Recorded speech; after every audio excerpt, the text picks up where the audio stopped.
Hi everyone, this is Jagadish. అమ్మ, మీకు ఉండేటువంటి ఈ చాప్టర్ ఫార్మాస్యూటిక్స్ ఏదైతే ఉన్నదో, ఈ సబ్జెక్ట్లోని ఫస్ట్ చాప్టర్ ఏదైతే ఉన్నదో ఆ ఫస్ట్ చాప్టర్ దానికి రిలేటెడ్గా సిలబస్ అంతా ఇక్కడ మెన్షన్ చేశాను చూడండి.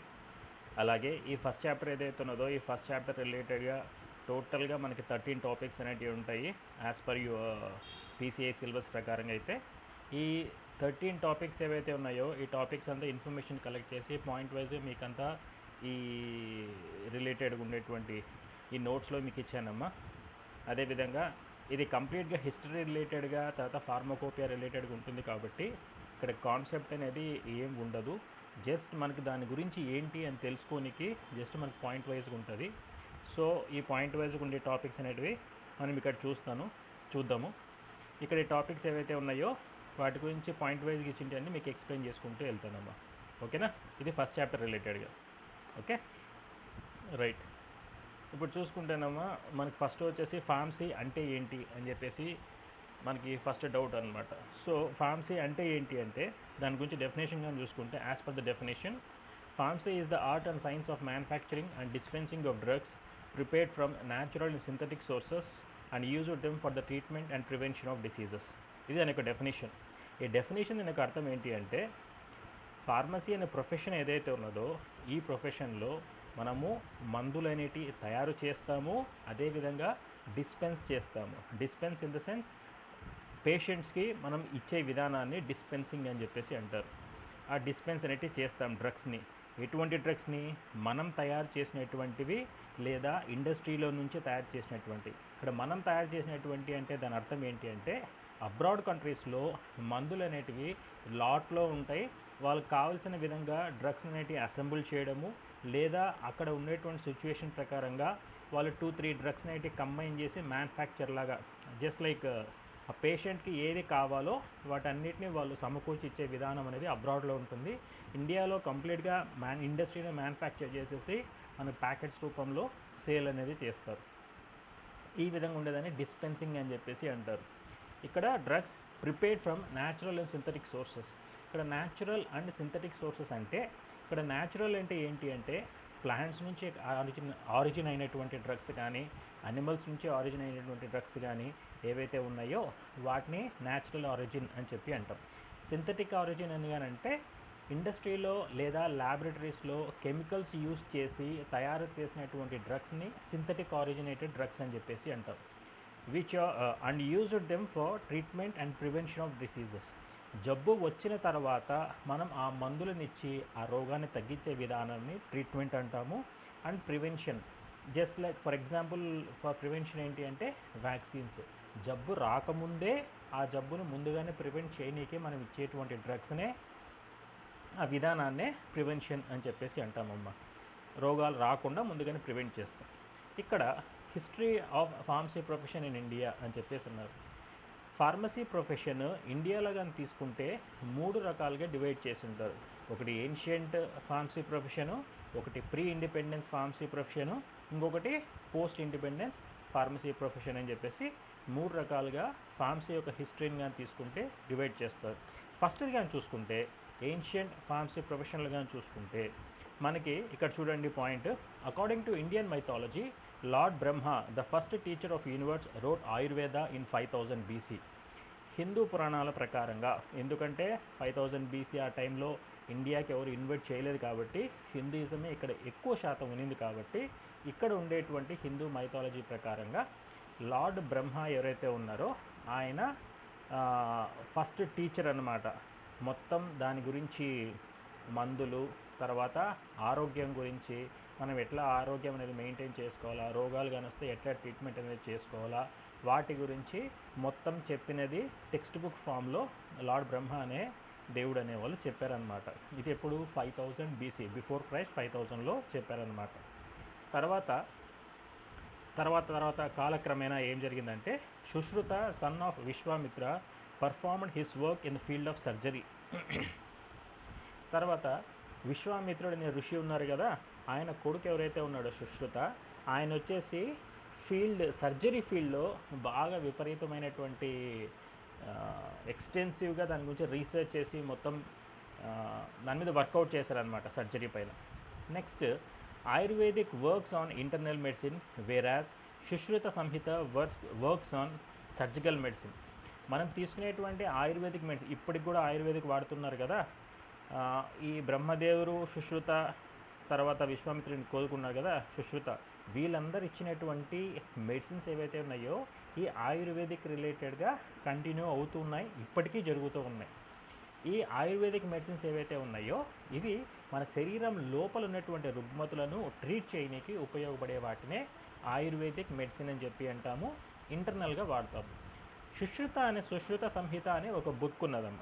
వీళ్ళు ఏం చేశారంటే ఈ సుశ్రుత అనే పెద్ద ఏం చేశారంటే సర్జరీ రిలేటెడ్గా మెడిసిన్స్ ఏదైతే ఉన్నాయో, ఎస్పెషల్లీ సర్జికల్ మెడిసిన్ అంటారు కదా, సర్జరీ ఎట్లా చేయాలా, ఏ విధంగా చేయాలి, తర్వాత సర్జరీ చేసిన తర్వాత ఏ విధంగా ట్రీట్ చేయాలి, నార్మల్గా తయారవ్వడానికి మనిషి ఏ విధంగా సర్జరీ చేస్తే ట్రీట్మెంట్ అనేది కరెక్ట్గా జరుగుతుంది అనే దాని మీద వర్కౌట్ చేసిన ఏదైతే ఉన్నారో ఆయన తన సుశ్రుత సంహిత అనే వర్క్స్లో మొత్తం మెన్షన్ చేసి ఉన్నారు.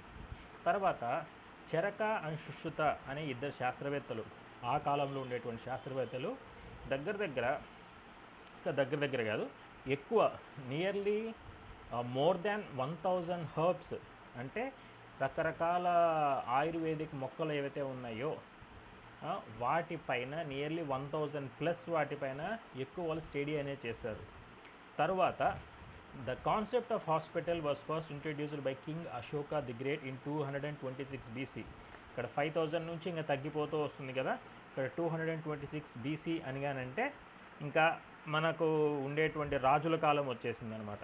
ఈ రాజుల కాలం వచ్చేసేటకే అశోకా ది గ్రేట్ అనే అతను ఒక రాజు 226 BCలో ఫస్ట్ కాన్సెప్ట్ అనేది ఇంట్రడ్యూస్ చేశాడు. ఏం కాన్సెప్ట్? హాస్పిటల్ రిలేటెడ్ కాన్సెప్ట్ అనేది ఇంట్రడ్యూస్ చేశారు.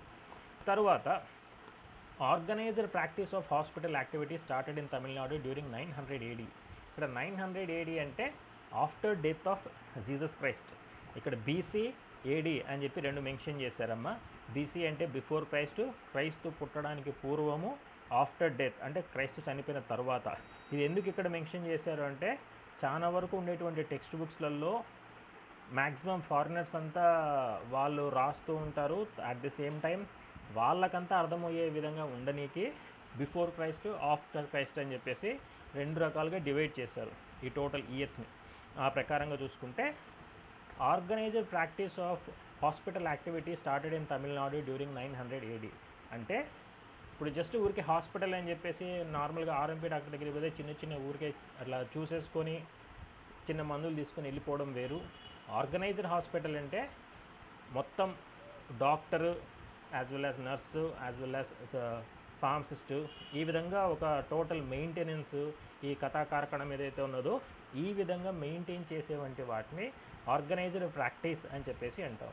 ఈ విధంగా ఒక హాస్పిటల్ని స్టార్ట్ చేసింది తమిళనాడులో 900 ADలో. తర్వాత Britishers broad the allopathic system in India during 15th century. 900 AD అయిపోయింది, తర్వాత 15th centuryలోకి వచ్చేస్తున్నాం. ఈ బ్రిటిషర్స్ ఎవరైతే ఉన్నారో వాళ్ళు కంప్లీట్గా అల్లోపతిక్ సిస్టమ్ ఆఫ్ మెడిసిన్స్ తీసుకొచ్చేస్తారు. మనకి just in case of medicines కానీ తీసుకుంటే ఎన్ని రకాలు ఉంటాయి? ఆయుర్వేదిక్ ఉంటుంది, అల్లోపతి ఉంటుంది, యునానీ ఉంటుంది, హోమియోపతి ఉంటుంది. ఈ విధంగా మనకి రకరకాలుగా ఉంటాయి కదా. వాటిలో one of the system allopathic సిస్టమ్ని బ్రిటిషర్స్ని మన ఇండియాలో 15th centuryలో ఇంట్రడ్యూస్ చేశారు. ఇప్పుడు మనం చదువుకునే చదువంతా అల్లోపతిక్ సిస్టమ్ రిలేటెడ్గానే, ఓకేనా. తర్వాత పోర్చుగీస్ ప్రాక్టీషనర్ ఏవైతే ఉన్నారో Garcia de Orta reported use of Indian herbs in his book Coloquios dos Simples de Drogas da India. ఈ పేరు పలకనికి నాకు కూడా కొద్దిగా ఇబ్బందిగా ఉన్నది. జస్ట్ వాళ్ళ పోర్చుగీస్ లాంగ్వేజ్లో ఉండేటువంటి వర్డ్ ఏదైతే ఉన్నదో ఇదమ్మా, ఇది అతను రాసినటువంటి బుక్ పేరు, ఓకేనా. తర్వాత జనరల్ హాస్పిటల్ ఇండియాలో ఎస్టాబ్లిష్ అయింది ఎప్పుడంటే 1664 మద్రాస్లో స్టార్ట్ అయింది. ఫస్ట్ జనరల్ హాస్పిటల్ అనమాట. అది గవర్నమెంట్ అండర్టేక్ చేసుకుంటుంది కదా జనరల్ హాస్పిటల్. అటువంటి జనరల్ హాస్పిటల్ 1664లో మద్రాస్లో స్టార్ట్ అయింది. Under British rule allopathic system became popular by the end of 19th century. 19వ శతాబ్దము ఆఖరికి వచ్చేసరికి బ్రిటిషర్స్ ఇన్వేట్ చేసేసి ఇండియాని ఎక్కువ రూల్ చేస్తున్నారు కాబట్టి వాళ్ళకు అనుగుణంగా ఉండేటువంటి ఈ అలోపతిక్ సిస్టమ్ని ఇండియాలో ఎక్కువ పాపులర్ చేయడం స్టార్ట్ చేశారు. తర్వాత ప్రీ ఇండిపెండెన్స్ ఫార్మసీ ప్రొఫెషన్ అనగానంటే ఇండిపెండెన్స్ వచ్చేదానికి దగ్గరలో ఉన్నప్పుడు మనకి జరిగినటువంటి మార్పులు ఏవైతే ఉన్నాయో ఫార్మసీ ప్రొఫెషన్లో దాని గురించి ఇక్కడ చూద్దాం. ఇక్కడ చూసుకుంటే మీకు ఇయర్ వైజ్గా ఇక్కడ నీట్గా మెన్షన్ చేశాను. ఒకసారి మీరు ఇది మెటీరియల్ని ఒకసారి క్రాస్ చెక్ చేసుకోండి, ఓకేనా. దీంట్లో చూసుకుంటే ఇయర్ వైజ్ మెన్షన్ చేశారు చూడండి. 1841లో Bengal dispensatory and pharmacopoeia was published at Bishop's College Press Kolkata. ఇక్కడ 1841 బెంగాల్ డిస్పెన్సేటరీ అండ్ ఫార్మకోపియా అనేదాన్ని ఫస్ట్ పబ్లిష్ చేశారు. ఎక్కడ? బిషప్స్ కాలేజ్ ప్రెస్ కల్కటా అనే దాంట్లో బిషప్స్ కాలేజ్ ప్రెస్ అనే దాంట్లో పబ్లిష్ చేశారు. ఇది ఎక్కడ అంటే కోల్కతా స్టేట్లో, ఓకేనా, సారీ వెస్ట్ బెంగాల్ స్టేట్లో కోల్కతాలో అది రిలీజ్ చేశారు. నెక్స్ట్ 1868లో pharmacopoeia of India was published under editorship of Waring. ఇది బ్రిటిషర్ వేరింగ్ అనే అతని ఎడిటర్షిప్లో ఏదైతే ఉన్నదో అప్పుడు ఫార్మకోపియా ఆఫ్ ఇండియా అనేదాన్ని ఫస్ట్ పబ్లిష్ చేశారు. ఎప్పుడు? 1868లో దాన్ని పబ్లిష్ చేయడం అనేది జరిగింది. తర్వాత 1869లో 41 అయిపోయింది, 68 అయిపోయింది, ఇప్పుడు 1869లో a compilation of vernacular names of Indian medicinal plants and herbs was made by Mohiddin Sharif అనే అతను ఒక కంపైలేషన్ చేశారు. కంపైలేషన్ అంటే ఏంటి అంటే ఒక బుక్ తయారు చేశాడు. ఆ బుక్లో ఏమున్నాయి? ఇండియాలో ఉండేటువంటి మెడిసినల్ ప్లాంట్స్, మన రోగాలకి ట్రీట్ చేసేటువంటి ఉపయోగపడేటువంటి ఆయుర్వేదిక్ మొక్కలు ఏవైతే ఉన్నాయో మొత్తం A to Z దాని గురించి ఎక్స్ప్లెయిన్ చేస్తూ ఒక పుస్తకం అనేది తయారు చేశారు అతను. ఎవరు? మొహిద్దీన్ షరీఫ్. 1870లో pharmacy profession in India was marked through conduct of examination for chemist and druggist. First chemist and druggist exam ఎప్పుడు జరిగింది? 1870లో.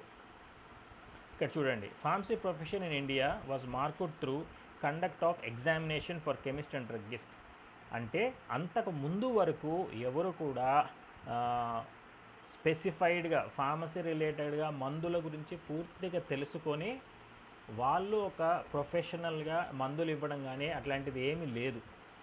ఆ 1870లోనే first chemist and druggist exam అనేది కండక్ట్ చేసి మందుల గురించి పూర్తిగా అవగాహన ఉంది అని ఒక క్వాలిఫైడ్ ప్రొఫెషనల్గా డిక్లేర్ చేసిన తర్వాతనే వాళ్ళు మందులు అనేది డిస్ట్రిబ్యూట్ చేయడానికి అర్హత అనేది అక్కడ ఉన్నట్టుగా మెన్షన్ చేశారు, ఓకేనా. ఇప్పుడు 1870 అయిపోయింది.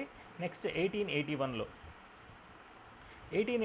ఏం జరిగిందంటే formal training for compounders was started in బెంగాల్లో కాంపౌండర్స్ ఉంటారు చూసారా, మొత్తం వాళ్ళే మెయింటైన్ చేస్తూ ఉంటారు. ఆ కాలంలో డ్రెస్సింగ్ చేయడం కానీ మందులు ఇవ్వడం కానీ మొత్తం మెయింటైన్ చేసేటువంటి కాంపౌండర్స్ ఎవరైతే ఉన్నారో వాళ్ళకి 1881లో ఒక ఫార్మల్ ట్రైనింగ్ అనేది ఇవ్వడం స్టార్ట్ చేశారు. ఎక్కడ? బెంగాల్లో స్టార్ట్ అయింది. తర్వాత 1901 నుంచి 1930 వరకు Ayurvedic, Unani and allopathy are used for treatment of diseases. ఇక్కడ 1901 నుంచి 30 వరకు మనకి Ayurvedic, Unani is complete related to some Muslim countries medicine అమ్మ. యునానీ ఇక్కడ ఉండేది కాదు. ఆయుర్వేదిక్ ఒకటి ఇండియాలో ఉండేది. అల్లోపతికి వచ్చేసి బ్రిటిషర్స్ ఇంగ్లీష్ వాళ్ళు ఎక్కడికి తీసుకొచ్చారు. యునానీ ముస్లిం ఇన్వైటర్స్ వచ్చింటారు చూసారా, వాళ్ళు తీసుకొచ్చిన medicine. Ayurvedic, Unani, allopathy are used for the treatment of diseases. ఎప్పుడు? ఎస్పెషల్లీ 1901 నుంచి 1930 వరకు ఎక్కువ జరగడం అనేది జరిగింది. తర్వాత 1832లో రీసెర్చ్ యాక్టివిటీస్ అనేది స్టార్ట్ అయ్యాయి అమ్మ. 1832లో రీసెర్చ్ యాక్టివిటీస్ అనేటివి స్టార్ట్ అయ్యాయి. ఎక్కడ స్టార్ట్ అయ్యాయి? ముంబైలో. రీసెర్చ్ యాక్టివిటీస్ అంటే ఏం లేదు, ఏ మందు ఎలాగ పనిచేస్తుంది, లేదా కొత్త మందులు ఇస్తే ఈ రోగం ఏమైనా తగ్గుతుందా, అటువంటి రీసెర్చెస్ ఏవైతే ఉన్నాయో వాటిని అటువంటి రీసెర్చ్ యాక్టివిటీస్ని ఫస్ట్ టైం 1832లో ముంబైలో స్టార్ట్ చేశారు. 1879లో animal experiments for lymph was started in Madras with initial success in 1880. 1879లో స్టార్ట్ చేసి 1880లో సక్సెస్ అయ్యారు, 1 ఇయర్లో సక్సెస్ అయ్యారు. Animal experiments for lymph nodes అనేటివి మన శరీరంలో ఉంటుంది. అది మీకు అనాటమీ ఫిజియాలజీలో ఒక టాపిక్ వస్తుంది, ఆ టాపిక్లో ఎక్స్ప్లెయిన్ చేస్తాను. ఈ వర్డ్ అనేది గుర్తుపెట్టుకోండి అమ్మా. Animal experiments for lymph was started in మద్రాస్లో ఫస్ట్ స్టార్ట్ చేశారు. 1879లో స్టార్ట్ చేశారు, 1880లో సక్సెస్ అయ్యారు. తర్వాత 1899లో British government established production of smallpox vaccine at Haffkine Institute Mumbai. 1899లో బ్రిటిష్ గవర్నమెంట్ వచ్చేసి స్మాల్ పాక్స్ దానికి రిలేటెడ్గా వ్యాక్సిన్ అనేది ప్రొడక్షన్ చేయడం స్టార్ట్ చేశారు ముంబైలో. తర్వాత 1905లో production for vaccine for plague was done at King's Institute Madras. ఇక్కడ మీరు బాగా గుర్తుపెట్టుకోవాల్సింది 1905 1805 1899 1905 ఈ 2 ఇయర్స్ నైట్ గుర్తుపెట్టుకోండి. 1899లో British government smallpox vaccine Haffkine Institute ముంబైలో స్టార్ట్ చేశారు. 1905లో ప్లేగ్ వ్యాక్సిన్ కింగ్స్ ఇన్స్టిట్యూట్ మద్రాస్లో స్టార్ట్ చేశారు. మద్రాసు, ముంబై.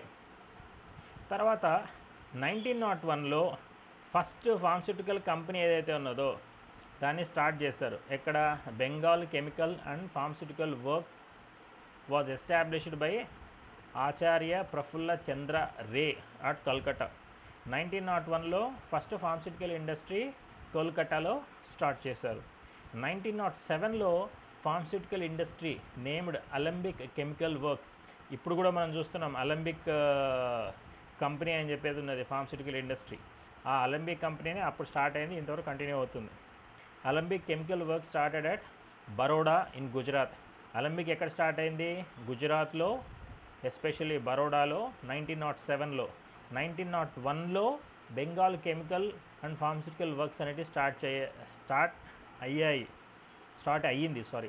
అయ్యింది ఎక్కడ? కోల్కతాలో. ఓకేనా? తర్వాత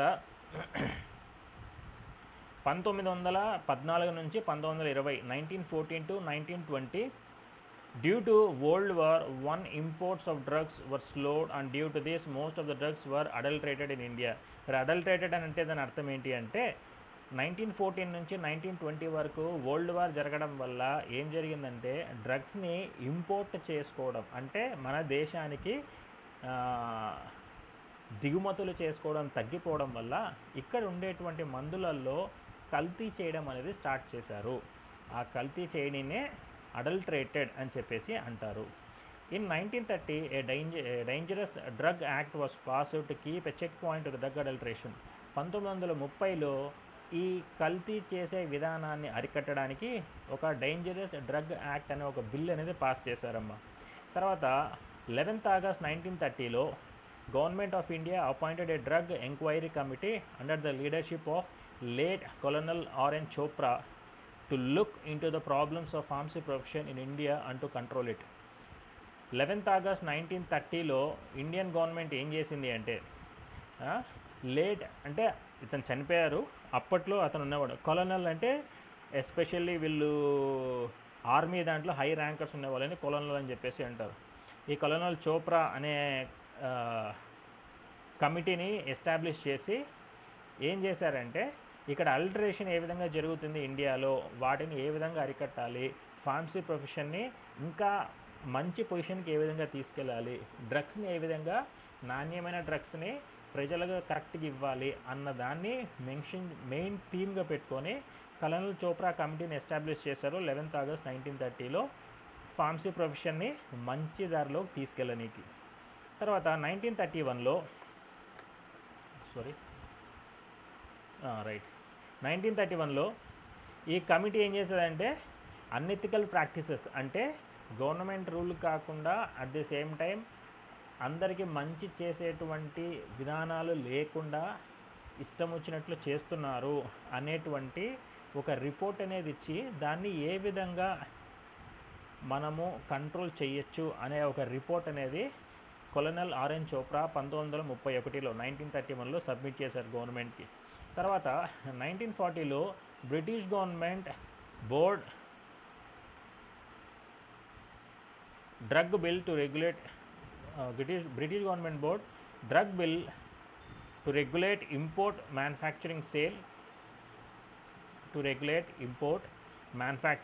and distribution of drugs in British India, and then bill was finally adopted as Drugs and Cosmetics Act 1940. ఇప్పుడు ఏం చేశారంటే బ్రిటిష్ గవర్నమెంట్ 1940లో ఇటువంటి వాటన్నిటి కంట్రోల్ చేయడానికి ఒక బిల్ అనేది తీసుకొచ్చారు. ఆ బిల్లే డ్రగ్స్ అండ్ కాస్మెటిక్ యాక్ట్ 1940. ఇప్పటికీ మనం కంటిన్యూ అయ్యేది ఇదే. డ్రగ్స్ అండ్ కాస్మెటిక్స్ యాక్ట్ అనేది ఒకటి 1940లో స్టార్ట్ చేశారు. అది ఎప్పుడు స్టార్ట్ చేశారంటే బ్రిటిష్ గవర్నమెంట్ 1940లో స్టార్ట్ చేశారు. దాని పేరే ఇది. In 1941 the first drugs technical advisory board was constituted. Technical advisory board అనేది ఎందుకు స్టార్ట్ చేశారంటే ఇక్కడ మనం తీసుకునేటువంటి మందులు అవి ఏ విధంగా మ్యానుఫ్యాక్చర్ అవుతున్నాయి, ఇండస్ట్రీలో ఏ విధంగా ఉన్నాయి, బయటకు వచ్చిన తర్వాత ఎట్లా యూస్ చేస్తున్నారు, వీటన్నిటిని లిటిల్ బిట్ కంట్రోల్ చేయడానికి డ్రగ్ టెక్నికల్ అడ్వైజరీ బోర్డ్ అనేది ఒకటి అవసరం. ఇది ఉండడం వల్ల ఏ విధంగా తయారవుతున్నాయి, ఏ విధంగా డిస్ట్రిబ్యూట్ అవుతున్నాయి, ఇండస్ట్రీలో ఏ విధంగా మెయింటైన్ చేస్తున్నారు అని ఒక ఎస్పెషల్లీ ఏమంటారంటే వాటిని గవర్నమెంట్కి ఒక సలహాదారు లెక్క ఇది అనేది ఒక బోర్డు అనేది స్టార్ట్ అయిందమ్మా 1941లో. తర్వాత ఇది బాగా గుర్తుపెట్టుకోలేము. First pharmacist post was created and filled at Cama hospital ముంబైలో ఫస్ట్ ఫార్మసిస్ట్ పోస్ట్ అనేది క్రియేట్ చేయడం జరిగింది, ఫిల్ చేయడం జరిగింది. 1941 జనవరిలో ఏం జరిగిందంటే all India pharmaceutical conference was held at Banaras organised by Indian pharmaceutical association. తర్వాత అసోసియేషన్స్ అనేటివి వస్తాయి, దాంట్లో మీకు తెలుస్తుంది. ఇండియన్ ఫార్మస్యూటికల్ అసోసియేషన్ అనేది ఒకటి ఉన్నది. ఈ ఇండియన్ ఫార్మస్యూటికల్ అసోసియేషన్ ఏదైతే ఉన్నదో జనవరి 1941లో ఆల్ ఇండియా ఫార్మస్యూటికల్ కాన్ఫరెన్స్ అనేది స్టార్ట్ చేశారు. ఎక్కడ? బనారస్లో బనారస్ హిందూ యూనివర్సిటీ అని ఒకటి ఉన్నది, అక్కడ స్టార్ట్ చేశారు. నెక్స్ట్ 1947లో central drug laboratory was established under directorship of colonel Chopra. ఇందాకనే మనం చూసుకున్నాం కొలోనల్ చోప్రా అని. ఆయన ఏం చేశారు? ఇక్కడ చూడండి, ఫార్మసీ ప్రొఫెషన్ని ఇష్టం వచ్చినట్టు ఎవరంటే వాళ్ళు అడల్ట్రేషన్స్ చేసి గలీజ్ చేస్తున్నారు. సో అటువంటి వాళ్ళని కంట్రోల్ చేయాలంటే కొలోనల్ ఆర్ఎన్ చోప్రా అని ఒక కమిటీ మెంబర్షిప్ లాగా చేసి అతన్ని కంట్రోల్ చేయమని చెప్పారు గవర్నమెంట్ ఆఫ్ ఇండియా. ఎప్పుడు? 11th August 1940.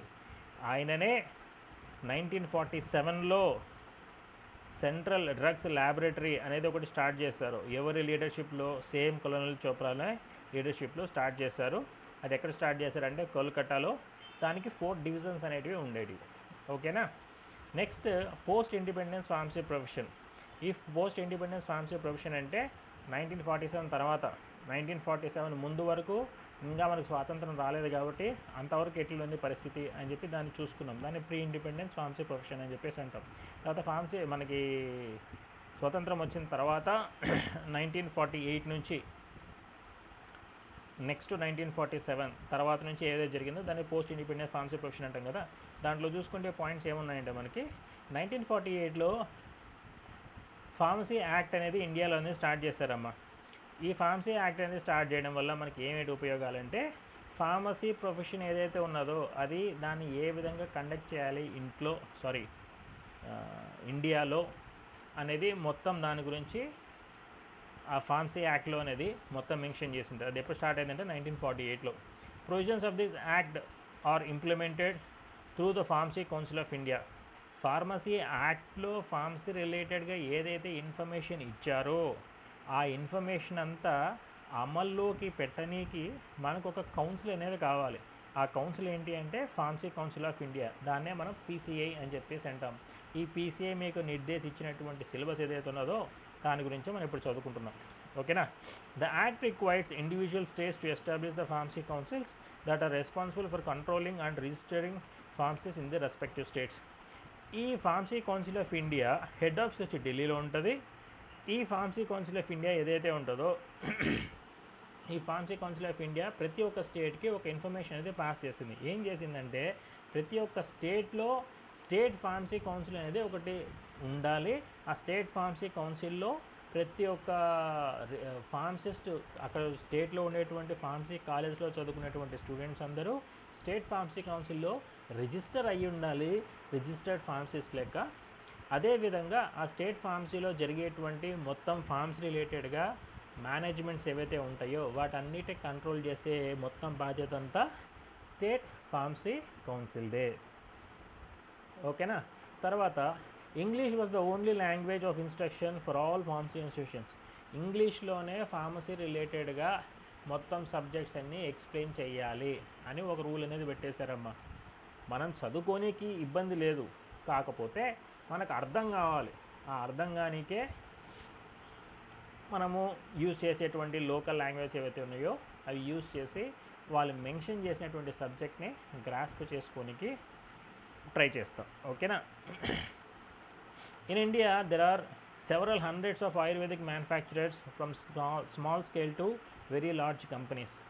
ఇండియాలో ఆయుర్వేదిక్ రిలేటెడ్గా మ్యానుఫ్యాక్చరర్స్ చిన్న వాళ్ళ దగ్గర నుంచి చాలా పెద్ద పెద్ద కంపెనీలు అనేవి ఉన్నాయి. ఎగ్జాంపుల్ హిమాలయ అనేది ఉన్నది కదా, one of the leading ayurvedic manufacturer.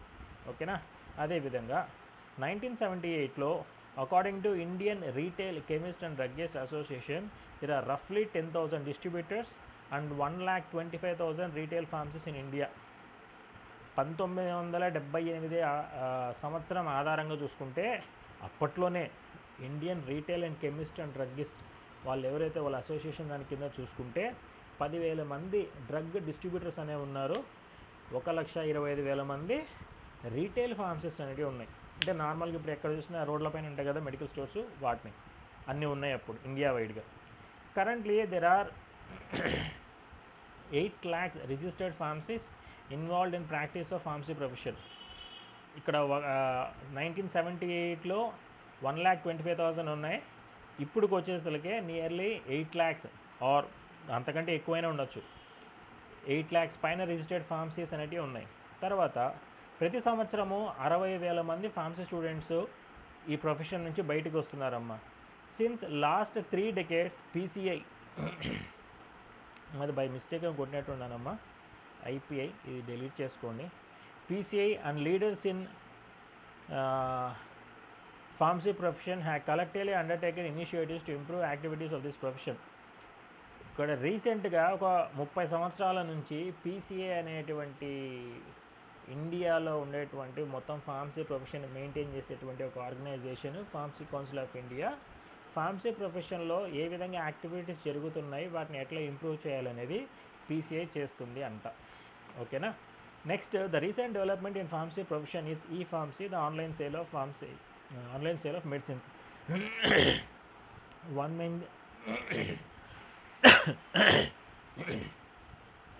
రీసెంట్గా ఉండేటువంటి డెవలప్మెంట్ ఏంటి అంటే ఈ ఫార్మసీ జస్ట్ లైక్ అమెజాన్ ఏదైతే ఉన్నదో దానికి మళ్ళీ ఇప్పుడు మనకు వచ్చాయి కదా 1mg అని చెప్పేసి, మెడీజీ అని చెప్పేసి ఇంకా కొన్ని వచ్చాయి కదా ఆన్లైన్లో మెడిసిన్స్ అనేది డిస్ట్రిబ్యూట్ చేయడము, ప్రిస్క్రిప్షన్ అప్లోడ్ చేయగానే మెడిసిన్స్ వచ్చేసి ఇంటికి వచ్చేస్తాయి.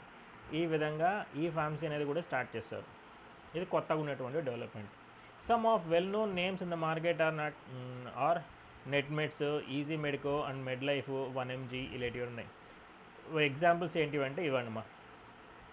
తర్వాత ఫార్మసీ ఎడ్యుకేషన్ ఎక్కడ ఏ విధంగా స్టార్ట్ అయింది. ఎడ్యుకేషన్ అంటే ఇండియాలో ఉండేటువంటి ఫార్మసీ రిలేటెడ్గా చదువు, ఒక రిజిస్టర్డ్ ఫార్మసిస్ట్ అవ్వాలి అని కానంటే వాడు ఫార్మసిస్ట్ ఏంది ఈ ఫార్మసీ గురించి మొత్తం చదవాలి కదా. అటువంటి ఎడ్యుకేషన్ ఏ విధంగా స్టార్ట్ అయింది ఫార్మసీ రిలేటెడ్గా ఇండియాలో అంటే ఫస్ట్ 1836లో కోల్కతాలో స్టార్ట్ అయింది మెడికల్ కాలేజ్లో. కోల్కతా మెడికల్ కాలేజ్లో ఫస్ట్ ఫార్మసీ రిలేటెడ్గా ఎడ్యుకేషన్ అనేది స్టార్ట్ అయింది 1836లో. ఈ ఇయర్స్ నుండి బాగా గుర్తుపెట్టుకోండి. తర్వాత 1842లో first pharmacy college in Asia was started in Goa by the Portuguese కూడా మన ఇండియాని ఇన్వైట్ చేశారు కదా, వాళ్ళు గోవాలో ఫస్ట్ ఫార్మసీ కాలేజ్ అనేది స్టార్ట్ చేస్తారు. ఈ ఇండియాలోనే కాదు టోటల్ ఏషియాలో ఫస్ట్ ఫార్మసీ కాలేజ్ అంట. అది ఎప్పుడు స్టార్ట్ అయిందంటే 1842. 1836 అయిపోయింది, 1842 అయిపోయింది, ఇప్పుడు 1870కి వద్దాం. In 1870 professional training was given to students for treating patients with drugs. Patients ఎవరైతే ఉన్నారో ఆ పేషెంట్స్కి కంప్లీట్గా ప్రొఫెషనల్గా నువ్వు డ్రగ్స్ అనేవి ఇష్యూ చేయనీకి ఫార్మసిస్ట్లకి మంచిగా ట్రైనింగ్ ఇవ్వడం అనేది స్టార్ట్ చేశారు. ఎప్పుడు 1870లో. తర్వాత 1874లో first 2-year professional course chemist and druggist diploma was started in Madras medical college, MMC Madras medical కాలేజ్లో 1874లో ఫస్ట్ 2 years డిప్లొమా కోర్స్ అనేది స్టార్ట్ చేశారు. ఇప్పుడు కూడా డిప్లొమా ఇన్ ఫార్మసీలో 2 years కదా. అదేవిధంగా ఈ కోర్సు అప్పుడు స్టార్ట్ అయింది 1874లో, ప్రొఫెషనల్గా స్టార్ట్ అయింది. దానికి D.PHARM అని పెట్టలేదు, కెమిస్ట్ అండ్ డ్రగ్గిస్ట్ డిప్లొమా అని చెప్పేసి ఒకటి పెట్టినారు. డిప్లొమా ఇన్ ఫార్మసీ అని పెట్టలేదు, తర్వాత చేంజ్ అయింది. నెక్స్ట్ 1874లో అది 1932లో ఏం జరిగిందంటే industry oriented 3-year bachelor of pharmacy program was started by Mahadeva Lal Schroff, the father of pharmacy education in India at Benares Hindu university Varanasi.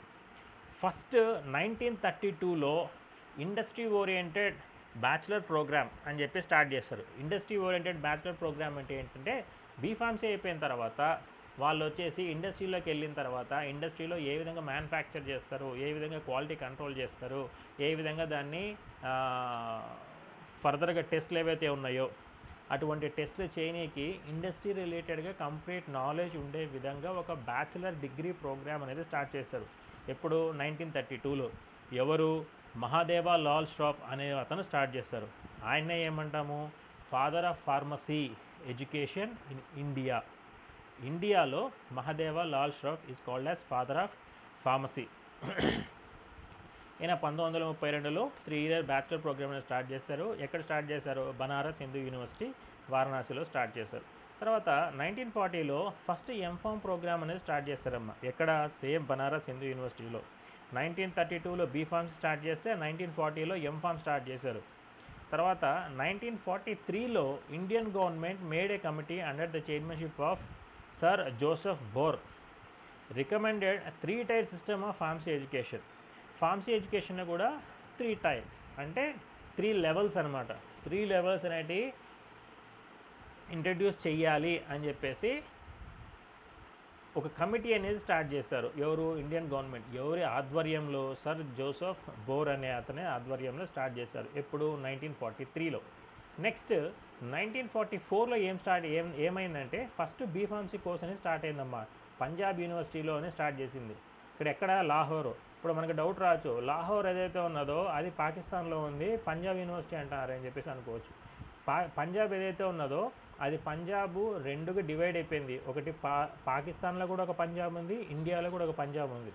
ఎప్పుడు? డివిజన్ అయిపోయిన తర్వాత, ఇండియా డివైడ్ అయిపోయిన తర్వాత పాకిస్తాన్లో ఒక పంజాబ్ ఉంది, ఇండియాలో ఒక పంజాబ్ ఉంది.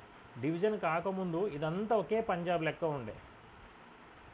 ఆ పంజాబ్ యూనివర్సిటీ ఎక్కడ ఉండే యూనివర్సిటీలో స్టార్ట్ అయింది? లాహోర్. ఇప్పుడు ఉండేటువంటి పాకిస్తాన్లో లాహోర్లో పంజాబ్లో ఉండేటువంటి యూనివర్సిటీలో ఫస్ట్ బీఫార్మసీ కోర్స్ అనేది స్టార్ట్ చేశారు. Bachelor of pharmacy course. ఎప్పుడు? 1944. అప్పుడు ఇంకా స్వాతంత్రం రాలే కదా 1944 అంటే, రైట్? అది.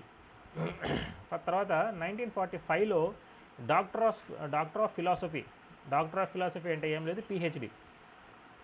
అది ఎక్కడ స్టార్ట్ చేశారంటే బెనారస్ హిందూ యూనివర్సిటీ వారణాసి. ఇక్కడ చెప్పుకున్నాం మనం ఇక్కడ ముందుగానే. ఆ బెనారస్ హిందూ యూనివర్సిటీలో బీఫార్మసీ 3-year బ్యాచులర్ ప్రోగ్రాము, తర్వాత ఎంఫాము, తర్వాత PhD 3 ఒకే యూనివర్సిటీలో స్టార్ట్ అయ్యాయి. ఎక్కడ? బెనారస్ హిందూ యూనివర్సిటీ వారణాసిలో. ఫస్ట్ 3-year బ్యాచులర్ డిగ్రీ వచ్చేసి 1932లో అయితే, ఎంఫామ్ వచ్చి 1940లో అయితే, 1945లో PhD అనేది స్టార్ట్ అయింది. తర్వాత 1947లో ఇండియన్ గవర్నమెంట్ ఏం చేసిందంటే through legislature brought the pharmacy bill to regulate and control standardize pharmacy education in India. 1947లో మనకు స్వాతంత్రం వచ్చిన తర్వాత ఏం జరిగిందంటే డైరెక్ట్గా లెజిస్లేచర్లో ఒక బిల్ అనేది పాస్ చేసింది. అంటే పార్లమెంట్లో ఒక బిల్ పాస్ చేయడం. దేనికి?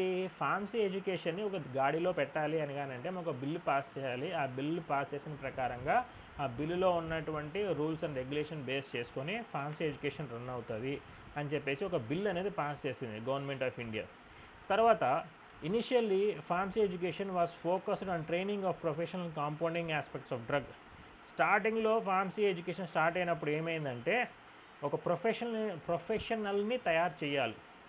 ఏ విధంగా తయారు చేయాలి? Especially compounding aspects of drugs. ఇక్కడ కాంపౌండింగ్ అంటే ఏం లేదమ్మా, ఇండియాలో కూడా స్టార్ట్ అయినప్పుడు ఫార్మసీ ప్రొఫెషను అప్పుడు అందరూ ఒక పెద్ద పెద్ద డబ్బాల్లో అన్ని మందులు పెట్టుకునేవాళ్ళు. ఎవడికి ఏ రోగం వస్తే 2-3 మందులు కలిపి ఒక చిన్న గోళీలాగా తయారు చేసి వాళ్ళకి ఇచ్చేటోళ్ళు. ఓకేనా. దీన్ని కాంపౌండింగ్ అని చెప్పేసి అంటారు. ఇప్పుడు మనకి కాంపౌండింగ్ అనే కాన్సెప్ట్ లేదు, ఓన్లీ డిస్పెన్సింగ్ అనే కాన్సెప్టే. ఎందుకు అంటే ఇండస్ట్రీలోనే కంప్లీట్గా మందులు అంటే తయారైపోయి ప్యాకింగ్ రూపంలో మనకు బయటకు వచ్చేస్తున్నాయి.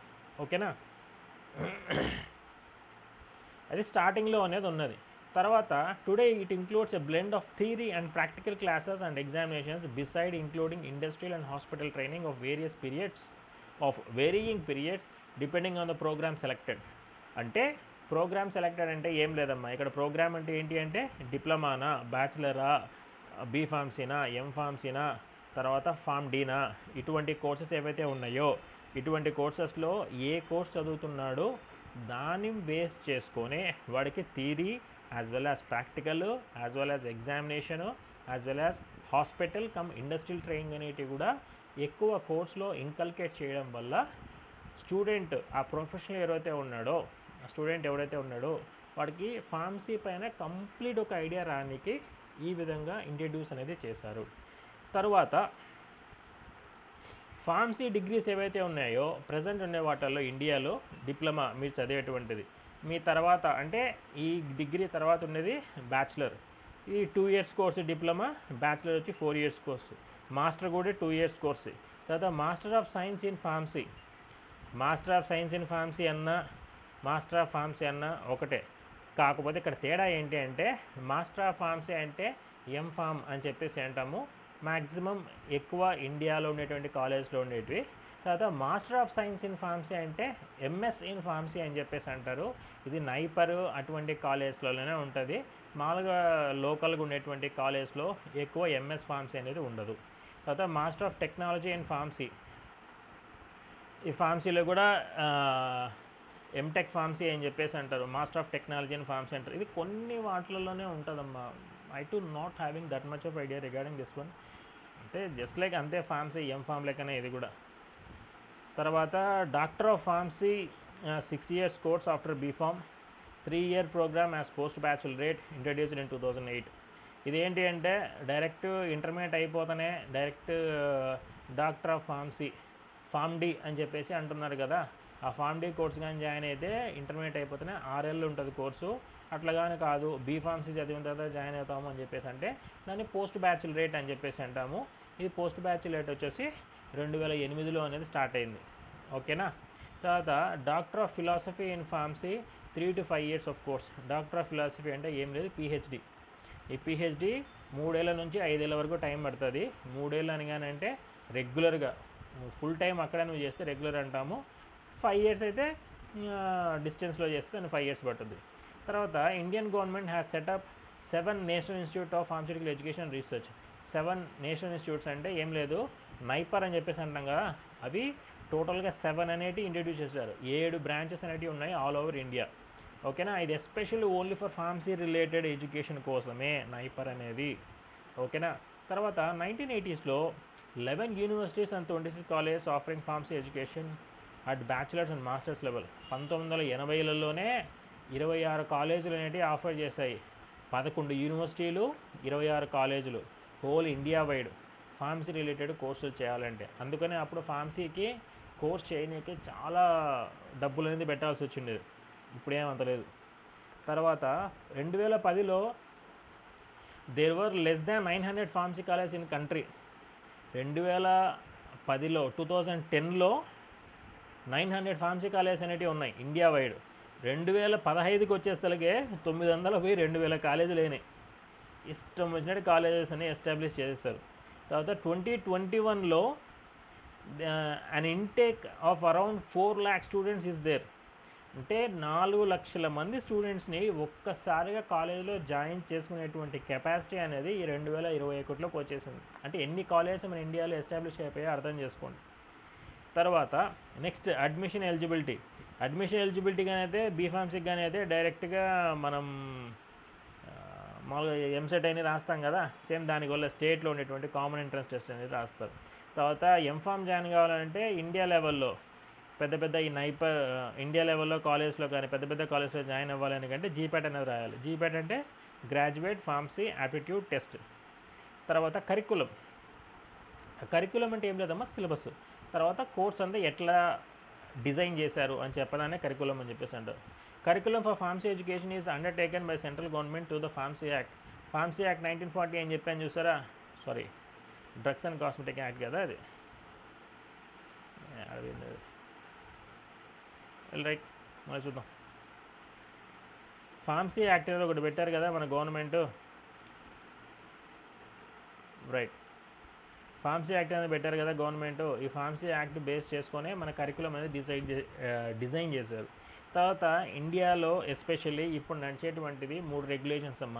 ఈఆర్ అంటే ఎడ్యుకేషన్ రెగ్యులేషన్. ఈ రెగ్యులేషన్ వచ్చేసి డి ఫార్మసీ దానికైతే ఈఆర్ 2020 అనేది ఉన్నది, బి ఫార్మసీ దానికి, ఎం ఫార్మసీ దానికైతే ఈఆర్ 2014 అనేది, ఫార్మ్ డీకి అయితే 2008 అన్నది. ఇక్కడ ఏంది 2020, 2014, 2008 అంటే ఆ ఇయర్లో ఆ సబ్జెక్ట్ రిలేటెడ్గా ఏమన్నా నాలెడ్జ్ రిలేటెడ్గా టాపిక్స్ అంటే కొద్దిగా యాడ్ చేయాలన్నా లేకపోతే కొన్ని డిలీట్ చేయాలన్నా, అవసరం ఎంత ఉంది, క్లాసెస్ అనేది ఏ విధంగా డిస్ట్రిబ్యూట్ చేయాలా అనే దాన్ని డిజైన్ చేస్తారు. అది 2020లో డిజైన్ చేసినటువంటి అప్డేటెడ్ ఇన్ఫర్మేషన్ ఏదైతే ఉన్నదో సిలబస్ రిలేటెడ్గా దాన్ని ఎడ్యుకేషన్ రెగ్యులేషన్ 2020 ఆ ఇయర్లో తయారు చేశారు. ఆ ఇయర్లో తయారు చేసినటువంటి ఆ కరికులంనే ఇప్పటికీ ఫాలో అవుతున్నారు. అదేవిధంగా ఎంఫామ్కి అయితే 2014, ఫార్మ్ డీకి అయితే 2008 నుంచి 2008వ సంవత్సరంలో తయారైనటువంటి. The curriculum for all pharmacy programs is now the same throughout the country. Pharm D ఏదైతే ఉన్నదో అది 2008లో స్టార్ట్ చేశారు కదా, ఇది 2008 నుంచి ఇప్పటి వరకు సేమ్ సిలబస్ అదే కంటిన్యూ అవుతున్నారు త్రూ అవుట్ ద ఇండియా. ఓకేనా. తర్వాత regulations. Pharmacy education in India is regulated by PCI under the Pharmacy Act 1948. Pharmacy Act 1948 ప్రకారంగా ఫార్మసీ ఎడ్యుకేషన్ రిలేటెడ్ ఏదైతే ఉన్నదో దాన్ని అన్ని కంట్రోల్ చేసేది PCI. తర్వాత all India council for technical education AICTE ఇది వచ్చేసి 1987లో అనేది వీళ్ళు దీంట్లోకి ఇంట్రడ్యూస్ అయ్యి ఫార్మసీ దాంట్లోకి వాళ్ళు కూడా కంట్రోల్ చేయడం అనేది స్టార్ట్ చేశారు ఫార్మసీ ఎడ్యుకేషన్ని. ఏ విధంగా కంట్రోల్ చేశారు, ఎందుకు కంట్రోల్ చేశారంటే టెక్నికల్ ఎడ్యుకేషన్ అంటే ఇది కంప్లీట్ డిఫరెంట్, ఫార్మసీ అనేది కంప్లీట్ డిఫరెంట్, మందులు రిలేటెడ్గా. ఇది కంప్లీట్గా మనకి మెడికల్ సైడ్కి రావాలా, టెక్నికల్ ఎడ్యుకేషన్ దానికి కిందకి ఎట్లా పోతుందని మీకు ఒక డౌట్ రావచ్చు. ఎందుకు అంటే మనకి ఫార్మాస్యూటిక్స్లోనే యూనిట్ ఆపరేషన్స్ అనే సబ్జెక్ట్లో ఇండస్ట్రీలో తయారు చేసేటువంటి మెడిసిన్స్ రిలేటెడ్గా ఇన్స్ట్రుమెంట్స్ గురించి మనం మొత్తం చదువుతాం. వీన్కోన్ బ్లెండర్ అని చెప్పేసి, సీవర్డ్స్ అని చెప్పేసి, డబుల్ క్లోన్ బ్లెండర్ అని చెప్పేసి, బాల్ మిల్లు, హ్యామర్ మిల్లు, ఇటువంటి పెద్ద పెద్ద ఇన్స్ట్రుమెంట్స్ ఎట్లా వర్క్ చేస్తాయి, దాంట్లో పనిచేసే విధానం ఏంటివి అని చెప్పేసి మొత్తం చదువుతాం. ఇది కంప్లీట్గా టెక్నికల్ రిలేటెడ్గా సైడ్ ఉండేటువంటి topics. Up to my knowledge, నాకు తెలిసినంత వరకు ఇటువంటి ఇన్స్ట్రుమెంట్స్ వాటి రిలేటెడ్గా కూడా మనం ఎక్కువ చదువుతున్నాం కాబట్టి ఈ AICTE ఏదైతే ఉన్నదో ఇది ఫార్మసీ రిలేటెడ్ దాంట్లో కూడా ఇన్కల్కేట్ అయ్యి ఫార్మసీ ఎడ్యుకేషన్ని లిటిల్ బిట్ కంట్రోల్ అనేది చేయడం అనేది జరుగుతుంది. ఇది నాకు తెలిసినటువంటి knowledge. If you have some more knowledge regarding this one you can share it. ఓకేనా. AICTE is primarily responsible for planning, formulating and maintaining norms and standards in technical education which include pharmacy. ఈ AICTE ఏదైతే ఉన్నదో especially engineering వాళ్ళ education రిలేటెడ్నే మొత్తం వాళ్ళ syllabus planning, total కరికులంని maintain చేయడం, design చేయడం ఉపయోగపడుతుంది. వీళ్ళు ఫార్మసీ దాంట్లో కూడా వచ్చి వాళ్ళు మెయింటైన్ చేస్తూ ఉన్నారు. తర్వాత pharmacy practice is governed by drugs and cosmetics act 1940. ఇందాక నేను 1940 అని చెప్పాను కదా, ఇది ఫార్మసీ యాక్ట్ వేరు 1948, డ్రగ్స్ అండ్ కాస్మెటిక్స్ యాక్ట్ వేరు 1940. ఇక్కడ తేడా ఉంది కదా 1940లో, రైట్. అది ఫార్మస్యూటికల్ ఇండస్ట్రీ ఇన్ ఇండియాలో ఫార్మస్యూటికల్ ఇండస్ట్రీస్ ఎప్పుడు స్టార్ట్ అయ్యాయంటే ఇందా మనం చదువుకున్నాం ఫస్ట్ 1892లో అని చెప్పి స్టార్ట్ చేశారని. 1892లో first indigenous industry Bengal chemical and pharmaceutical press was established. ఇందాక మనం ఫస్ట్ చూసుకున్నాం దాంట్లో స్టార్టింగ్లో చెప్పేటప్పుడు కూడా, అది ఒకసారి రివైజ్ చేస్తున్నాం చూడండి. 1892లో Bengal chemical and pharmaceutical works అనేటువంటి ఫస్ట్ ఫార్మస్యూటికల్ ఇండస్ట్రీ అనేది ఇండియాలో స్టార్ట్ అయింది. About 13% of Indian drug product requirement was produced by 7 other indigenous firms during the first World War II. During and after World War II. World War II సమయంలో, World War II తరువాత 13% of Indian drug product requirement అనగానంటేనమ్మా ఇక్కడ API తర్వాత excipients అని వస్తుందమ్మా. API అంటే active pharmaceutical ingredient. ఒక paracetamol tablets తీసుకుంటే ఆ పారాసిటమాల్ టాబ్లెట్లో మనకి జ్వరం తగ్గించేది పారాసిటమాల్ కాబట్టి ఆ పారాసిటమాల్ ఒక్కదాన్నే యాక్టివ్ ఫార్మాస్యూటికల్ ఇంగ్రీడియంట్ అని చెప్పి అంటారు. అదేవిధంగా ఎక్సిపియంట్స్ అంటే ఏంటి అంటే ఆ ఒక 1 mg తీసుకుంటాము. 1 mgతో మనం ట్యాబ్లెట్ తయారు చేయలేము కదా. ఆ 1 mgకి ఇంకా కొన్ని యాడ్ చేయడం వల్ల అంటే ఏంటివి అంటే కలరెంట్స్ అనేటివి కానీ, బైండర్స్ అనేటివి కానీ, స్వీట్నర్స్ అనేటివి కానీ. కలరెంట్స్ అంటే ట్యాబ్లెట్కి ఒక కలర్ ఇచ్చే వాటిని కలరెంట్స్ అంటాము. బైండర్స్ అంటే తీసుకున్నటువంటి డ్రగ్ని యాక్టివ్ ఫార్మాస్యూటికల్ ఇంగ్రీడియంట్ అన్నాం కదా, దాన్ని ఒక ట్యాబ్లెట్ రూపంలో తయారు చేయడానికి దానికి ఒక షేప్ ఇవ్వడానికి కొన్ని ఎక్సిపియంట్స్ అనేవి యాడ్ చేస్తాం. ఈ ఎక్సిపియంట్ ఏదైతే ఉన్నదో దాన్ని అంతా ముద్దలాగా చేసి ఒక ట్యాబ్లెట్ లాగా తయారు చేయడానికి ఉపయోగపడుతుంది. నెక్స్ట్ స్వీట్నెట్స్, కొన్ని ట్యాబ్లెట్స్ కొన్ని డ్రగ్స్ వచ్చి చేదుకుంటాయి. ఆ చేదు తగ్గించడానికి మనం దాంట్లో కొన్ని స్వీట్నెట్స్ అనేవి యాడ్ చేస్తాం. ఇటువంటి డ్రగ్ కాకుండా మిగిలిన వాటిని ఎక్సిపియంట్స్ అంటాం. ఈ రెండు కలిస్తే మనకు ఫామ్ అయ్యేటువంటిది ఒక ట్యాబ్లెట్. ఇది ఎందుకు చెప్పాను అంటే డ్రగ్ ప్రోడక్ట్ రిక్వైర్మెంట్ అని చెప్పేసి అంటున్నాము. ఒక డ్రగ్ని ఒక ట్యాబ్లెట్ ఫామ్లో తయారు చేయాలి అంటే దానికి ఏమేమి అవసరము, వాటికి రిలేటెడ్గా కావాల్సినటివన్నీ 13% వరకు ఇండియాలో ఉండేటువంటి ఇండిజీనియస్ ఫర్మ్స్ అంటే లోకల్గా ఉండేటువంటి మ్యానుఫ్యాక్చరర్స్ వల్ల తయారు చేశారు. ఎప్పుడు? During and after the world war II. తర్వాత in 1930s efforts were made in producing synthetic bulk drugs. Synthetic అంటే ఏం లేదు, అనిమల్ ప్లాంట్ ఆరిజిన్ కాకుండా కెమికల్ రిలేటెడ్గానే కెమికల్సే యూజ్ చేసేసి ఒక మాలిక్యూల్ ఫామ్ చేసి దాని నుంచి ఒక డ్రగ్గా తయారు చేసి దాన్ని సింథటిక్ డ్రగ్స్ అని చెప్పేసి అంటారు. 1930sలో కంప్లీట్గా సింథటిక్ డ్రగ్స్ని ఏ విధంగా తయారు చేయాలని చెప్పేసి స్టార్ట్ చేశారు. తర్వాత 1940sలో 1950sలో new medicines were marketed by multinational corporations but indigenous industries remain unaffected. 1940sలో 1950sలో మల్టీనేషనల్ కార్పొరేషన్స్ అంటే బయట నుంచి ఇండియాలోకి వచ్చేసి ఇండియాలో ఎస్టాబ్లిష్ అయ్యి ఇండియాలోనే మ్యానుఫ్యాక్చర్ చేసి ఇండియాలోనే పబ్లిష్ చేసేటువంటి కొన్ని కార్పొరేషన్స్ ఏవైతే ఉన్నాయో, ఫైజర్ ఏమి, తర్వాత నోవార్టిస్ ఏమి, ఇటువంటి కొన్ని పెద్ద పెద్ద కంపెనీస్ ఉంటాయి కదా, జిఎస్కే, ఇటువంటి కంపెనీస్ ఏవైతే ఉన్నాయో ఈ బయట కంట్రీస్వి ఈ ఇండియాలోకి వచ్చేసి ఇండియాలో వాటి మందులు సేల్ చేస్తూ వాటి యొక్క పాపులారిటీ పెంచుకోవడం వల్ల అవి బాగా డెవలప్ అయ్యి ఇండియాలో ఉండేటువంటి లోకల్ కంపెనీస్ దెబ్బ అనేది తింటాయి. ఈ 1940sలో 1950sలో అవి వచ్చి స్టార్ట్ చేసి వాటికి డిస్ట్రిబ్యూషన్ చేస్తా ఉన్నా కూడా లోకల్గా ఉండే వాటికి అంత ఎఫెక్ట్ అనేది పడలేదంట. తర్వాత a collaborative effect between council of scientific and industrial research and private manufacturing industry related to development application and advancement in pharmaceutical industry. ఇప్పుడు ఏం జరిగిందంటే ఒక కౌన్సిల్ అయితే స్టార్ట్ చేశారు, council of scientific and industrial research and private manufacturing industry. ఇవి ఏం చేశారంటే ఒక అప్లికేషన్ ఫార్మాస్యూటికల్ ఇండస్ట్రీలో ఏ విధంగా దాంట్లో మనము మంచిగా ఇంకా డెవలప్మెంట్ చేయొచ్చు అనే వాటి రిలేటెడ్గా వాళ్ళు వచ్చేసి ఒక కౌన్సిల్ అనేది స్టార్ట్ చేశారు. తర్వాత 1950sలో MNCs has gained the position with new medicines being introduced into the Indian markets. 1940sలో 1950sలో అంత ఎఫెక్ట్ అయితే పడనటువంటి లోకల్ కంపెనీస్కి 1950sలో ఏమొచ్చిందంటే MNCs కొత్త మందులు ఇండియాలో ఇంట్రడ్యూస్ చేయడం వల్ల వాటి యొక్క పాపులారిటీ అనేది పెరిగింది. వాటి యొక్క పాపులారిటీ బాగా పెరిగిపోయి ఇండియన్ లోకల్ మేడ్స్ ఏవైతే ఉన్నాయో వాటికి పాపులారిటీ లిటిల్ బిట్ తగ్గుతూ రావడం అనేది స్టార్ట్ అయింది. కాకపోతే ఇంకా అంతగా ఎఫెక్ట్ అయితే లేదు అక్కడ.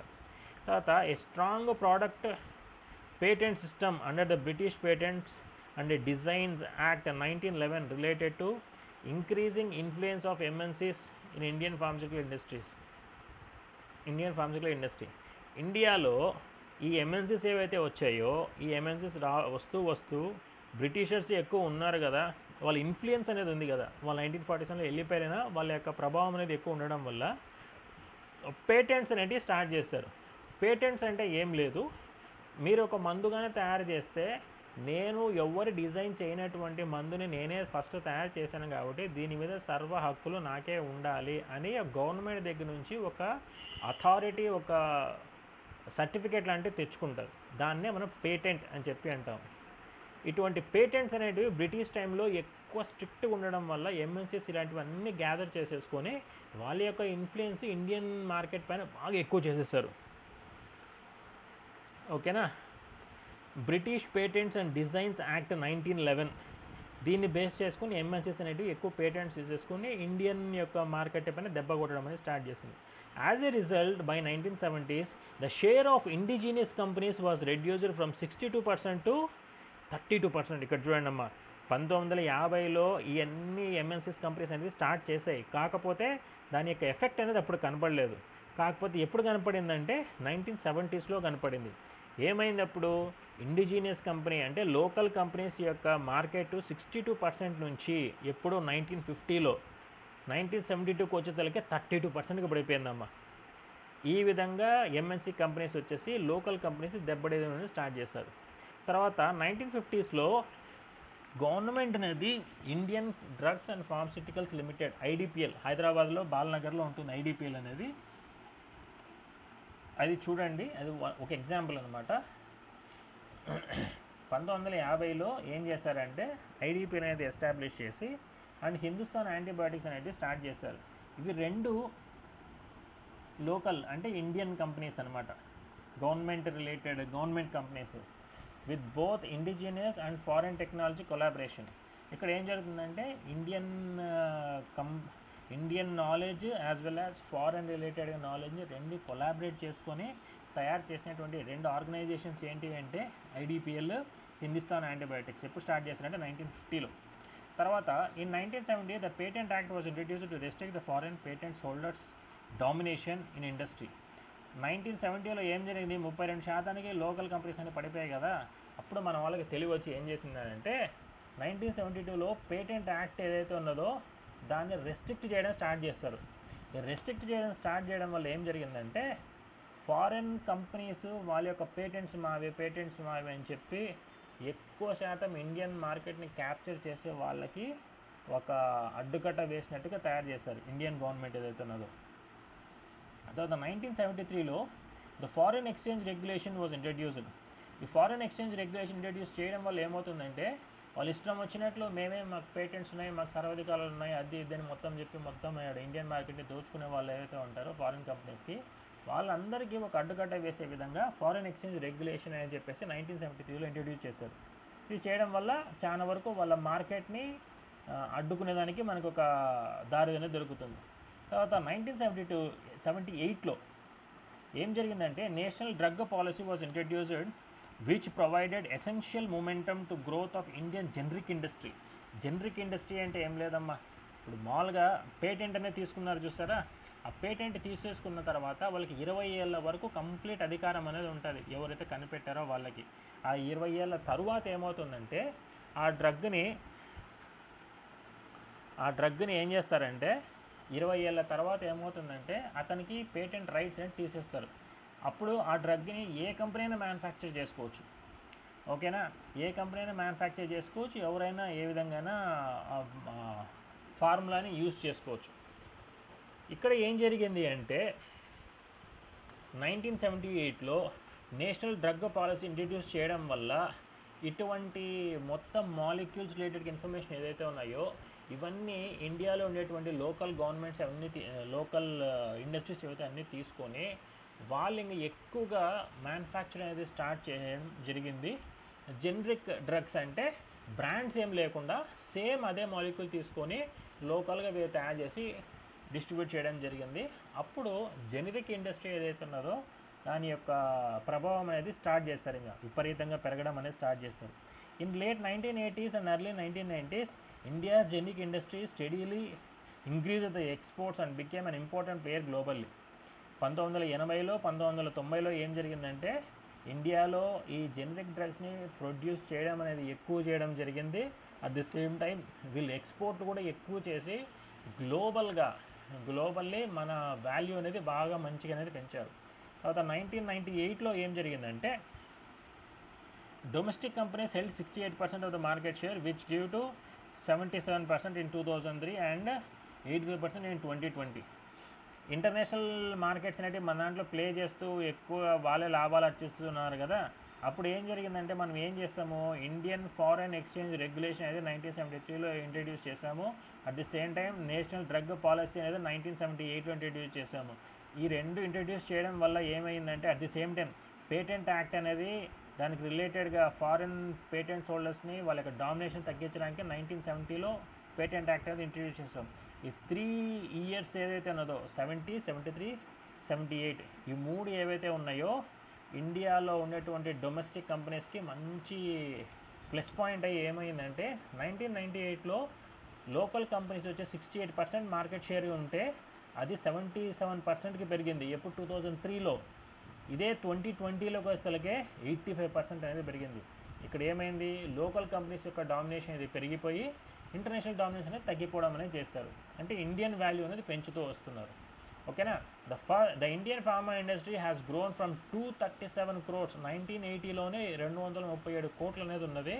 ఇప్పుడు 2020కి వచ్చేసరికి మన ఎంత పెరిగింది లాభం అనుకుంటున్నారు, 1.6 lakh crores అనేది పెరిగిపోయింది అనమాట. ఆ విధంగా మనకు డొమెస్టిక్ కంపెనీస్ని బాగా డెవలప్ చేయడం వల్ల ఇండియన్ యొక్క వాల్యూ పెరగడం వల్ల మన గ్రోత్ 237 నుంచి 1.6 lakh crores వరకు పెరిగిపోయిందమ్మా. The share of export of drugs, pharmaceuticals and fine chemicals is more than 5,000 billion rupees. మనం ఇప్పుడు వరల్డ్లోనే చాలా ఇంపార్టెంట్ రోల్ అనేది ప్లే చేస్తున్నాం, ఎస్పెషల్లీ ఇన్ ఫార్మసీ ప్రొఫెషన్. ఎందుకంటే మనము తయారు చేసినటువంటి వాటిని ఎక్కువ వాటిని ఎక్స్పోర్ట్ అనేది చేస్తున్నాము. అందుకని మన వాల్యూ అనేది గ్లోబల్గా అంత పెరిగింది. సో ఇక్కడ చూసుకుంటే drugs, pharmaceuticals and fine chemicals వాటి యొక్క వర్త్ ఎంత అంటే 5,000 billion రూపీస్లో మన వాళ్ళకి షేర్ చేయడం అనేది జరుగుతుంది, ఎక్స్పోర్ట్ చేయడం అనేది జరుగుతుంది. In terms of scale the Indian pharmaceutical market ranks among the top 10 in the వరల్డ్లోనే మన టాప్ 10లో ఉన్నాం. ఇంత రెస్ట్రిక్షన్ చేయడం వల్ల మన డొమెస్టిక్ కంపెనీస్ అంతా పెరిగి టాప్ 10లో మనం అనేది వచ్చేసాం. తర్వాత ఇప్పుడు చూసుకుంటే ఫార్మసీ ప్రాక్టీస్ ఇన్ ఇండియా. మనకి ఫార్మసీ ప్రాక్టీస్ ఏదైతే ఉన్నదో ఈ ఫార్మసీ ప్రాక్టీస్ వచ్చేసి మనకి 4 రకాలుగా డివైడ్ చేశారమ్మా. ఈ 4 రకాలు డివైడ్ చేయడం ఏంటి అంటే, ఒకటి ట్రెడిషనల్ ఎరా అని చెప్పి, ఒకటి సైంటిఫిక్ ఎరా అని చెప్పి, ఒకటి క్లినికల్ ఎరా అని చెప్పి, ఒకటి ఇండస్ట్రియలైజేషన్ ఎరా అని చెప్పేసి ఫార్మసీ ప్రాక్టీస్ని మనం 4 రకాలుగా డివైడ్ చేస్తాము. It is the discipline of pharmacy which involves developing the professional roles of the pharmacist. ఈ ఫార్మసీ ప్రాక్టీస్ ఇన్ ఇండియా ఏం చేస్తుందంటే, ఇండియాలో ఫార్మసీని ఏ విధంగా అమలులో ఉంచారు అని చెప్పనీకే మన ఫార్మసీ ప్రాక్టీస్ ఇన్ ఇండియా అనే టాపిక్ చదువుతాము. దీంట్లో ఏం చేస్తున్నామంటే, ఎస్పెషల్లో ఫార్మసీలో మన ఎడ్యుకేషన్ రిలేటెడ్గా ఎటువంటి చేంజెస్ తీసుకొచ్చామో దాన్ని బేస్ చేసుకొని ఫార్మసిస్టులు ఎంత ప్రొఫెషనల్గా తయారవుతున్నారు, ఎంత ప్రొఫెషనల్గా వాళ్ళని మనం తయారు చేస్తున్నాము అనే దాని మీద ఎక్కువ ఫోకస్ అనేది చేశారు. The scope of pharmacy practice includes roles such as compounding and dispensing of medications and modern services related to healthcare, including clinical services, reviewing medications for safety and efficacy and providing drug information. దీని అర్థం ఏంటి అంటే ఏం లేదమ్మా, పూర్వకాలంలో మనం compounding చేస్తున్నాం కదా, ఇప్పుడు కాంపౌండింగ్ లేదు కదా. ఇప్పుడు ఈ ఫార్మసీ ప్రొఫెషన్లో చదివినటువంటి ప్రొఫెషనల్స్ ఏ విధంగా డ్రగ్ని కరెక్ట్గా డిస్పెన్స్ చేస్తున్నారు, లేక తర్వాత ప్రిస్క్రిప్షన్లో ఏమన్నా ఇష్యూస్ కానీ ఉంటే ఆ డ్రగ్స్ని అప్డేట్ చేయడమా లేకపోతే డ్రగ్స్ని ఆల్టర్ చేయడమా. ఇక్కడ ఇండియాలో లేదు, అబ్రాడ్లో అయితే ఇది చాలా వరకు ఉన్నది. Even pharmacist can assist the doctor to change the medication. ఈ డ్రగ్ ఇక్కడ లేదు, కొన్ని చేంజ్ చేయండి, లేకపోతే ఈ డ్రగ్ ఎఫెక్టివ్ ఉంటుంది, కొన్ని చేంజ్ చేయండి అని కొద్దిగా చెప్పే రైట్స్ అనేటివి వీళ్ళకు ఉండొచ్చు. మ్యాక్సిమం అబ్రాడ్లో అంత ఏమంటారబ్బా అంత వాల్యూ అనేది ఇస్తారు, ఇండియాలో అంత లేదు నాకు తెలిసినంత వరకు. ఇక్కడ ఏం జరుగుతుందంటే, clinical services, reviving medications for safety and efficacy and providing drug information. ఇప్పుడున్న ఫార్మసీ ప్రొఫెషన్లో ఉండేటువంటి ఫార్మసీ ప్రొఫెషనల్స్ ఎవరైతే ఉన్నారో వాళ్ళు వచ్చేసి డ్రగ్ గురించి ఎందుకు వాడతారు, ఎలాగ వాడతారు, ఎట్లా వాడాలో, ఎందుకు వాడితే మనకి ఎటువంటి ఎఫెక్ట్స్ అనేటివి ఉంటాయి, పథ్యాలు ఏ ఉండాలి, తర్వాత తీసుకునేటప్పుడు ఏ విధంగా తీసుకోవాలి, తినేదానికి ముందా తిన్న తర్వాతన, ఇటువంటి ఇన్ఫర్మేషన్ ఏ టు జెడ్ ఏదైతే ఉన్నదో ఫార్మసీ ప్రొఫెషనల్స్ పేషెంట్స్కి అనే వాళ్ళకి ఇవ్వాలి. At the same time drug ఎంతవరకు తీసుకుంటే మనకి safety, at the same time drug దాని యొక్క ఎఫెక్ట్ ఏ విధంగా పేషెంట్ పైన ఉంటుంది, అటువంటి ఇన్ఫర్మేషన్ అంతా నాలెడ్జ్ అంతా ఫార్మసీ ప్రొఫెషనల్స్ గెయిన్ చేసుకునే విధంగా మన కరికులం తయారు చేశారు అని చెప్తున్నారు. At the same time professionals ఆ విధంగా తయారు చేయాలి, చేస్తున్నారు. ఆ విధంగా చేంజెస్ అనేవి ఈ ఫార్మసీ ప్రాక్టీస్ ద్వారా ఇండియాలో వచ్చాయని చెప్పి చెప్తున్నారు. తర్వాత the origin of pharmacy practice in India can be face it back to 19th century. 19th century నుంచి ఇంకా ఇంతవరకు కంటిన్యూ అవుతుంది. 19th centuryలో అప్పుడు మన కాంపౌండర్స్ అని చెప్పేసి అనేటోళ్ళము, ఇప్పుడు ఫార్మసీ ప్రొఫెషనల్స్ అని చెప్పేసి అంటున్నాం. అంతే, అంతకుమించి ఏం తేడా లేదు. Those who were trained to sell drugs were called as drug sellers or dispensers. ఈ సింపుల్గా డ్రగ్ సెల్లర్స్ ఆర్ డిస్పెన్సర్స్ అనగానంటే దీన్ని రెండు రకాలుగా చూస్తాము. ఒకటి డ్రగ్ డిస్ట్రిబ్యూటర్స్ ఉంటారు చూస్తాం, వాళ్ళు ఒకరు. తర్వాత డైరెక్ట్ ఫార్మసిస్ట్లు ఎవరైతే ఉన్నారో దాన్ని డ్రగ్ సెల్లర్స్ అని చెప్పేసి అంటాం, ఆర్ డిస్పెన్సర్స్ అని చెప్పేసి అంటాం. ఈ డిస్ట్రిబ్యూటర్స్ వచ్చి డైరెక్ట్ ఫార్మసీ వాళ్ళకి అమ్ముతారు. ఫార్మసిస్ట్లు ఏం చేస్తారంటే డైరెక్ట్ పేషెంట్స్కి అమ్ముతారు, అంతే. In 1870s, the inspection of pharmacy practice in India was marked by chemist and druggist program to train students to gain skills in pharmacy practice. 1870స్లో స్టార్ట్ అయిందమ్మా ఇది. ఏంటిది ఫార్మసీ ప్రాక్టీస్ అనేది ఇండియాలో అనేది స్టార్ట్ చేశారు. కెమిస్ట్ అండ్ డ్రగ్గిస్ట్ ప్రోగ్రామ్ అని చెప్పేసి ఒకటి స్టార్ట్ చేసి దాని ద్వారా ఫార్మసీ ప్రొఫెషనల్స్కి డ్రగ్ని ఏ విధంగా డిస్పెన్స్ చేయాలి, పేషెంట్స్కి ఏ విధంగా చేయాలి, ఏ రోగం వస్తే ఎట్లా ట్రీట్ చేయాలి, అంటే ఏ విధంగా పేషెంట్స్కి మందులు ఇవ్వాలి కండిషన్స్ బేస్ చేసుకొని అనేది మెన్షన్ చేశారు. ఇక్కడ మీకు ఒక డౌట్ రావచ్చు, డాక్టర్ కదా ఇచ్చేది, మనం నీకు ఇచ్చేది అని చెప్పేసి. కొన్ని డ్రగ్స్ అనేటివి డైరెక్ట్గా పేషెంట్స్కి ఇచ్చే అధికారం ఫార్మసీ వాళ్ళకు కూడా ఉంటుంది, without the prescription from the doctor. ఆ డ్రగ్స్నే ఓటీసీ డ్రగ్స్ అని చెప్పేసి అంటాము, ఓవర్ ద కౌంటర్ మెడిసిన్స్ అని చెప్పి అంటారు. ఓకేనా. తర్వాత 1881లో the formal training for the compounders was started in బెంగాల్లో 1881లో కాంపౌండర్స్ అనేది స్టార్ట్ చేశారు. తర్వాత ఫార్మసీ ప్రొఫెషనల్ ఏవైతే ఉన్నాయో 4 రకాలని చెప్పాను కదా, అంటే ఫార్మసీ ప్రాక్టీస్ ఏదైతే ఉన్నదో 4 రకాలని చెప్పాను కదా. ఒక traditional era, it was the period from 20th century, 20వ సెంచురీలో స్టార్ట్ అయినటువంటి ఈ పీరియడ్ని మనము ట్రెడిషనల్ ఎరా కిందకి వచ్చేటువంటి ఫస్ట్ టాపిక్ అని చెప్పి చెప్తాం. So the pharmacists were involved in the formulation, dispensing and study of medicinal properties of natural products of plants, animals and mineral origin. Plants, animal, mineral origin అనేటువంటి డ్రగ్స్ ఏవైతే ఉన్నాయో వాటి గురించి మొత్తం చదివి వాటిని ఏ విధంగా తయారు చేయాలి, ఏ విధంగా డిస్పెన్స్ చేయాలని చెప్పి చదువుకుంటాము. ఈ 2 టాపిక్స్ వచ్చేది ట్రెడిషనల్ ఎరా కిందకి వస్తుంది. ఇది ఎర్లీ 20th centuryలో స్టార్ట్ అయింది. తర్వాత సైంటిఫిక్ ఎరాలో కానీ స్టార్ట్ అయినప్పుడు ఏంటి అంటే, సైంటిఫిక్ ఎరాలో ఎప్పుడు స్టార్ట్ అయిందంటే World War II, రెండో ప్రపంచ యుద్ధం తర్వాత స్టార్ట్ అయిన దాన్ని సైంటిఫిక్ ఎరా అని చెప్పేసి అంటాము. ఇక్కడ pharmaceutical industries were emerged and drugs were made by pharmacist in factories. Pharmacy professionals ఎవరైతే ఉన్నారో వాళ్ళు ఇండస్ట్రీలో తయారు చేస్తూ ఉన్నారు వేటిని, మందులని. ఆ ఎలిజిబిలిటీ ఫార్మసీ ప్రొఫెషనల్స్కి వచ్చింది, ఎందుకంటే వాళ్ళు ఫార్మసీ కోర్స్ అనేది చేయడం వల్ల ఏ విధంగా తయారు చేయాలి మందులని, ఏ విధంగా మనం క్వాలిటీ మెడిసిన్స్ని డిస్ట్రిబ్యూట్ చేయాలి, అంటే ఫస్ట్ ఇండస్ట్రీలో మనం కరెక్ట్గా తయారు చేయాలి అని వాళ్ళకి బాగా అర్థమయ్యే విధంగా ఫార్మసీ కోర్స్లో ఇంట్రడ్యూస్ చేయడం వల్ల ఫార్మసీ ప్రొఫెషనల్స్ ఇండస్ట్రీకి పోయి బాగా తయారు చేయడం అనేది స్టార్ట్ చేశారు. Next, scientific study of drugs and mechanism of action including side effects and release characteristics of drug were performed. ఇక్కడ ఏం జరిగిందంటే సైంటిఫిక్ స్టడీ అంటే క్లినికల్ ట్రయల్స్ అనేవి కొన్ని ఉంటాయి ఇండస్ట్రీలో. ఆ డిపార్ట్మెంట్ ద్వారా కూడా ఫార్మసీ ప్రొఫెషనల్స్కి డ్రగ్ యొక్క సైడ్ ఎఫెక్ట్స్ ఏంటివి, అది డ్రగ్ మన బాడీలోకి వెళ్ళిన తర్వాత ఏ విధంగా రిలీజ్ జరుగుతుంది, రిలీజ్ జరిగిన తర్వాత క్యారెక్టరిస్టిక్స్, ఆ డ్రగ్ ఏ విధంగా రిలీజ్ అవుతుంది, ఏ విధంగా అబ్జార్ప్షన్ అవుతుంది, ఏ విధంగా డిస్ట్రిబ్యూట్ అవుతుంది, ఏ విధంగా ఎలిమినేషన్ అవుతుంది, ఇటువంటి వాటిపైన కూడా మొత్తం నాలెడ్జ్ ఫార్మసీ ప్రొఫెషనల్స్కి వచ్చే విధంగా ఈ సైంటిఫిక్ ఎరాలో వాళ్ళు తయారవ్వడం జరిగింది. Next, clinical era. ఈ క్లినికల్ ఎరాలో this era began in the second half of this 20th century. 20th century స్టార్టింగ్లో సెకండ్ హాఫ్లో అనేది స్టార్ట్ అయింది. అంటే 1950 తర్వాత, second half of the 20th century. ఎప్పుడోనమ్మా అప్పుడే 20th centuryలో స్టార్ట్ అయింది, సెకండ్ హాఫ్లో స్టార్ట్ అయిందమ్మా. ఇక్కడ ఏమవుతుందంటే during this pharmacists were educated in the area of clinical pharmacy to establish pharmacokinetic parameters of drug within the body over a period of time which includes the absorption, distribution, metabolism and elimination. ఈ ఫార్మకోకైనెటిక్ అంటే ఏంటివి అంటే parameters ఇవే: అబ్జార్ప్షను, distribution, metabolism and elimination. మన శరీరంలోకి వెళ్ళిన తర్వాత drug ఏ విధంగా అబ్జార్బ్ అవుతుంది, అబ్జార్బ్ అయినటువంటి డ్రగ్ ఏ విధంగా డిస్ట్రిబ్యూట్ అవుతుంది, డిస్ట్రిబ్యూట్ అయినటువంటి డ్రగ్ మన శరీరంలోంచి బయటికి వెళ్ళాలి అంటే మెటబాలిజం అనే ప్రాసెస్ ఏ విధంగా జరుగుతుంది,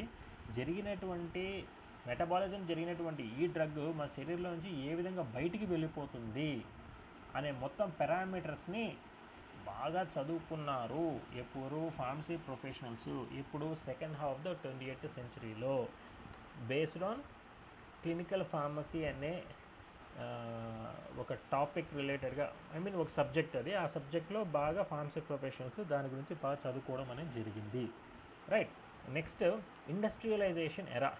ఈ ఎరాలో ఏమవుతుందంటే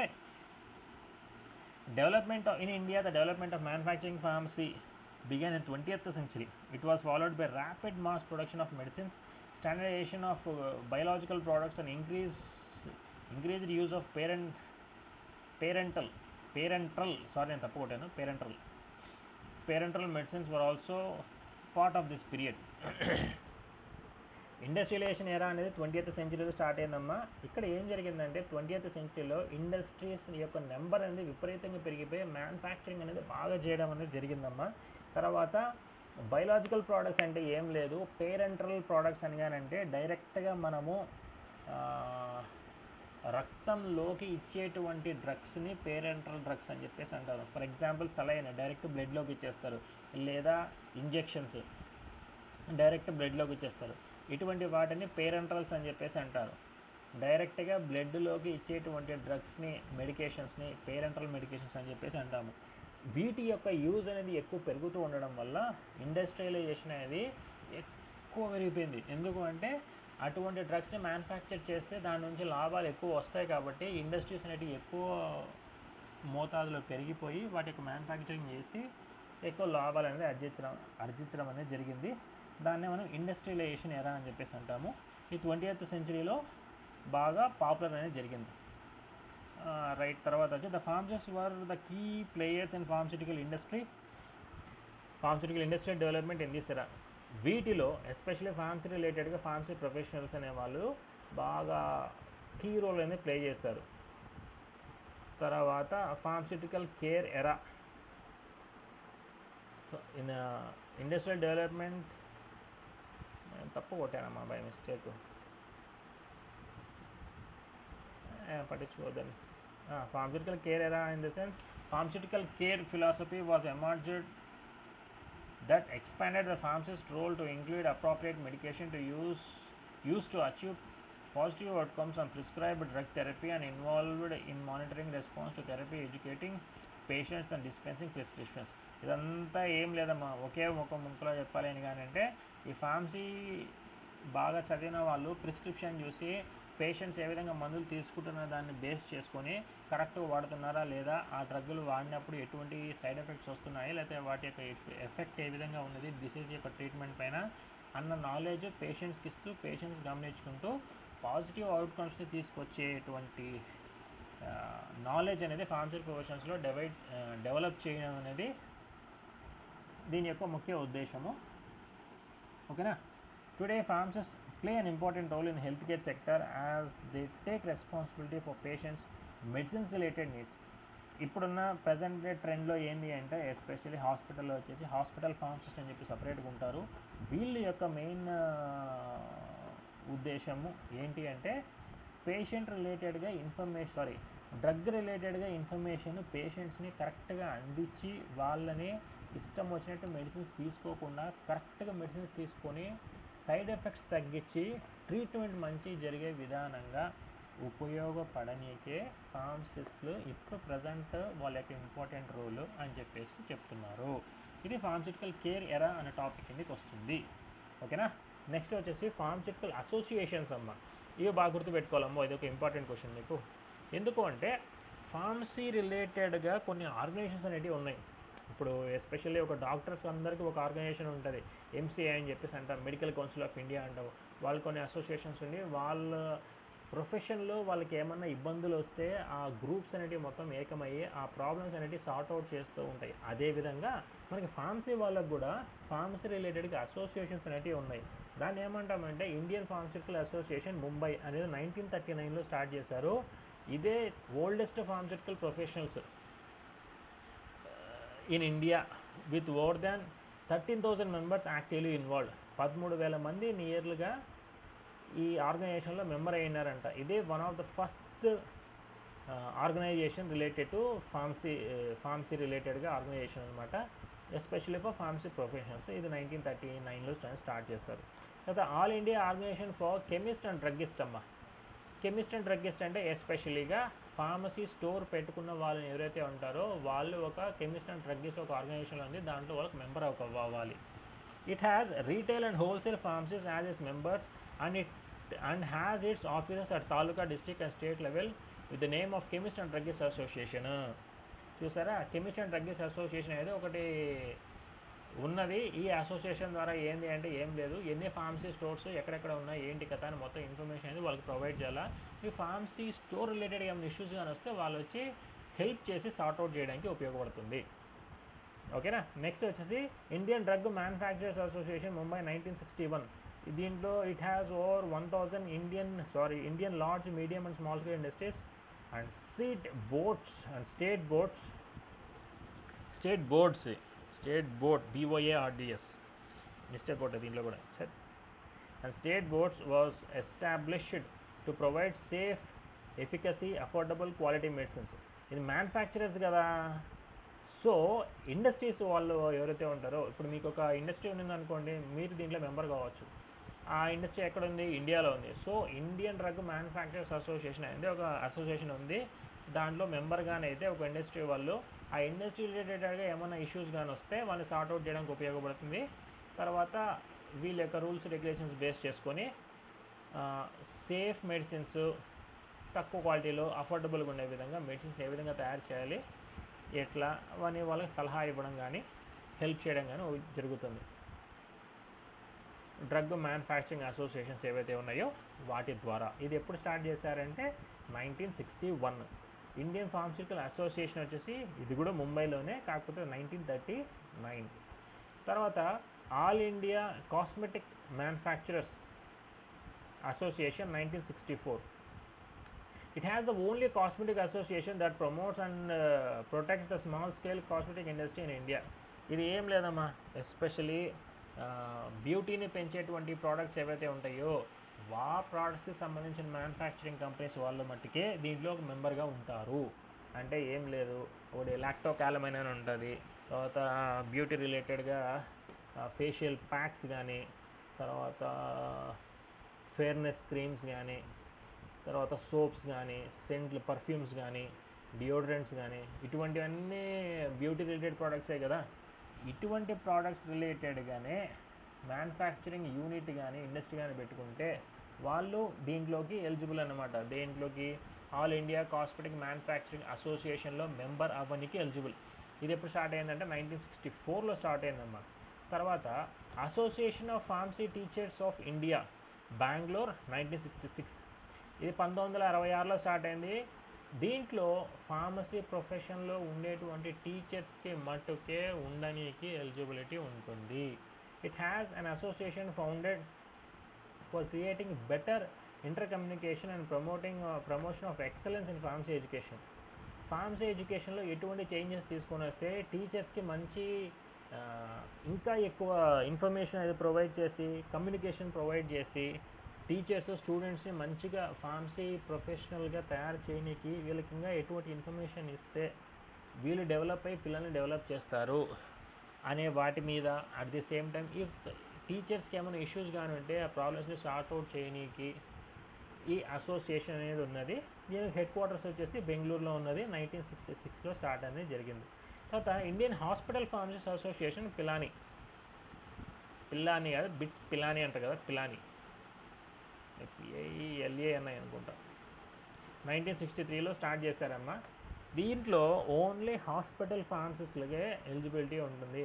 హాస్పిటల్ ఫార్మసిస్ట్లే అని చెప్పేసి అంటే హాస్పిటల్లో పనిచేసేటువంటి ఫార్మసిస్టులు వాళ్ళు మట్టికే దీంట్లో అసోసియేషన్లో మెంబర్ అవ్వడానికి ఛాన్స్ అనేది ఉంటుంది. It is the national professional body of hospital pharmacist engaged in the practice of pharmacy. హాస్పిటల్లో ఉండే ఫార్మసిస్ట్ డైరెక్ట్గా డ్రగ్స్ అనేది డిస్ట్రిబ్యూషన్ అనేది చేస్తూ ఉంటారు డైరెక్ట్ పేషెంట్స్కి. ఆ హాస్పిటల్ ఫార్మసిస్ట్ వాళ్ళే దీంట్లో అసోసియేషన్లో మెంబర్ అవ్వడానికి ఛాన్స్ అనేది ఉంటుంది. Organisation of pharmaceutical producers of India 1965. It represents the research based pharmaceutical companies in India. ఇప్పుడు మామూలుగా బల్క్ మ్యానుఫ్యాక్చరింగ్ దానికి, జెనరిక్ మ్యానుఫ్యాక్చరింగ్ దానికి, తర్వాత రీసెర్చ్ రిలేటెడ్గా ఉండేటువంటి మ్యానుఫ్యాక్చరింగ్ ఇండస్ట్రీ డిఫరెంట్గా ఉంటాయేమో, అది బాగా గుర్తుపెట్టుకోండి. ఎందుకు అంటే రీసెర్చ్ అనగానంటే దానికి ఫండింగ్ అనేది చాలా ఇంపార్టెంట్. ఎందుకంటే రీసెర్చ్ చేసిన తర్వాత సక్సెస్ అవ్వచ్చు, సక్సెస్ కాకపోవచ్చు. సో మనం అటువంటి వాటిల్లో ఇన్వెస్ట్మెంట్ అనేది చేయడం అనేది కొద్దిగా కష్టం. ఎందుకంటే తిరిగి మనకు డబ్బులు వస్తుందా రాదా, సక్సెస్ అయితే వస్తుంది, సక్సెస్ కాకపోతే రాదు, సక్సెస్ కాకపోతే మనం నష్టపోతాము. ఇటువంటి థాట్స్తో చాలా వరకు ఇండియాలో రీసెర్చ్ ఓరియంటెడ్ కంపెనీస్ అనేటివి ఎక్కువ లేవు. ఓకేనా, రీసెర్చ్ ఓరియంటెడ్గా ఎక్కువ లేవు. అటువంటి రీసెర్చ్ ఓరియంటెడ్ కంపెనీస్ ఏవైతే ఉన్నాయో ఆ కంపెనీసే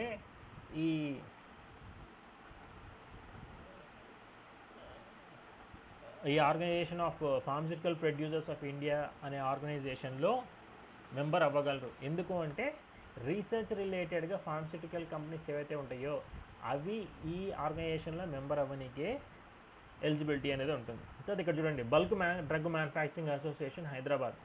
దీంట్లో ఏం లేదమ్మా, బల్క్ మ్యానుఫ్యాక్చరింగ్ అంటే డైరెక్ట్గా ఇందాక మీకు చెప్పాను గుర్తుందా, ఏపీఐ అని ఎక్సిపియన్స్ అనేది చెప్పాను చూసారా, ఇటువంటి వాటిని అన్నీ తీసుకొని ఓన్లీ పారాసిటమాల్ యొక్క బల్క్ ప్రొడక్షన్ చేస్తారు. ఓన్లీ డ్రగ్ యొక్క బల్క్ ప్రొడక్షన్, ఏపీఐ యొక్క బల్క్ ప్రొడక్షన్ ఉంటుంది, లేదా ఎక్సిపియన్స్ యొక్క బల్క్ ప్రొడక్షన్ ఉంటుంది, లేదా ట్యాబ్లెట్స్ని ఎక్కువ మోతాదులో కొడతారు. ఒక పారాసిటమాల్ ట్యాబ్లెట్స్ 1,00,000 ట్యాబ్లెట్స్ కావాలా, వాటి యొక్క బల్క్ ప్రొడక్షన్. ఈ విధంగా బల్క్ మ్యానుఫ్యాక్చరింగ్ అనేది ఉంటాయి. అటువంటి కంపెనీస్ ఏవైతే ఉన్నాయో అవి దీంట్లో మెంబర్ అవ్వడానికి ఎలిజిబిలిటీ అనేది ఉంటుంది. It has an all India body of bulk drug manufacturers constituted to క్యాటర్ the needs of the bulk drug industry. ఇప్పుడు ఎగ్జాంపుల్ దీంట్లో మెంబర్షిప్ అయితే ఏమవుతుందంటే అందరికీ ఒకరికొకరికి ఇంటర్ కనెక్షన్ ఉండడం వల్ల మీ కంపెనీలో ఒక డ్రగ్ అనేది మ్యానుఫ్యాక్చర్ చేస్తున్నారు, దానికి కావాల్సిన కొన్ని ఎక్సిపియన్స్ అనేవి మీ దగ్గర లేవు. ఈ కంపెనీ ఈ ఆర్గనైజేషన్లో మెంబర్ అయిన వాళ్ళ దగ్గరికి మొత్తం కాంటాక్ట్స్ ఉంటాయి కాబట్టి వాళ్ళు కాంటాక్ట్ అయ్యి నాకు ఇట్లా మ్యానుఫ్యాక్చర్ చేస్తున్నాను, సో నాకు కొన్ని డ్రగ్స్ కావాలి అని వాళ్ళని అడిగినప్పుడు వాళ్ళ దగ్గర ఉండేవి మీకు సప్లై చేస్తారు. అదేవిధంగా వాళ్ళకి ఏమైనా అవసరంగా ఉంటే మీరు వాళ్ళకి హెల్ప్ చేసుకుంటారు.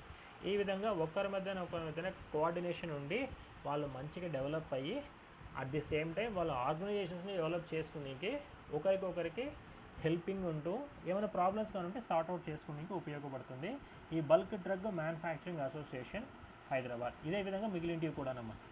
తర్వాత association of community pharmacist of India.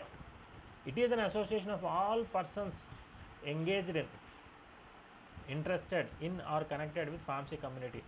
Pharmacy చేసిన ప్రతి ఒక్కరు దీంట్లో అసోసియేషన్గా మనము ఒక మెంబర్గా దాంట్లో అవ్వచ్చు.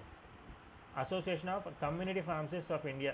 ఈ ఫార్మసీ కమ్యూనిటీలో వాళ్ళు ఎవరైతే ఉన్నారో వాళ్ళందరూ ఒక గ్రూప్గా తయారయ్యి వాళ్ళు వచ్చేసి ఏమన్నా ప్రాబ్లమ్స్ ఉన్నా, ఏమైనా హెల్ప్ కావాలన్నా జాబ్లో కానీ, ఇండస్ట్రీలో కానీ, ఎటువంటి ప్రొఫెషన్లో కానీ, ప్రొఫెషన్ రిలేటెడ్గా వాళ్ళు ఏమైనా ప్రాబ్లమ్స్ కావాలంటే సార్ట్అవుట్ చేసుకోవడానికి ఉపయోగపడతారు ఒకరికొకరు. తర్వాత Indian association of colleges of pharmacy. ఇక్కడ ఇది ఏమవుతుందంటే ఓన్లీ కాలేజ్ మెంబర్సే ఉంటారు. ఫార్మసీ కాలేజెస్ ఎవరైతే ఉంటాయో కాలేజ్ యొక్క మేనేజ్మెంట్ వాళ్ళే మెంబర్స్ ఉంటారు. కాలేజ్ రిలేటెడ్గా ఏమైనా ఇష్యూస్ ఉన్నా, కాలేజ్ రిలేటెడ్గా ఏమైనా ప్రమోట్ చేసుకోవాలన్నా, కాలేజ్ రిలేటెడ్గా ఇంకా ఏమైనా ఎడ్యుకేషన్ రిలేటెడ్గా అప్గ్రేడ్ అవ్వాలన్నా, నాలెడ్జ్ కానీ, సబ్జెక్ట్స్ కానీ, ఫ్యాకల్టీ కానీ ఎటువంటి రిలేటెడ్ ఇష్యూస్ ఉన్నా సరే ఒకరికొకరు కనెక్ట్ అయ్యి ప్రాబ్లమ్ సాల్వ్ చేసుకోనికి ఉపయోగపడతారు. It is a national organization for its member colleges and their respective faculties as well as college members అందరూ దీంట్లో మెంబర్స్ అవుతారు, హెల్ప్ చేసుకుంటారు, ప్రాబ్లమ్స్ అంటే సార్ట్అవుట్ చేసుకుంటారు, అంతే. ఇది Indian association of college of pharmacy. Only college members as well as faculties of that college. ఇది దాని కథ. నెక్స్ట్ వచ్చేసి ఫార్మసీ యాజ్ ఎ కెరియర్ అమ్మ. ఇది బాగా గుర్తుపెట్టుకోవాలి. ఎందుకు ఊరికే చదువుతున్నాం ఫార్మసీ, దీనివల్ల మనకి ఏం ఉపయోగం అని చెప్పేసి అనుకుంటున్నారు చాలామంది. వాళ్ళందరికీ ఇచ్చేటువంటి ఆన్సర్ ఏంటి అంటే pharmacy as a career. Pharmacists have various job opportunities in pharmaceutical industry, universities, teaching, hospital investigation and research institutes, government departments etcetera. అంటే ఫార్మసీ చేసిన తర్వాత ఇన్ని వాటిలలో వాళ్ళకి జాబ్ ఆపర్చునిటీస్ అనేవి ఉంటాయి ఫార్మసీ వాళ్ళకి, ఫార్మసీ నుంచి పాస్ అవుట్ అయినటువంటి ప్రొఫెషనల్స్కి. ఒకటి చూద్దాం. First one, as a pharmacist. ఒక ఫార్మసిస్ట్గానే అయితే they can work in hospitals as hospital pharmacist, community pharmacist, consultant pharmacist and industrial pharmacist. ఇక్కడ ఏం పడుతుంది, హాస్పిటల్ ఫార్మసిస్ట్ అంటే హాస్పిటల్లో పనిచేసేటువంటి ఒక ఫార్మసిస్ట్. కమ్యూనిటీ ఫార్మసిస్ట్ అని కానంటే మామూలుగా మనం మెడికల్ స్టోర్ పెట్టుకొని ఈ విధంగా ఫార్మసిస్ట్ లాగా రన్ చేసుకునే వాళ్ళని కమ్యూనిటీ ఫార్మసిస్ట్ దాని కిందకి వస్తారు. అయితే కన్సల్టెంట్ ఫార్మసిస్ట్ అని చెప్పేసి అంటారు. కన్సల్టెంట్ ఫార్మసిస్ట్ అంటే ఏంటి అంటే పెద్ద పెద్ద ఇండస్ట్రీస్ కానీ తీసుకుంటే ఆ ఇండస్ట్రీస్కి ఖచ్చితంగా ఒక హాస్పిటల్ ఉంటుంది. హాస్పిటల్ ఒక ఫార్మసిస్ట్ కూడా ఖచ్చితంగా అవసరం. లేదా ఏమన్నా ప్రాబ్లమ్ కానీ వస్తే టక్కన ఫోన్ చేసి నాకు ఇట్లా ఇబ్బందిగా ఉన్నది, ఓటీసీ డ్రగ్స్ ఏమైనా మెన్షన్ చేయగలవా అంటే ఓటీసీ డ్రగ్ మెన్షన్ చేయడానికి ఒక ఫార్మసిస్ట్ అనేవాడు ఉంటాడు. వాడు కన్సల్ట్ అయితే వాడికి మందులు అనేవి చెప్తాడు లేదా ఇష్యూ చేయడం అనేది జరుగుతుంది. వాళ్ళని కన్సల్టెంట్ ఫార్మసిస్ట్ అని చెప్పేసి అంటాము. అయితే ఇండస్ట్రియల్ ఫార్మసీ, ఇండస్ట్రీలో ఖచ్చితంగా ఒక ఫార్మసిస్ట్ అవసరం కదా. ఇందాక చెప్పిన విధంగా హాస్పిటల్ ఉంటే ఖచ్చితంగా ఫార్మసిస్ట్ అవసరం. ఇండస్ట్రీలో ఆ కన్సల్టెంట్ ఫార్మసిస్ట్ లాగా వాళ్ళకి స్కోప్ అనేది ఉంటుంది. సెంట్రల్ గవర్నమెంట్, స్టేట్ గవర్నమెంట్లో కానీ అయితే వాళ్ళకి ఎటువంటి జాబ్స్ ఉంటాయని అంటే pharmacist are employed with in the central and state government department such as health protection branch of the department of health and welfare. Central గవర్నమెంట్లో కానీ అయితే స్టేట్ అండ్ సెంట్రల్ గవర్నమెంట్లో డ్రగ్ ఇన్స్పెక్టర్లుగా వాళ్ళకి జాబ్ అనేది ఉంటుంది. Pharmacist have job opportunities in government organisations such as CSR, IICT, AIIMS, CDSEO ఇటువంటి పెద్ద పెద్ద ఆర్గనైజేషన్స్లో వాళ్ళకి జాబ్ ఫార్మసిస్ట్ లెక్క జాబ్ అనేది ఒక ఆపర్చునిటీస్ అనేవి ఉంటాయి. Pharmacist can even find jobs in railways, hospitals, navy and military etcetera. Railway pharmacist అని చెప్పేసి అంటారు కదా, అదేవిధంగా రైల్వే హాస్పిటల్స్లో ఉండేటువంటి ఫార్మసిస్టులు, నేవీలో కావాల్సిన ఫార్మసిస్టులు, మిలిటరీలో కావాల్సిన ఫార్మసిస్టులు అనే వాళ్ళు కూడా అవసరం ఉంటుంది.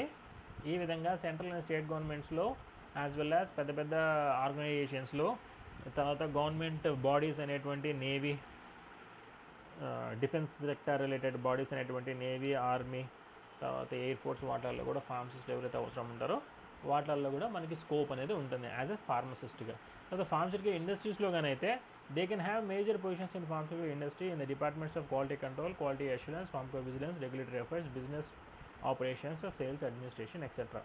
ఇక్కడ ఏంటి అంటేనమ్మా ఇండస్ట్రీ ఏదైతే ఉన్నదో ఆ ఇండస్ట్రీలో మనకి డ్రగ్ మ్యానుఫ్యాక్చర్ చేయడము, డ్రగ్ యొక్క క్వాలిటీ కంట్రోల్ చేయడము, డ్రగ్ యొక్క ప్యాకింగ్ చేయడము, తర్వాత డ్రగ్ యొక్క షెల్ఫ్ లైఫ్ అంటే అది ఎంతవరకు ఆ డ్రగ్ దాని యొక్క లైఫ్ అనేది సస్టైన్ అవ్వగలదు, మ్యానుఫ్యాక్చర్ డేట్, ఎక్స్పైరీ డేట్ అని చెప్పి దాని మీద మెన్షన్ చేస్తారు కదా, అటువంటి వాటిని స్టడీ చేయడము. తర్వాత దాంట్లో బిజినెస్ రిలేటెడ్గా ఏ కంపెనీస్ నుంచి మనకి యాక్టివ్ ఫార్మస్యూటికల్ ఇంగ్రీడియంట్ వచ్చింది, తర్వాత ఎవరెవరికి డిస్ట్రిబ్యూట్ చేయాలా, ఇటువంటి రిలేటెడ్గా బిజినెస్ రిలేటెడ్గా ఆపరేషన్స్ మెయింటైన్ చేయడము, అడ్మినిస్ట్రేషన్ చేయడము, తర్వాత ఫార్మకో విజిలెన్స్ అనే సెక్టార్లో పనిచేయడము, తర్వాత రెగ్యులేటరీ అఫైర్స్ అనేటువంటి సెక్టార్లో పనిచేయడము. ఇటువంటి డిపార్ట్మెంట్స్ అన్నిట్లో ఫార్మస్యూటికల్ ఇండస్ట్రీలో ఫార్మసీ ప్రొఫెషనల్స్కి పనిచేసేటువంటి ఒక రైట్ అనేది ఉంటుంది. రైట్ ఇన్ ద సెన్స్ వాళ్ళకి ఎలిజిబిలిటీ అనేది ఉంటుంది. తర్వాత ఫార్మస్యూటికల్ సేల్స్ అనమాట. సేల్స్లో కానీ వస్తే మందులు ఏ విధంగా ఫార్మసీ మందులు ఏవైతే ఉన్నాయో వాటిని ఏ విధంగా సెల్ చేస్తున్నాము అనే దాంట్లో మనకి ఎటువంటి ఆపర్చునిటీ ఉంటుందంటే they can sell bulk drugs as a bulk drug distributor or supplier and pharmaceutical products as distributor. సింపుల్గా మనం ఇప్పుడు ఒక కడపలో కానీ ఉంటే అక్కడ బీకేఎం స్ట్రీట్లోకి వెళ్తే దానికి డిస్ట్రిబ్యూటర్స్ అనేటి వాళ్ళు ఉంటారు. ఓకేనా, అదేవిధంగా మనము ఒక డిస్ట్రిబ్యూటర్ లాగా ఒక షాప్ని సెటప్ చేసుకొని మనమే మెడికల్ స్టోర్స్కి డ్రగ్ అనేది డిస్ట్రిబ్యూషన్ అనేది చేయొచ్చు. తర్వాత pharmaceutical marketing. Pharmaceutical industries offer excellent opportunities for pharmacy students as they have the good knowledge about the drug molecules and their therapeutic effects. The positions include global manager at the higher levels to medical representative at the starting level. Pharmaceutical marketing అంటే ఏం లేదు, pharmaceutical companies నుంచి వచ్చేటువంటి మందులు ఏవైతే ఉన్నాయో ఆ మందులు డాక్టర్ దగ్గరికి పోయి ప్రమోట్ చేసేటువంటి మెడికల్ రెప్లు ఏవైతే ఉంటాయో, మెడికల్ రెప్లు ఎవరైతే ఉంటారో వాళ్ళు చేసేటువంటి పనినే ఫార్మస్యూటికల్ మార్కెటింగ్ అని చెప్పేసి అంటాం. మా కంపెనీ మందులు ఉన్నాయి, మీరు కొంటారా, కొనండి, కొంటారా కాదు, కొంటారా అనకూడదు, కొనండి, మీకు ఈ బెనిఫిట్స్ ఉంటాయి అని చెప్పేసి మెడికల్ రెప్లు వచ్చేసి ఆ కంపెనీని యొక్క ప్రమోట్ చేయడానికి మొత్తం అందరు డాక్టర్ దగ్గరికి పోయి చెప్పి మొత్తం అంతా వాళ్ళకి కంపెనీ ప్రమోట్ చేస్తుంటారు కదా, దాన్నే ఫార్మస్యూటికల్ మార్కెటింగ్ అని చెప్పేసి అంటాము. స్టార్టింగ్ లెవెల్ వచ్చేసి మనకి రిప్రజెంటేటివ్గా పనిచేస్తాము. At the same time company దాంట్లో గ్లోబల్ మేనేజర్గా అవ్వచ్చు అనే ఛాన్సెస్ అనేవి ఉన్నాయని చెప్పి ఇక్కడ మెన్షన్ చేస్తారు. వర్క్ చేసే వాళ్ళకి they will have a good knowledge regarding that one. But next one academics. Academics అంటే ఏంటంటే కాలేజెస్లో పనిచేయడానికి ఆపర్చునిటీ ఉంటుంది ఫార్మసీ ప్రొఫెషనల్స్కి. As an M Pharm you can directly join as an assistant professor in the college or universities. Higher ఎడ్యుకేషన్స్లో కానైతే మనకి there are many opportunities for diploma holders in higher education. Diploma చేసిన వాళ్ళకి హైయర్ ఎడ్యుకేషన్లో మంచి chance అనేవి ఉన్నాయి. హైయర్ ఎడ్యుకేషన్ అంటే ఏం లేదు, బ్యాచిలర్స్, తర్వాత మాస్టర్స్, తర్వాత ఇన్ కేస్ ఫార్మ్ డీ చేయాలనుకుంటే పోస్ట్ బ్యాచిలర్ చేయొచ్చు, లేదా పిహెచ్డీ చేయొచ్చు, తర్వాత పీడిఎఫ్ చేయొచ్చు, పోస్ట్ డాక్టరేట్ ఫెలోషిప్ అనేది కూడా చేయొచ్చు. ఎడ్యుకేషన్ రిలేటెడ్లో కూడా మీకు చదవనీకి మంచి ఛాన్స్ అనేవి ఉంటాయి. Next pharmaceutical journalism. ఇది ఈ మధ్య బాగా పాపులర్ అవుతుందమ్మా. జర్నలిజం అంటే ఏం లేదమ్మా, it is an another opportunity for pharmacist who have great potential అంటే ఏం లేదు. ఇక్కడ జర్నలిజం, సింపుల్గా జర్నలిజం అంటే ఏంటి, ఎక్కడ తప్పు జరుగుతుంది, ఎక్కడ మంచి జరుగుతుంది, లేకపోతే అక్కడ జరిగే పరిస్థితి ఏంటి అని మొత్తం ఇన్ఫర్మేషన్ గ్యాదర్ చేసుకొని ఆ ఇన్ఫర్మేషన్ని మనము ప్రజెంట్ చేస్తాం.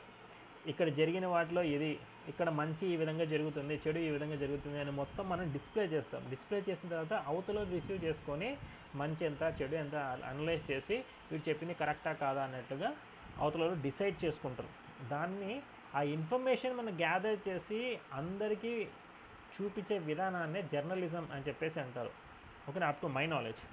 ఇది ఫార్మసీ దాంట్లో కూడా ఒక జర్నలిజం అనేది ఉన్నది అని అంటే, ఫార్మసీ ఎస్పెషల్లీ ఇండస్ట్రీస్ ఏవైతే ఉన్నాయో ఈ విధంగా మ్యానుఫ్యాక్చర్ చేస్తున్నాయి, ఈ విధంగా తయారు చేస్తున్నాయి, ఈ విధంగా డ్రగ్స్ ఇష్యూ చేస్తున్నారు. జనరిక్ డ్రగ్స్ అంటే ఏంటివి, జనరిక్ మెడిసిన్స్కి తర్వాత బ్రాండెడ్ మెడిసిన్స్కి తేడా ఏంటివి, ఇటువంటి వాటికి మొత్తం ఏ టు జెడ్ ఇన్ఫర్మేషన్ అంతా గ్యాదర్ చేసి అందరికీ ఇన్ఫర్మేషన్ అందేలా చేసి వాళ్ళని డిసైడ్ చేసుకోమని చెప్పి మొత్తం చెప్పేదాన్ని ఎస్పెషల్లీ ఫార్మసీ రిలేటెడ్గా ఇన్ఫర్మేషన్ ఇచ్చేటువంటి వాళ్ళనే ఫార్మస్యూటికల్ జర్నలిజం అని చెప్పేసి అంటారు. Next consultancy. ఈ కన్సల్టెన్సీ ఏం ఉపయోగపడుతుంది అంటే, they can offer the services as a consultant pharmacist for local, national and international private and government organisations which include the fields such as regulatory efforts, manufacturing etcetera. వీళ్ళు ఏం చేస్తారంటే consultancy సింపుల్గా మీకు ఐడియానే ఉంటుంది, డెఫినెట్గా ఐడియా ఉంటుంది. B.PHARM కానీ M.PHARM కానీ అయిపోయిన తర్వాత ఇండస్ట్రీలోకి వెళ్ళాలంటే కొన్ని కన్సల్టెన్సీస్ ఉంటాయి. కన్సల్టెన్సీస్ వచ్చి ద్వారా through you can go in to the industry, లేకపోతే పెద్ద పెద్ద ఫార్మకో బిజినెస్ రిలేటెడ్ కంపెనీస్ కానీ, ఐటీ సెక్టార్లో రిలేటెడ్గా ఫార్మసీ రిలేటెడ్గా సెక్టార్లోకి వెళ్ళడం కానీ, అటువంటి వెళ్ళడానికి మీరు ఒక కన్సల్టెన్సీ లాగా ఓపెన్ చేసుకొని కంపెనీస్తో కాంటాక్ట్ అవ్వండి. మీ దగ్గరికి వచ్చిన మంచి స్టూడెంట్స్ కానీ ఎవరైతే ఉంటారో వాళ్ళని హైర్ చేసుకొని ఆ కంపెనీస్కి మీరు ఒక మీడియేటర్ లాగా ఉండి స్టూడెంట్స్ని ఆ కంపెనీకి డైవర్ట్ చేస్తూ ఉంటారు. దాన్ని కన్సల్టెన్సీ అని చెప్పేసి అంటారు. అది పెట్టుకుని కూడా మీకు ఛాన్స్ అనేది ఉంటుంది. Next organisational management. They can work in managerial positions with health and welfare agencies. Health and welfare agencies వచ్చేసి ఏంటి అంటే, మీరు ఒక పెద్ద ఆర్గనైజేషనల్ మేనేజ్మెంట్ అంటే మీకు పెద్ద ఆర్గనైజేషన్ ఉంటుంది. హెల్త్ రిలేటెడ్గా ఏమైనా ఇన్ఫర్మేషన్ కావాలి అని కానన్నా, దానికి రిలేటెడ్గా ఫార్మసీ రిలేటెడ్గా ఏమైనా ఇన్ఫర్మేషన్ కావాలన్నా, మా దగ్గర ఎంతమంది ఫార్మసిస్ట్ ఉన్నారు, మీకు సో ఆర్గనైజేషన్స్ ఉన్నాయి కదా, వాటికి మేము ప్రొవైడ్ చేయగలము ఫార్మసిస్ట్ని, లేదా కన్సల్టెన్సీస్ లేక అంటే కన్సల్టెంట్ ఫార్మసిస్ట్ లేక మీకు కావాలంటే మేము ప్రొవైడ్ చేయగలము అనేటువంటి ఛాన్సెస్ అనేవి మీకు ఎక్కువ ఉంటాయి in case if you maintain this consultancy. Organisational management అంటే పెద్ద ఆర్గనైజేషన్స్ని మొత్తం మెయింటైన్ చేయనీకి మీకు ఎలిజిబిలిటీ అనేది ఉంటుంది. తర్వాత ఆపర్చునిటీస్ అబ్రాడ్ అని కానంటే, ఇండియాలో కంటే ఫార్మసీ వాళ్ళకి మంచి రెస్పెక్ట్ కానీ, మంచి పొజిషన్ కానీ, మంచి జాబ్ కానీ, మంచి పే అవుట్ కానీ అబ్రాడ్ కంట్రీస్లో ఎక్కువగా ఉంటుంది. Pharmacists have placement opportunities in education, sales and manufacturing and hospitals as counselors and as clinical pharmacists. ఇంతవరకు చెప్పుకునే విధానమేనమ్మా. ఫార్మసిస్ట్ ఎవరైతే ఉన్నారో వాళ్ళు అబ్రాడ్లో కానీ వెళ్తే వాళ్ళు ఎడ్యుకేషన్లో కానీ, అంటే ఎస్పెషల్లీ కన్సల్టెన్సీ లాగా, లేకపోతే కాలేజ్లో ఒక ఫ్యాకల్టీ లాగా పనిచేయడానికి, అదే మ్యానుఫ్యాక్చరింగ్ అంటే ఇండస్ట్రీలో పనిచేయడానికి, హాస్పిటల్స్లో ఏ విధంగా కౌన్సిలర్ అంటే పేషెంట్కి డ్రగ్ రిలేటెడ్గా కౌన్సిలింగ్ ఇవ్వడము, ఆ విధంగా వాళ్ళకి ఛాన్స్ అనేది ఎక్కువ ఉంటుంది. దాన్ని క్లినికల్ ఫార్మసిస్ట్ అని చెప్పేసి అంటాము. పేషెంట్స్కి కౌన్సిల్ అనేది చేయడం కూడా జరుగుతుంది, అంటే ఈ మందు గురించి కౌన్సిల్ చేయడమే. తర్వాత మెడికల్ ట్రాన్స్క్రిప్షన్ అంటే ఏం లేదమ్మా. మెడికల్ ట్రాన్స్క్రిప్షన్ అంటే ఇక్కడ ఏం జరుగుతుంది, డాక్టర్ వచ్చేసి మొత్తం ఒక పేషెంట్ గురించి ఇన్ఫర్మేషన్ అంతా ఆడియో వాయిస్ ఫార్మాట్లో రికార్డ్ చేసి పంపిస్తారు. అది మీరు మొత్తం విని అతను చెప్పిన ఇన్ఫర్మేషన్ అంతా వర్డ్ ఫార్మాట్లో మీరు టైప్ చేసి అక్కడ ఉన్న కంపెనీస్కి మీరు ప్రొడ్యూస్ చేయడాన్ని మెడికల్ ట్రాన్స్క్రిప్షన్ అని చెప్పేసి అంటాం. The pharmacist can work with the physician as medical transcriptor to maintain the patient treatment history, the drug to which patients are allergic etcetera. అంటే ఏం లేదు, డాక్టర్ వచ్చేసి ఆ పేషెంట్ గురించి A to Z ఇన్ఫర్మేషన్ ఇస్తాడు. ఈ పలానా ప్రాబ్లం మీద వచ్చాడు, పలానా డయాగ్నోస్ చేసాము, పలానా ట్రీట్మెంట్ చేసాము, పలానా results as well as side effects వచ్చాయి అని A to Z ఇన్ఫర్మేషన్ అనేది డాక్టర్ చెప్తూ ఉంటాడు. ఈ ఫార్మసిస్ట్ ఎవడైతే ఉన్నాడో మొత్తం చెప్పినటువంటి ఇన్ఫర్మేషన్ అంతా వాడు గ్యాదర్ చేసుకుంటాడు, దాన్ని వర్డ్ ఫార్మాట్లో ఎత్తాడు. అంతే medical transcription. Right. Next pharmacopoeia. ఇద్దమ్మా ఇక్కడ మీరు తెలుసుకోవాల్సింది. ఫార్మకోపియా అంటే ఏందమ్మా, ఎందుకు ఫార్మకోపియా మనకు అవసరమా అనే క్వశ్చన్ కానీ వస్తే, definition, it is defined as a book prepared under the authority of government of the respective countries that contains a list of medicinal substances through drugs and formulae for making preparations from them. ఇదేం లేదమ్మా, government of India authority వాళ్ళ యొక్క పర్యవేక్షణలో మనము మందుల రిలేటెడ్గా whole information అంతా ఒక పుస్తకాల్లో పొందుపరిచి ఉంటాము. ఈ పుస్తకాలనే మనం ఫార్మకోపియా అని చెప్పేసి అంటాము. ఇది గవర్నమెంట్ యొక్క పర్యవేక్షణలో చేస్తున్నాం కాబట్టి, గవర్నమెంట్ A to Z దాని మీద కంట్రోల్ ఉంటుంది కాబట్టి దాన్ని మనం ఫార్మకోపియా అని ఒక పదం అనేది ఇస్తున్నాం. ఇక్కడ ఏం జరుగుతుందంటే, గవర్నమెంట్ A to Z దాని గురించి మీరు చేసేటువంటి ఆ పుస్తకంలో పొందుపరిచేటువంటి ప్రతి ఒక్క అక్షరం దానిపైన కూడా 1కి 10 సార్లు రివైజ్ చేసి ఆ పుస్తకాల్లో ప్రింట్అవుట్ చేస్తారు. అది దేని గురించి అంటే, డ్రగ్ యొక్క ఆరిజిన్, అనిమల్ ఆరిజిన్ గానా, అనిమల్ ఆరిజిన్ గానా, తర్వాత ప్లాంట్ ఆరిజినా, మినరల్ ఆరిజినా, సింథటిక్ ఆరిజినా, కెమికల్ ఆరిజినా, ఎటువంటి ఆరిజిన్ నుంచి ఉన్నది, తర్వాత దాన్ని మ్యానుఫ్యాక్చర్ చేయాలి అని కానీ అంటే ఒక ట్యాబ్లెట్ ఫామ్లో ఆ డ్రగ్ రిలేటెడ్గా A to Z ఇన్ఫర్మేషన్, దాని యొక్క కలర్ ఏంది, దాని యొక్క టేస్ట్ ఏంటి, దాని యొక్క ఓడర్ ఏంది, దాని యొక్క రియాక్షన్స్ ఏంటివి, అది ఏ ఫామ్లో ఉంది, పౌడర్ ఫామ్లో ఉందా, సాలిడ్ ఫామ్లో ఉందా, అమార్ఫస్ ఫామ్లో ఉందా, అమార్ఫస్ అంటే పొడిగా ఉందా, ఇటువంటి ఇన్ఫర్మేషన్ ఒక డ్రగ్ రిలేటెడ్గా, ఒక ఎక్సిపియంట్ రిలేటెడ్గా, తర్వాత దాన్ని ఒక ట్యాబ్లెట్గా తయారు చేయాలంటే ఏ క్రమ పద్ధతిగా తయారు చేయాలా అనేటువంటి టోటల్ ఇన్ఫర్మేషన్ని గవర్నమెంట్ పర్యవేక్షణలో 1కి 10 సార్లు టెస్ట్ చేసి కరెక్ట్ ఫార్మాట్లో పెడితే దాన్ని ఫార్మకోపియా అని చెప్పేసి అంటాం. వాళ్ళు స్టాండర్డ్స్ అనేవి మెయింటైన్ చేస్తారు. ఇంకా మనం వేరే వాటి గురించి ఆలోచించకుండా డైరెక్ట్గా ఫార్ములా, తర్వాత దాని యొక్క ఏమంటే స్టాండర్డ్స్ని బేస్ చేసుకొని మనం ట్యాబ్లెట్స్ అనేవి తయారు చేసేయచ్చు. దీన్నే మనం ఫార్మకోపియా అని చెప్పేసి అంటాం. Word pharmacopoeia is derived from the Greek word for called pharmakon meaning drug and poio means take. డ్రగ్ని డ్రగ్ తీసుకోవడం ఏదైతే ఉన్నదో, ఈ 2 పదాలు గ్రీక్ వర్డ్స్, దీని నుంచి ఆరిజిన్ అయింది ఫార్మకోపియా. ఓకేనా. It contains list of drugs and other related information regarding their sources, description, standard test, formula for preparation, action and uses, dosages, storage conditions etc. ఈ A to Z ఇందాక చెప్పినా కదమ్మా, ఆ మందుల యొక్క A to Z ఇన్ఫర్మేషన్ ఉంటుంది. ఎట్లా తయారు చేయాలా, ఎట్లా దాన్ని స్టోర్ చేయాలనేది కూడా ఇన్ఫర్మేషన్ అనేది దాంట్లో ఉంటుంది, దేంట్లో ఫార్మకోపియాలో. It is prepared by expert among medical practitioners, teachers and pharmaceutical manufacturers.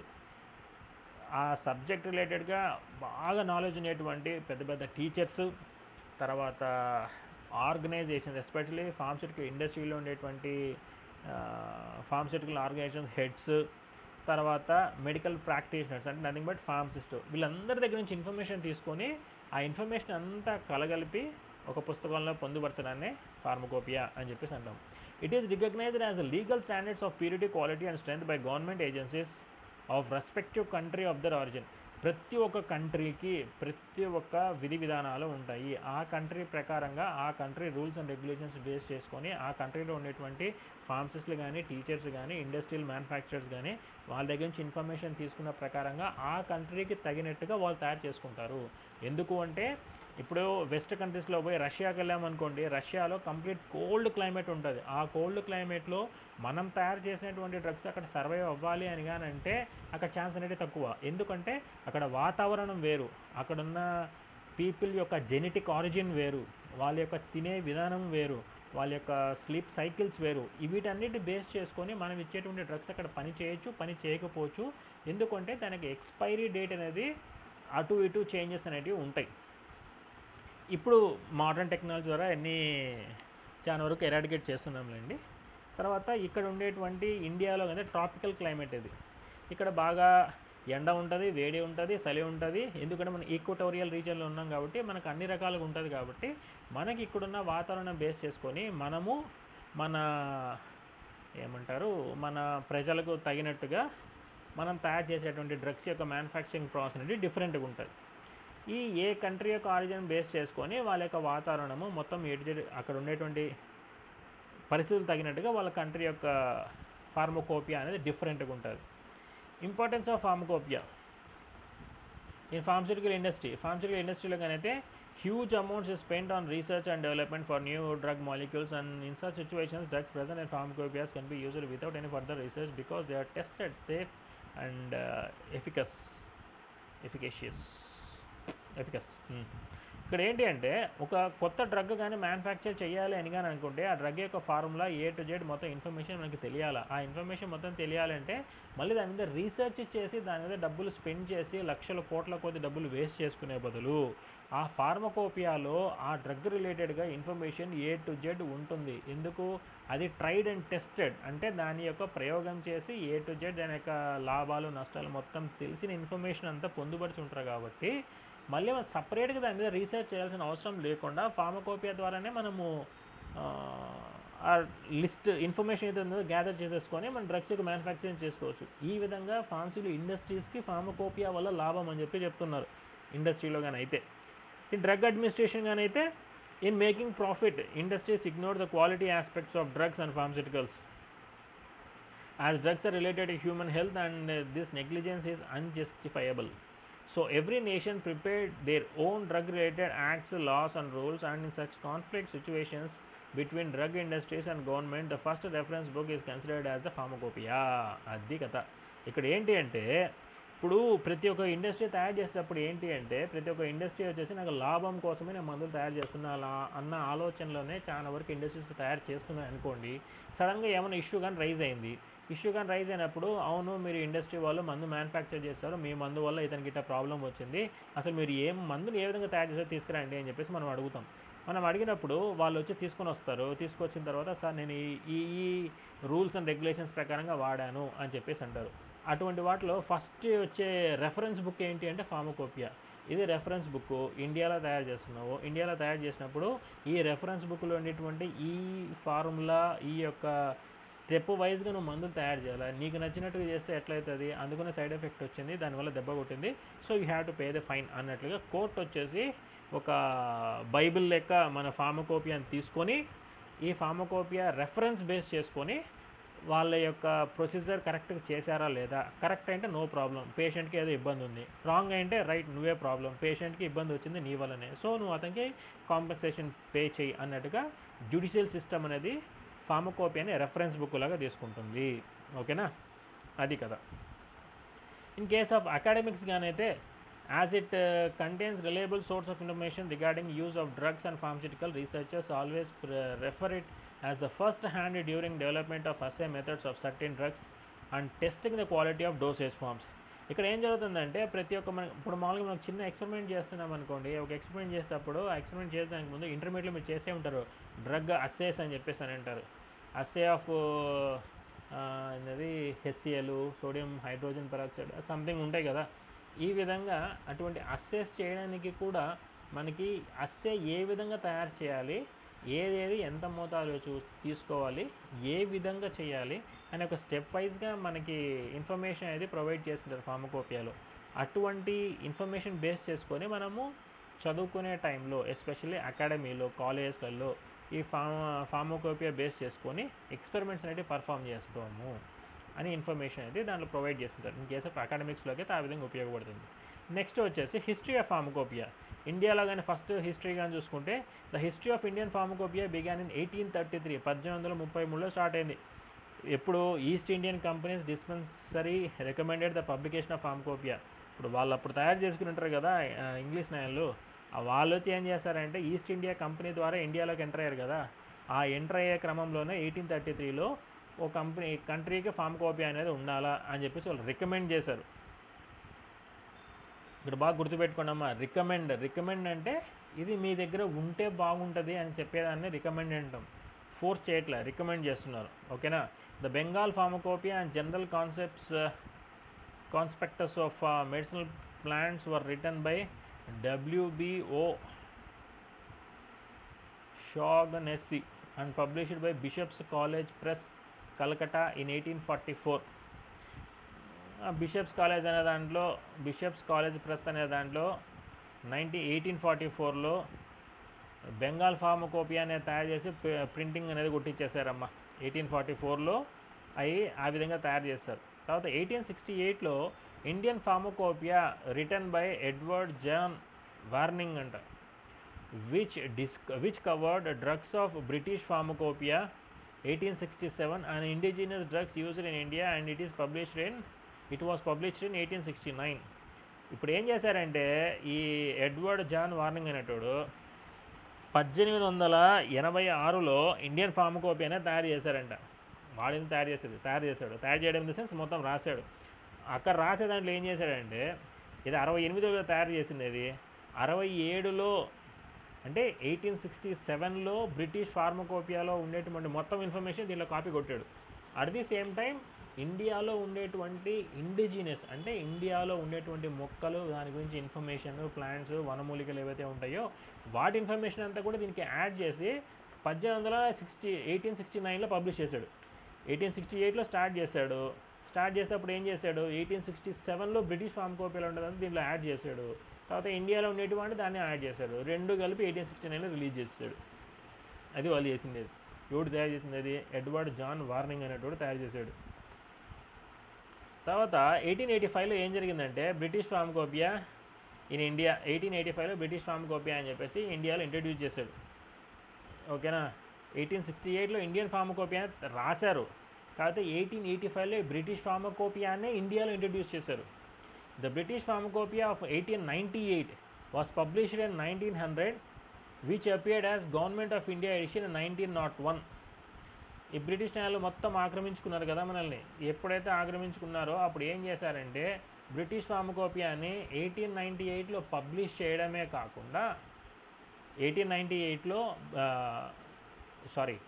British pharmacopoeia of 1898 ఏదైతే ఉన్నదో అది 1900లో ఇండియాలో పబ్లిష్ చేశారు. దాన్ని 1901లో ఇండియన్ ఎడిషన్ లాగా 1901లో గవర్నమెంట్ ఆఫ్ ఇండియన్ ఎడిషన్ లాగా 1901లో మళ్ళీ ఇండియాలో పబ్లిష్ చేయడం అనేది జరిగింది. తర్వాత the government of India on 11th August 1930 appointed the Indian pharmacopoeial commission under the chairmanship of late colonel R N Chopra. అమ్మ వీడిని ఇందాక ఇప్పటికి 2 సార్లు చూసాం, ఇది 3వ సారి, గుర్తుపెట్టుకోండి బాగా. Colonel Chopra to see into the issues of pharmacy in India. Same year, ఇంతకుముందు కూడా చూసాం మనం. 11th August 1930లో ఇండియన్ గవర్నమెంట్ ఆఫ్ ఇండియానే కొలనల్ చోప్రానే యాడ్ చేశారు. కమిటీ మెంబర్ లాగా, చైర్మన్ లాగా చేశారు. చేసిన తర్వాత ఫార్మసీ రిలేటెడ్గా ఎటువంటి ఇష్యూస్ ఉన్నాయో వాటన్నిటి సార్ట్అవుట్ చేయాలి స్వామి అని చెప్పి వాళ్ళకి చెప్పేస్తారు. నెక్స్ట్ 1931లో ఏం చేశారంటే ఈ కమిషన్ వచ్చి ఒక రిపోర్ట్ అనేది ఇచ్చింది. స్పెషలైజ్డ్గా ఫార్మ్స్ రిలేటెడ్గా ప్రొఫెషన్ అయితే ఇండియా లేదు, సో మనం దాన్ని తయారు చేయాలని చెప్పేసింది. 1940లో గవర్నమెంట్ ఆఫ్ ఇండియా ఏం చేసిందంటే broad bills to regulate the import manufacturing sales and distribution of drugs in India, in British India. 1948లో ఇండియన్ గవర్నమెంట్ ఏం చేసిందంటే బిల్స్ అంటే పాస్ చేయడం అనేది స్టార్ట్ చేసింది. ఇష్టం వచ్చినట్టు అన్ని కంట్రీస్ రావడము, ఇక్కడ ఎస్టాబ్లిష్ చేసుకోవడము, వాళ్ళది కంపెనీ యొక్క డ్రగ్స్ని ఇష్టం వచ్చినట్టు డిస్ట్రిబ్యూట్ చేయడము, ఈ విధంగా ఇష్టం వచ్చినట్టు ఉంది, దీని ఒక కరెక్ట్ క్రమమైన పద్ధతిలో పెట్టాలా అని చెప్పేసి 1940లో ఇండియన్ గవర్నమెంట్ అనేది ఒక బిల్ అనేది పాస్ చేసింది. దాన్ని అయితే ఏమంటామంటే దాన్ని ఇంపోర్టింగ్ ఆఫ్ మెడిసిన్స్ని కంట్రోల్ చేయడానికి ఒక బిల్ అనేది పాస్ చేసిందమ్మా. ఈ బిల్లుని 1940లో డ్రగ్స్ అండ్ కాస్మెటిక్ యాక్ట్గా దాన్ని కన్సిడర్ చేసి బిల్లుని అడాప్ట్ చేసుకున్నారు. తర్వాత first drugs technical advisory board was constituted in 1941. ఇందాక చూసాం కదా, 1940లో డ్రగ్స్ అండ్ కాస్మెటిక్స్ యాక్ట్ వచ్చేసి తర్వాత డ్రగ్ టెక్నికల్ అడ్వైజరీ బోర్డు వచ్చేసి 1941లో అనేది ఎస్టాబ్లిష్ అనేది అయింది. తర్వాత 1944లో government of India asked the drug technical advisory board to prepare the list of drugs used in India having sufficient medicinal value to justify their inclusion in the pharmacopoeia. In 1944లో government of India ఏం చేసిందంటే ఈ technical advisory board, especially drug technical advisory board, DTAB అని చెప్పేసి అంటాం, ఈ 1941లో establish అయింది కదా, వీళ్ళకి 1944లో గవర్నమెంట్ ఆఫ్ ఇండియా చెప్పింది, ఒరే ఇట్లా కాదురా, ఇండియాలో ఏవైతే ఉన్నాయో కొత్త మందులు కానీ ప్లాంట్స్ కానీ ఇన్ఫర్మేషన్ ఏదైతే ఉన్నదో ఆ ఇన్ఫర్మేషన్ అంతా తీసుకొని మన ఇండియన్ ఫార్మకోపియాలో ఇంక్లూడ్ చేయాలి. ఇంక్లూడ్ చేసేటప్పుడు అది ఇండియన్ పీపుల్కి బెనిఫిట్ అయ్యే విధంగా ఉందా లేదా ఒకసారి క్రాస్ చెక్ చేసుకొని నాకు ఇన్ఫర్మేషన్ అంతా తీసుకొచ్చి మాకు ఇవ్వండి, మేము ఇండియన్ ఫార్మకోపియాలో కూడా ఇన్సర్ట్ చేస్తాము అని గవర్నమెంట్ ఆఫ్ ఇండియా DTABని అడిగింది కదా, అడ్వైస్ చేసింది వాళ్ళకి డైరెక్ట్ చేయమని చెప్పేసి. తర్వాత the work was published as an Indian pharmacopoeia list of 1946. 1946లో ఇది DTAB వాళ్ళు ఇన్ఫర్మేషన్ మొత్తం A to Z అంతా తీసుకొని ఇండియన్ ఫార్మకోపియా లిస్ట్ అని చెప్పి ఒకటి తయారు చేసి దానిలో ఇన్సర్ట్ చేశారు, దేంట్లో ఇండియన్ ఫార్మకోపియాలో. Which former foundation of for the true first official Indian pharmacopoeia అనేది అప్పుడు ఫస్ట్ స్టార్ట్ అయిందమ్మా. 1946లో అఫీషియల్గా ఇండియన్ ఫార్మకోపియా అనేది స్టార్ట్ అవ్వడం అనేది జరిగింది. స్టార్ట్ అవ్వడం ఇన్ ద సెన్స్ బుక్ తయారైపోయి రిలీజ్ చేయడం అనేది జరిగింది. తర్వాత 1948లో a committee was formed under the chairmanship of late doctor B N Ghosh for preparing and publishing the Indian pharmacopoeia. ఇది 1946లో దాన్ని తయారైంది అఫీషియల్గా. కాకపోతే తయారైన దాన్ని ఒక్కచోట పెట్టుకోలేం కదా, ఇండియా మొత్తం దాన్ని డిస్ట్రిబ్యూట్ చేయాలి. ఎందుకంటే మనకంటూ ఒకటి ఉన్నది, ఇండియన్ గవర్నమెంట్ ఇండియన్ లాస్ ప్రకారంగా ఇండియన్ పీపుల్ కోసం ఒకటి సపరేట్గా ఫార్మసీ వాళ్ళకు ఉన్నది, మనం తయారు చేసాము, దాన్ని పబ్లిష్ చేయాలి, 10 మందికి తెలియాలి అని చెప్పేసి ఒక కమిటీ అనేది ఫామ్ చేస్తారు గవర్నమెంట్ ఆఫ్ ఇండియా. ఎవరు కమిటీ హెడ్ దానికి? బిఎన్ ఘోష్ అనే ఒక డాక్టర్ అనేది హెడ్. ఇతని కమిటీ కింద 1948లో 1948లో తయారయ్యి ఈ ఇండియన్ ఫార్మకోపియాని పబ్లిష్ చేయడం అనేది స్టార్ట్ చేశారమ్మా. ఇంతవరకు కానీ చూసుకుంటే టోటల్ మనకు వచ్చేసి ఇండియన్ ఫార్మకోపియాలో 8 ఎడిషన్స్ అనేవి ఉన్నాయి. 8 ఎడిషన్స్లో ఫస్ట్ ఎడిషన్లో వచ్చేస్తే 1955లో అనేది స్టార్ట్ చేశారు. ఇది ఎవరు కంట్రోల్ చేశారంటే controller of publications Delhi and behalf of government. Controller of publications Delhi వాళ్ళు వచ్చేసి 1955లో లాంచ్ చేశారు గవర్నమెంట్ తరపున. ఆ గవర్నమెంట్లో ఏ department? Ministry of health and family welfare అనేవాళ్ళు. ఇండియన్ గవర్నమెంట్లో హెల్త్ అండ్ ఫ్యామిలీ వెల్ఫేర్ అనే మినిస్ట్రీ కింద ఈ గవర్నమెంట్ బదులుగా, బిహాఫ్ అంటే ఆన్ బిహాఫ్ అంటే వాళ్ళ ద్వారా, వాళ్ళ బదులుగా ఇది కంట్రోలర్ ఆఫ్ పబ్లికేషన్స్ ఢిల్లీ వాళ్ళు తీసుకొని 1955లో ఫస్ట్ పబ్లికేషన్ అనేది చేశారు ఇండియన్ ఫార్మకోపియా. అది అప్పట్లో 1955లో ₹9. 986 మోనోగ్రాఫ్స్ అనేవి ఉన్నాయమ్మా. 986 మోనోగ్రాఫ్స్. ఒక్క నిమిషం చూడండి, మోనోగ్రాఫ్స్ అంటే చూద్దాము.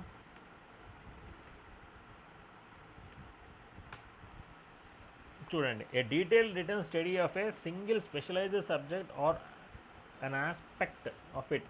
అంటే ఏం లేదమ్మా, ఇప్పుడు మనం కానీ తీసుకున్నాం అనుకోండి 986 మోనోగ్రాఫ్ అంటే 986 ఎగ్జాంపుల్ ట్యాబ్లెట్స్ కానీ ఒక మెడిసిన్స్ కానీ తీసుకోండి, 986 మెడిసిన్స్ రిలేటెడ్గా A to Z ఇన్ఫర్మేషన్ అనేది దాంట్లో ప్రొవైడ్ చేశారు. ఎప్పుడు 1955లో ఫస్ట్ ఇండియన్ ఫార్మకోపియాలో 986 మోనోగ్రాఫ్స్ ఉన్నాయి. అది ₹5 ఖరీదు. ఓకేనా. సెకండ్ ఎడిషన్ కానీ వచ్చేస్తే ఇండియన్ ఫార్మకోపియా 1955 అయిపోయింది కదా, సెకండ్ ఎడిషన్ వచ్చేసి 1966, నియర్లీ 11 years పట్టింది. Under the chairmanship of doctor Nityanand అనే డాక్టర్ చైర్మన్షిప్ కింద వీటిని పబ్లిష్ చేయడం అనేది జరిగింది. ఇది వచ్చేసి దీంట్లో 274 monographs from Indian Pharmacopoeia 1955 and their supplement were deleted and 93 new monographs were added. అప్పుడున్న సిచ్యువేషన్ ఆధారంగా వీటిని కొన్ని డిలీట్ చేయడము, కొన్ని యాడ్ చేయడం అనేది జరుగుతుంది. అట్లా 274 మోనోగ్రాఫ్స్ని ఇండియన్ ఫార్మకోపియా నుంచి డిలీట్ చేశారు, 93 న్యూ మోనోగ్రాఫ్స్ని యాడ్ చేయడం అనేది జరిగింది సెకండ్ ఎడిషన్లో. Supplement of this edition was published 1975. 1966లో దాన్ని మొత్తం పబ్లిష్ చేస్తే దాని యొక్క సప్లిమెంట్ అంటే దానికి ఇంకా అడిషన్గా మళ్ళీ పబ్లిష్ చేసింది ఎప్పుడంటే 1975లో.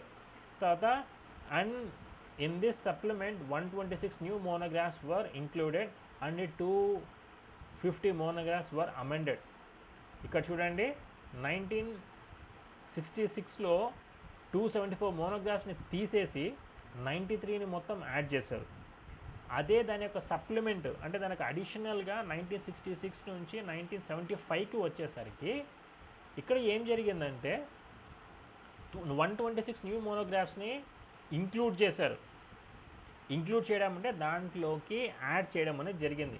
కాకపోతే 250 మోనోగ్రాఫ్స్ని వర్ అమెండెడ్ అంటే అమలులోకి తీసుకొని వచ్చారు. 250 మోనోగ్రాఫ్స్ని అమెండెడ్ అనేది చేశారు. The most important cholera vaccine was deleted. Cholera వ్యాక్సిన్ని తీసేయడం అనేది జరిగిందమ్మా. ఎప్పుడు? సెకండ్ ఎడిషన్లో. బాగా గుర్తుపెట్టుకోండి అమ్మా, ఇది ఇన్ కేస్ 2 marks 3 marks లేకపోతే ఇన్ కేస్ మీకు బిట్స్ ఏమైనా కానీ ఉంటే వాటిలో రావచ్చు కానీ ఛాన్స్ అనేవి ఉంటాయి. సెకండ్ ఎడిషన్ కానీ అయితే సెకండ్ ఎడిషన్లో మనకి ఇంపార్టెంట్ ఏంటి అంటే కలరా వ్యాక్సిన్ అనేది చేశారు. Second edition of Indian pharmacopoeia which was released in 1966 and supplemented in 1975. Okay na. The third edition of Indian Pharmacopoeia was published in 1985. 1985లో 1985లో release చేశాడు. It consist of volume 1 and volume 2 which include 9 appendices. ఓకేనా. ఇది 1985లో release చేసింది. ఇప్పుడు first edition second ఎడిషన్లో వచ్చేసి 2 పుస్తకాలుగా only ఒక pharmacopoeia, దీంట్లో కూడా ఓన్లీ 1 ఫార్మకోపియా రిలీజ్ చేశారు. థర్డ్ ఎడిషన్లోకి వచ్చేసరికి ఒక ఫార్మకోపియానే 2 వాల్యూమ్స్గా డివైడ్ చేస్తారు, 2 పుస్తకాలుగా డివైడ్ చేస్తారు, వాల్యూమ్ 1 వాల్యూమ్ 2 లెక్క 1985లో రిలీజ్ చేస్తారు. It consist of total in 261 new monographs were added and 450 monographs were deleted. 261 add చేశారు. యాడ్ చేసింది 261 అయితే 450 మోనోగ్రాఫ్స్ తీసేశారు. Herbal drugs were included which had supporting definitive quality control standards. దీంట్లో third volume of Indian ఫార్మకోపియాలో herbal drugs అంటే herbal అంటే medicines రిలేటెడ్గా ఏవైతే ఉంటాయో, ప్లాంట్స్ రిలేటెడ్గా ఆరిజిన్ మెడిసిన్స్ ఏవైతే ఉంటాయో అవన్నీ యాడ్ చేయడం అనేది స్టార్ట్ చేశారు. తర్వాత ఫోర్త్ ఎడిషన్లోకి వచ్చేసరికి fourth edition of Indian pharmacopoeia was published in 1966 and made effective from 1st December 1996 and were presented in 2 volumes. Same third ఎడిషన్లోకి మళ్ళీ 1985 దానికి మళ్ళీ 1996లో కూడా ఇండియన్ ఫార్మకోపియాని అప్డేట్ చేసి దాన్ని కూడా 2 వాల్యూమ్స్లో అనేది ఇంట్రడ్యూస్ అనేది చేశారు. తర్వాత వాల్యూమ్ 1లో వచ్చేసి legal notices, preface, acknowledgement, introduction, general notice, monographs from A to O అనగానంటే ఏ లెటర్ నుంచి స్టార్ట్ అయ్యి ఓ లెటర్ వరకు ఎండ్ అయ్యేటువంటి టోటల్ డ్రగ్స్ రిలేటెడ్గా ఇన్ఫర్మేషన్ ఏదైతే ఉన్నదో దాని గురించి వాల్యూమ్ 1లో ఇచ్చారు. Apart from that legal notices as well as preface, తర్వాత acknowledgements, introduction to general notices, ఇటువంటి టాపిక్స్ కూడా ఇంక్లూడ్ చేసినటువంటిది ఏదైతే ఉన్నదో అది వాల్యూమ్ 1. తర్వాత వాల్యూమ్ 2 ఏదైతే ఉన్నదో వాల్యూమ్ 2 టీఓ కాదమ్మా, తప్పు కొట్టానేడా, it's not 2, TWO2 number 1. Number 2 volume 2లో ఏదైతే ఉన్నదో monographs P to Z appendices అనేది ఉన్నాయి. తర్వాత contents of appendices and index ఏవైతే ఉన్నాయో ఇవన్నీ వాల్యూమ్ 2లో అనేది ప్రజెంట్ చేస్తారు. It covers 1149 monographs and 123 appendices. అపెండిసెస్ అంటే ఏం లేదు, మీకు లాస్ట్ బుక్ లాస్ట్లో చూస్తే బిబ్లియోగ్రఫీ నథింగ్ బట్ అపెండిసెస్ అనేటివి ఉంటుంది. ఇప్పుడు ఏ అంటే అస్టామినోఫిన్ అనే డ్రగ్ ఉందనుకోండి, ఆ అస్టామినోఫిన్ ఎక్కడ ఉందని ఆల్ఫాబెటికల్ ఆర్డర్లో లాస్ట్ అపెండిసెస్లో ఒకసారి చూసుకుంటే అస్టామినోఫిన్ అని ఉంటే దాని పక్కన పేజ్ నెంబర్ ఉంటుంది. ఆ పేజ్ నెంబర్ డైరెక్ట్గా ఫ్రంట్లోకి వెళ్తే డైరెక్ట్గా పేజ్ నెంబర్లోకి వెళ్ళిపోతాం. దాన్ని మనం అపెండిసెస్ అని చెప్పేసి అంటాం. ఓకేనా, 123 అపెండిసెస్ ఉంటాయి. At the same time 1149 monographs అనేవి ఉన్నాయి దేంట్లో, 4th ఎడిషన్లో. తర్వాత it includes 294 new monographs and 110 monographs were deleted. 294 new monographs అనేవి యాడ్ చేశారు 4th ఎడిషన్లో, 110 మోనోగ్రాఫ్స్ అనేవి డిలీట్ చేశారు. 5th ఎడిషన్లోకి వచ్చేసరికి ఇండియన్ ఫార్మకోపియా 5th ఎడిషన్ వచ్చేసి 2007లో పబ్లిష్ చేశారమ్మా. ఇక్కడ మీరు గుర్తుపెట్టుకోవాల్సింది 5th ఎడిషన్లో 4 వాల్యూమ్స్, ఫస్ట్ ఎడిషన్ సెకండ్ ఎడిషన్లో వచ్చేసి only 1 volume, third edition 4th ఎడిషన్స్లో వచ్చేసి 2 వాల్యూమ్స్, 5th ఎడిషన్లోకి వచ్చేసరికి 3 వాల్యూమ్స్ అనేది ఇష్యూ అనేది చేస్తారు. 5th ఎడిషన్ ఇప్పుడు 2007 రిలీజ్ చేశారు. తర్వాత volume 1 contained general notices and general chapters. First volume వచ్చి జనరల్ నోటీసెస్ జనరల్ చాప్టర్స్ అనేవి ఉంటాయి. తర్వాత వాల్యూమ్ 2 కంటైన్, ఈడ కూడా అట్టే కొట్టచ్చు, volume 2 and volume 3 contain general monographs on drug substances, dosage forms and pharmaceutical aids. వీటి గురించి ఇన్ఫర్మేషన్ ఏవైతే ఉన్నాయో అదంతా వాల్యూమ్ 2 అండ్ వాల్యూమ్ 3లో అనేది ఉన్నది. వాల్యూమ్ 1లో వచ్చేసి ఓన్లీ నోటీసెస్ జనరల్ చాప్టర్స్ ఏవైతే ఉన్నాయో వాటి గురించి ఇన్ఫర్మేషన్ మొత్తం ఉంటాయి. ఫార్మస్యూటికల్ ఎయిడ్స్ అంటే ఏంటంటే మనకి ఇందాక మీకు చెప్పినప్పుడు ఎక్సిపెంట్స్ అని చెప్పాను కదా, ఆ డ్రగ్కి సపోర్ట్ చేసేటువంటి మిగిలిన పదార్థాలు ఏవైతే ఉంటాయో వాటిని సపోర్టింగ్ ఎయిడ్స్ అని చెప్పేసి అంటాము. ఎస్పెషల్లీ ఫార్మసీలో ఉంది కాబట్టి దీనిలో ఫార్మస్యూటికల్ ఎయిడ్స్ అని చెప్పేసి అంటారు. నెక్స్ట్ వచ్చేసి 6th edition of Indian pharmacopoeia was publish in 2010. 2010లో 6th ఎడిషన్ అనేది రిలీజ్ చేశారు. IPC Ghaziabad, Indian pharmaceutical congress గజియాబాద్లో రిలీజ్ చేశారు. This edition was made effective from the 1st September 2010 and was presented in 3 volumes. 5th and 6th editions కూడా 3 volumes ఉన్నాయి. First volumes కంటే notices, prefaces, structure of IPCC, acknowledgements, introduction and general chapters ఉంటాయి. Second వాల్యూమ్లోకి వచ్చేసరికి general notices, monographs on dosage forms and monographs and drug substances, dosage forms and pharmaceutical aids గురించి ఉంటాయి. తర్వాత third volume వచ్చేసరికి monographs and drug substances, dosage forms and pharmaceutical aids. Same దానికి మళ్ళీ ఉంటుంది, కాకపోతే ఎక్కువ నెంబర్ ఉండడం వల్ల డిస్ట్రిబ్యూట్ చేశారు వాల్యూమ్ 2 అండ్ వాల్యూమ్ 3కి.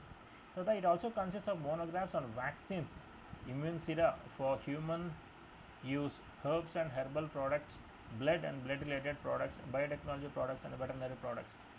ఈవెన్ జంతువులకు సంబంధించిన మెడిసిన్స్ కూడా మన ఫార్మకోపియాలోనే ఇంట్రడ్యూస్ చేసి ఉంటారు. అందుకని దానికి ఎగ్జాంపుల్ ఏంటి అంటే ఇదే వెటర్నరీ ప్రోడక్ట్స్ అని చెప్పడానికి దాని అర్థము.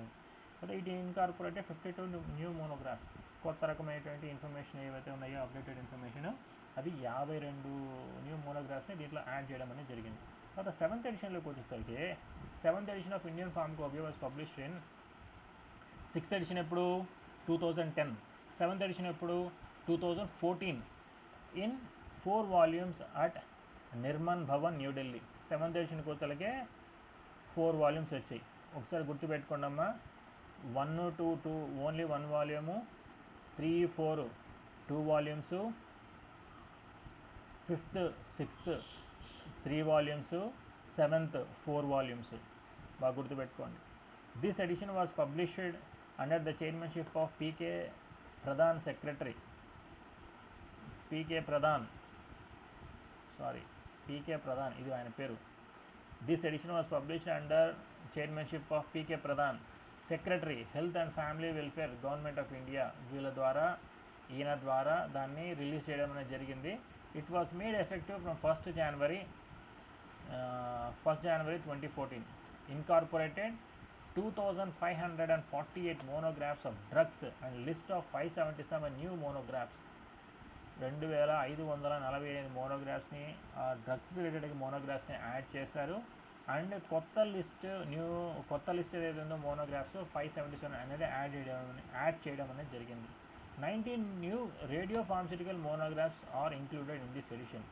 రేడియో ఫార్మస్యూటికల్స్ రిలేటెడ్ ఇన్ఫర్మేషన్ కూడా 19 రేడియో ఫార్మస్యూటికల్ మోనోగ్రాఫ్స్ కూడా దీంట్లో యాడ్ చేయడం అనేది జరిగింది.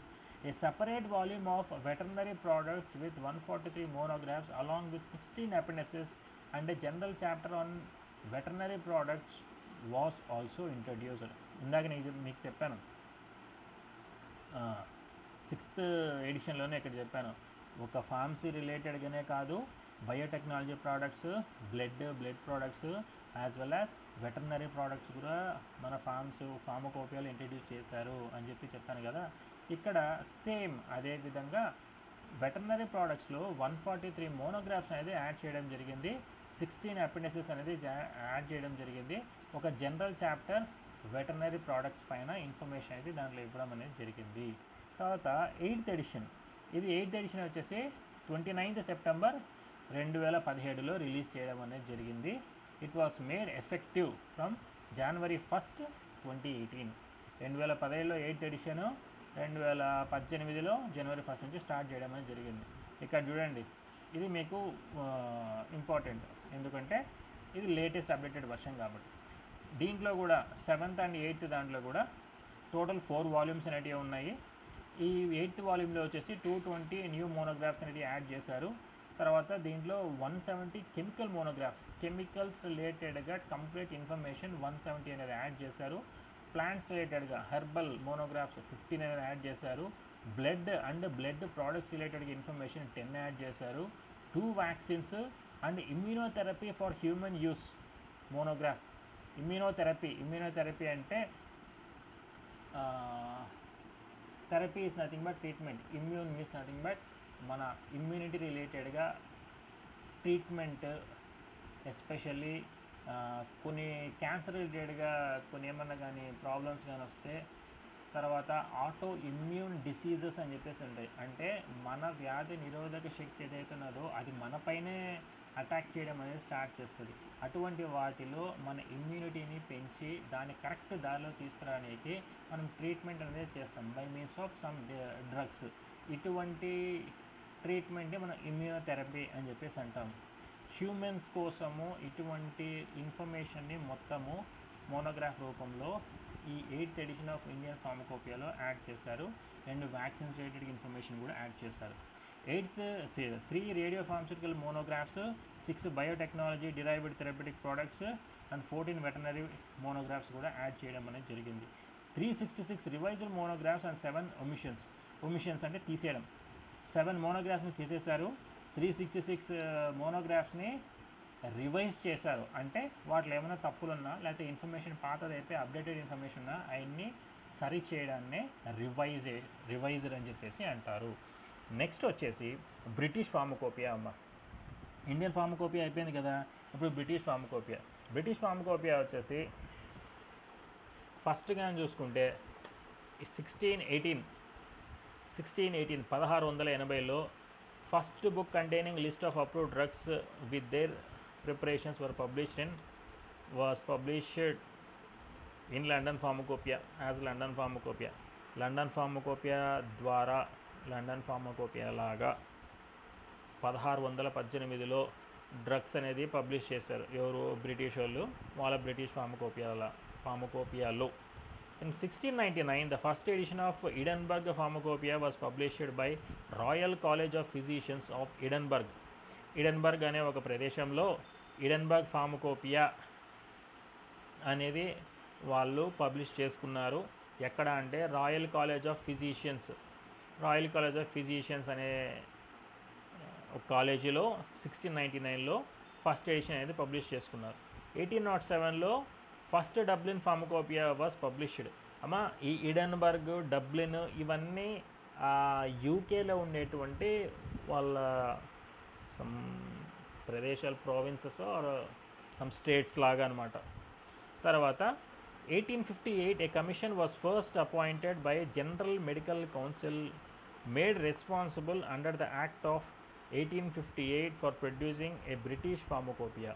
1858లో ఇక్కడ డబ్లిన్ ఫార్మకోపియా అని, ఎడన్బర్గ్ ఫార్మకోపియా అని చెప్పేసి, లండన్ ఫార్మకోపియా అని చెప్పేసి ఏ స్టేట్ రిలేటెడ్గా ఉందో వాటి యొక్క పేర్లు పెట్టి ఫార్మకోపియాలను తయారు చేస్తుంటే ఇవన్నీ కాదనైనా 1858లో ఒక డైరెక్ట్ ఒక కమిషనే తయారు చేసేసి జనరల్ మెడికల్ కౌన్సిల్ అనేది ఒకటి తయారు చేసేసి మెడికల్ యాక్ట్ 1858 అనేది ఒక యాక్ట్ తయారు చేసి ఆ కౌన్సిల్ ద్వారా ఈ యాక్ట్ని అమలు చేస్తూ వాళ్ళు బ్రిటిష్ ఫార్మకోపియా అనేది ఒకటి తయారు చేసుకున్నారు. అది ఎప్పుడంటే 1864లో first edition of British pharmacopoeia అనేది పబ్లిష్ చేసుకున్నారు. 1867లో సెకండ్ ఎడిషన్, 1885లో third edition was published with Redwood Attfield and Robert Bentley was joint editors. Editors అంటే ఏం లేదు, ఆ ఫార్మకోపియా ఏదైతే ఉన్నదో తయారు చేసిన దాంట్లో ఏమన్నా ఇష్యూస్ ఉన్నా అది సార్ట్అవుట్ చేయడము, ఎక్కడన్నా అటు ఇటుగానున్నా వాటిని కరెక్ట్ చేసి దాంట్లో సరి చేసి పెట్టడాన్ని ఏమంటామని ఎడిటర్స్ అని చెప్పేసి అంటాం. వాళ్ళని ఎడిటర్స్ అని చెప్పేసి అంటాం. ఈ ఇద్దరు ఎడిటర్స్ అనమాట, రెడ్వుడ్ అట్ఫీల్డ్, రాబర్ట్ బెంట్లీ అనే వాళ్ళు ఇద్దరు కలిసి బ్రిటిష్ ఫార్మకోపియాని ఎడిట్ చేసి కరెక్ట్ చేసి పెట్టారు. తర్వాత 1898లో fourth edition of British pharmacopoeia అనేది పబ్లిష్ చేశారు. 1864లో ఫస్ట్ ఎడిషన్, 67లో సెకండ్ ఎడిషన్, 85లో థర్డ్ ఎడిషన్, 98లో ఫోర్త్ ఎడిషన్ అనేది తయారు చేశారు. The British Pharmacopoeia Commission was established in 1970 under Section 4 of the Medicines Act 1968. వాళ్ళు కూడా మనకి డ్రగ్స్ అండ్ కాస్మెటిక్స్ యాక్ట్స్ అనేవి కూడా పెట్టుకున్నాం కదా, అదేవిధంగా వాళ్ళు కూడా మెడిసిన్స్ యాక్ట్ 1968 అనేది ఒకటి పెట్టుకొని దాంట్లో సెక్షన్ 4 కింద బ్రిటిష్ ఫార్మకోపియల్ కమిషన్ అనేది ఒకటి ఎస్టాబ్లిష్ చేసుకున్నారు. ఎప్పుడు 1970లో. 1914లో ఫిఫ్త్ ఎడిషన్ పబ్లిష్ చేసుకున్నారు. Drugs included for the first time were aspirin, diamorphine hydrochloride and phenolphthalein. ఓకేనా, ఇక్కడ యాక్చువల్గా ఇది ఒకటి గుర్తుపెట్టుకున్నామా, ఇది జనరల్ ఇన్ఫర్మేషన్. ఆస్ప్రిన్ వచ్చేసి యాక్చువల్గా ఇండియాలో బ్యాన్ చేసేసారు. ఆస్ప్రిన్ ట్యాబ్లెట్స్ అంటే చాలా వరకు తీసుకోకూడదు, కాకపోతే ఇల్లీగల్గా అనేది సేల్ అవుతుంది. కాకపోతే ఆస్ప్రిన్ వచ్చేసి patients who are suffering with heart related issues, blood రిలేటెడ్గా క్లాట్స్ అటువంటి వాళ్ళకి ఏమైనా ప్రాబ్లంగానే ఉంటే కాంబినేషన్లో ఆస్ప్రిన్ అనేది ఇస్తారు. ప్లెయిన్గా ఆస్ప్రిన్ అనేది ఇవ్వరు, కాంబినేషన్లో ఇస్తారు. ఇది ఒకటి జస్ట్ ఒక general information, you can remember that. ఓకేనా. Drugs included for the first time were aspirin, diamorphine hydrochloride and phenolphthalein. ఈ 3 డ్రగ్స్ బ్రిటిష్ ఫార్మకోపియాలో ఫస్ట్ టైం ఇంట్రడ్యూస్ అనేది చేశారు. Rights were given both in imperial and metric systems. మామూలుగా ఇప్పుడు మనకి pharmacy especially మనకి ఫిజిక్స్లో కానీ కెమిస్ట్రీలో కానీ అట్లా కానీ వెళితే ఒక మందుని వేయి చేయనీకి ఏమంటామా కిలోల ప్రకారంగా, లేకపోతే ఇట్లా ఒక ఉంటాయి కదమ్మా, వాటిని ఎస్ఐ సిస్టమ్ అని చెప్పేసి, మెట్రిక్ సిస్టమ్ అని చెప్పేసి కొన్ని ఉంటాయి కదమ్మా. ఆ విధంగా వీళ్ళకి 2 అనేవి ఇంపోర్ట్ చేసుకున్నారమ్మా. అంటే దాంట్లో ఇంట్రడ్యూస్ చేస్తారు. ఒకటి ఇంపీరియల్ సిస్టమ్ అని అంటాము, ఒకటి మెట్రిక్ సిస్టమ్ అని చెప్పేసి అంటాము. తర్వాత 1932లో October 6th edition of British pharmacopoeia became అఫీషియల్గా అనౌన్స్ చేశారు. 1932లో అక్టోబర్ 6th అడిషన్ అంటే దాంట్లో బ్రిటిష్ ఫార్మకోపియాలు ఇంకా యాడ్ చేయడం ఏమన్నా కానీ ఉంటే అది అఫీషియల్గా చెప్పేశారు, అడిషన్ చేయొచ్చు అని చెప్పేసి. 1948లో 7th edition of British pharmacopoeia అనేది పబ్లిష్ చేశారు. 1953లో 8th ఎడిషన్ ఆఫ్ బ్రిటిష్ ఫార్మకోపియాలో పబ్లిష్ చేసుకున్నారు. 58, 63లో 9th and 10th editions of British pharmacopoeia వాటిని పబ్లిష్ చేసుకున్నారు. ఇంకోళ్ళు చేసుకుంటూనే ఉంటారు, మనకు అది అనవసరము. ఇంతవరకు మనకి చాలా ఇన్ఫర్మేషన్. ఓకేనా, రైట్. ఇంకా ఉంది, రైట్. ఇన్ 1968లో 11th edition of British pharmacopoeia అనేది రిలీజ్ చేసుకున్నారు. 73 and 80లో అయితే 12th and 13th edition of British pharmacopoeia publish చేసుకున్నారు. తర్వాత 88లో 14th ఎడిషన్, తర్వాత విచ్ కంటైన్ 2 volumes. మనకి 3rd ఎడిషన్ నుంచి 2 volumes వచ్చాయి కదా, వీళ్ళకి 14th ఎడిషన్లో 2 volumes వచ్చాయి. With 2100 monographs were published in 1990.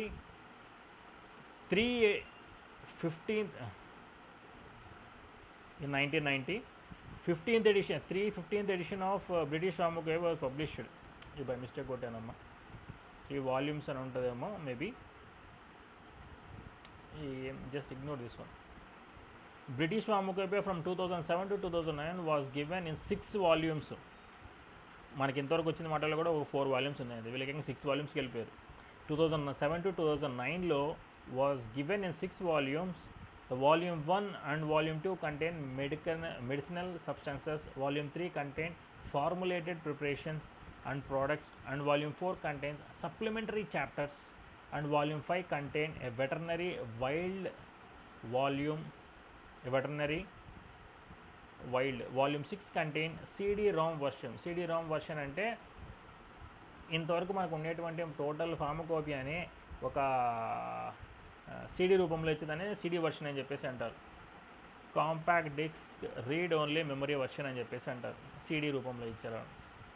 ఓకేనా. The British pharmacopoeia 2016 includes almost 4,000 monographs and becomes legally effective on January 1st, 2016. 2016లో ఇది లీగల్ చేశారనమాట. దీనిలో నియర్లీ 4,000 మోనోగ్రాఫ్స్ అనేవి ఉన్నాయి.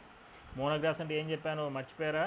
Monographs in the sense complete A to Z information ఇచ్చేదాన్ని, concise information ఇచ్చేదాన్ని monograph అని చెప్పి అంటాము. ఇక్కడ 4,000 మోనోగ్రాఫ్స్ అంటే 4,000 డ్రగ్ రిలేటెడ్ ఇన్ఫర్మేషన్ కావచ్చు, తర్వాత ప్లాంట్స్ కావచ్చు, వెటర్నరీ మెడిసిన్స్ కావచ్చు, A to Z దాని గురించి 4,000 ఇన్ఫర్మేషన్ మోనోగ్రాఫ్స్ అనేవి ఉన్నాయి. లీగల్గా అవైలబుల్ చేస్తారు ఎప్పుడు January 1st, 2016లో. The British Pharmacopoeia 2020 is the most comprehensive collection of authoritative official standards for UK pharmaceutical substances and medicinal products. 2020 British pharmacopoeia ఏదైతే ఉన్నదో కాంప్రహెన్సివ్ కలెక్షన్ అంటే A to Z క్లియర్ కట్గా information ఉందని చెప్పి చెప్తున్నారు. కాంప్రహెన్సివ్గా కరెక్ట్గా ఉంది అన్నట్టుగా. It includes 4,000 monographs and British Pharmacopoeia is published every year in August, becomes effective on January 1st of the following year, that incorporates all the monographs. Every year ఆగస్టులో దాన్ని revise చేస్తారు, January 1st వచ్చేసి release చేస్తారు, అంతే, ఏం లేదు. తర్వాత ఇప్పుడు ఇండియాది అయిపోయింది, బ్రిటిష్ అయిపోయింది, ఇప్పుడు యూఎస్కి వద్దాం. ఈ యునైటెడ్ స్టేట్స్ ఫార్మకోపియా ఏదైతే ఉన్నదో, United States pharmacopoeia was founded in 1820 by 11 physicians in Washington DC. Washington DC is the headquarters, nothing but capital కదమ్మా యూఎస్కి, రైట్. ఆ వాషింగ్టన్ డీసీ ఏదైతే ఉన్నదో ఆ వాషింగ్టన్ డీసీలో 11 మంది ఫిజిషియన్స్, నథింగ్ బట్ డాక్టర్స్ ద్వారా స్టార్ట్ చేయబడిందే యునైటెడ్ స్టేట్స్ ఫార్మకోపియా. ఎప్పుడు 1820లో start చేయబడింది. డాక్టర్ స్పాల్డింగ్ అనేవాడు ప్రపోజ్ చేశాడు, నేషనల్ ఫార్మకోపియా ఉండాలి రాయన మనకి అని, ఎప్పుడు 1817లో. And Jacob Bigelow was the primary author of the first pharmacopoeia of USA. Jacob Bigelow అనేవాడు USA యొక్క ఫస్ట్ ఫార్మకోపియాని తయారు ఇన్ ద సెన్స్ రాయడం అనేది చేయడం జరిగింది, ఆథర్ అనమాట వాడు. స్పాల్డింగ్ అనేవాడు ప్రపోజ్ చేశాడు 1817లో. 1817లో స్పాల్డింగ్ అనేవాడు ప్రపోజ్ చేస్తే జాకోబ్ బైగ్లో అనేవాడు ఆ ఫార్మకోపియాని రాయడం అనేది జరిగింది. తర్వాత 1830లో ఫస్ట్ ఎడిషన్ యునైటెడ్ స్టేట్స్ ఫార్మకోపియాని పబ్లిష్ చేశారు.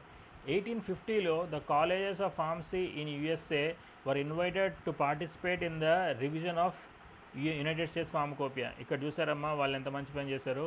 కాలేజెస్ ఏవైతే ఉన్నాయో, ఫార్మస్యూటికల్ కాలేజెస్ ఏవైతే ఉన్నాయో ఆ ఫార్మస్యూటికల్ కాలేజెస్ని ఇన్వైట్ చేశారు. దేనికి? ఇది యునైటెడ్ స్టేట్స్ ఫార్మకోపియా ఏదైతే ఉన్నదో యునైటెడ్ స్టేట్స్ ఫార్మకోపియాలో ఏమైనా రివిజన్ చేయాలా అంటే, కొత్త ఏమైనా యాడ్ చేయాలన్నా, పాత ఏమైనా తీసేయాలన్నా అనే వాటి గురించి ఇన్ఫర్మేషన్ మొత్తం గ్యాదర్ చేయనీకి కాలేజ్ని డైరెక్ట్గా ఇన్వైట్ చేస్తారు 1850లో. 1860 అండ్ 1870లో 4th and 5th ఎడిషన్స్ అనేది పబ్లిష్ చేసుకున్నారు. 1888లో ఫస్ట్ నేషనల్ ఫార్ములరీ మళ్ళీ తప్పు కొట్టానమ్మా, పబ్లిష్డ్ అమ్మా, ఇది పనిష్డ్ కాదు, published by American pharmacist association ద్వారా 1888లో నేషనల్ ఫార్ములరీ అని చెప్పి ఇంట్రడ్యూస్ చేస్తారమ్మా.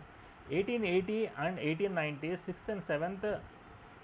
Sixth and seventh editions of United States pharmacopoeia అనేది ఇంట్రడ్యూస్ చేసుకున్నారు. 1905లో 8th ఎడిషన్, 1942లో 12th ఎడిషన్, 1955లో 14th and 15th editions publish చేసుకున్నారు. తర్వాత September 1st, 1965లో 17th ఎడిషన్, 1st January 2000లో 24వ ఎడిషన్ అనేది పబ్లిష్ చేసుకున్నారు. నేషనల్ ఫార్ములరీ 19 అనేది అపియర్ అనేది అయ్యింది. తర్వాత 2007లో United States pharmacopoeia national formulary was published as 3 volume. National formulary అంటే ఏం లేదమ్మా, యునైటెడ్ స్టేట్స్ ఫార్మకోపియా లాగానే దాంట్లో A to Z ఇన్ఫర్మేషన్ అనేది అప్డేటెడ్ ఇన్ఫర్మేషన్ అనేది మెడిసిన్స్ గురించి ఉంటుంది. ఓకేనా. ఇక్కడ చూసుకున్నారంటే 2007లో United States pharmacopoeia national formulary was published at 3 volume set. ఇక్కడ మనకి ఎప్పుడది 5th ఎడిషన్లోంచి 3 వాల్యూమ్స్ వచ్చాయి కదా. అదేవిధంగా ఇక్కడ 3 వాల్యూమ్ సెట్ అనేది 2007లో వాళ్ళకి వచ్చింది. యునైటెడ్ స్టేట్స్ ఫార్మకోపియా నేషనల్ ఫార్మరీతో 3 వాల్యూమ్ సెట్ అనేది వచ్చాయి. 1 contain general chapters and volume 2 and volume 3 contain monographs. In 2003లో United States pharmacopoeia published the United States pharmacopoeia dietary supplements. ఇది బాగా గుర్తుపెట్టుకోండి అమ్మా. Dietary supplements in the sense మనం తీసుకునే విధానము. ఓకేనా. తీసుకునే విధానంలో సప్లిమెంట్స్ ఏవైతే ఉన్నాయో, ఎస్పెషల్లీ సప్లిమెంట్స్ అంటే ఏంటివి అంటే ఇక్కడ మల్టీవిటమిన్ క్యాప్సూల్స్ ఉంటాయి చూసారా, తర్వాత మల్టీవిటమిన్ సిరప్ ఉంటాయి, అవి సప్లిమెంట్స్. ఎందుకంటే మనం తీసుకునేటువంటి ఫుడ్లో మైక్రో న్యూట్రియంట్స్ కానీ మినరల్స్ కానీ తగ్గిపోయినప్పుడు ఈ ట్యాబ్లెట్స్ ద్వారా సప్లిమెంట్ తీసుకొని మనకు కావాల్సినటువంటి మైక్రో న్యూట్రియంట్స్ మినరల్స్ ఏవైతే ఉంటాయో వాటన్నిటిని తీసుకొని మన శరీరం కరెక్ట్గా పనిచేసే విధానాన్ని ఎంకరేజ్ చేయడానికి ఉపయోగపడతాయి. దాన్ని డైటరీ సప్లిమెంట్స్ అని చెప్పేసి అంటారు. ఈ డైటరీ సప్లిమెంట్స్ యునైటెడ్ స్టేట్స్ ఫార్మకోపియాలో 2009లో ఇంట్రడ్యూస్ చేశారమ్మా. 2009లో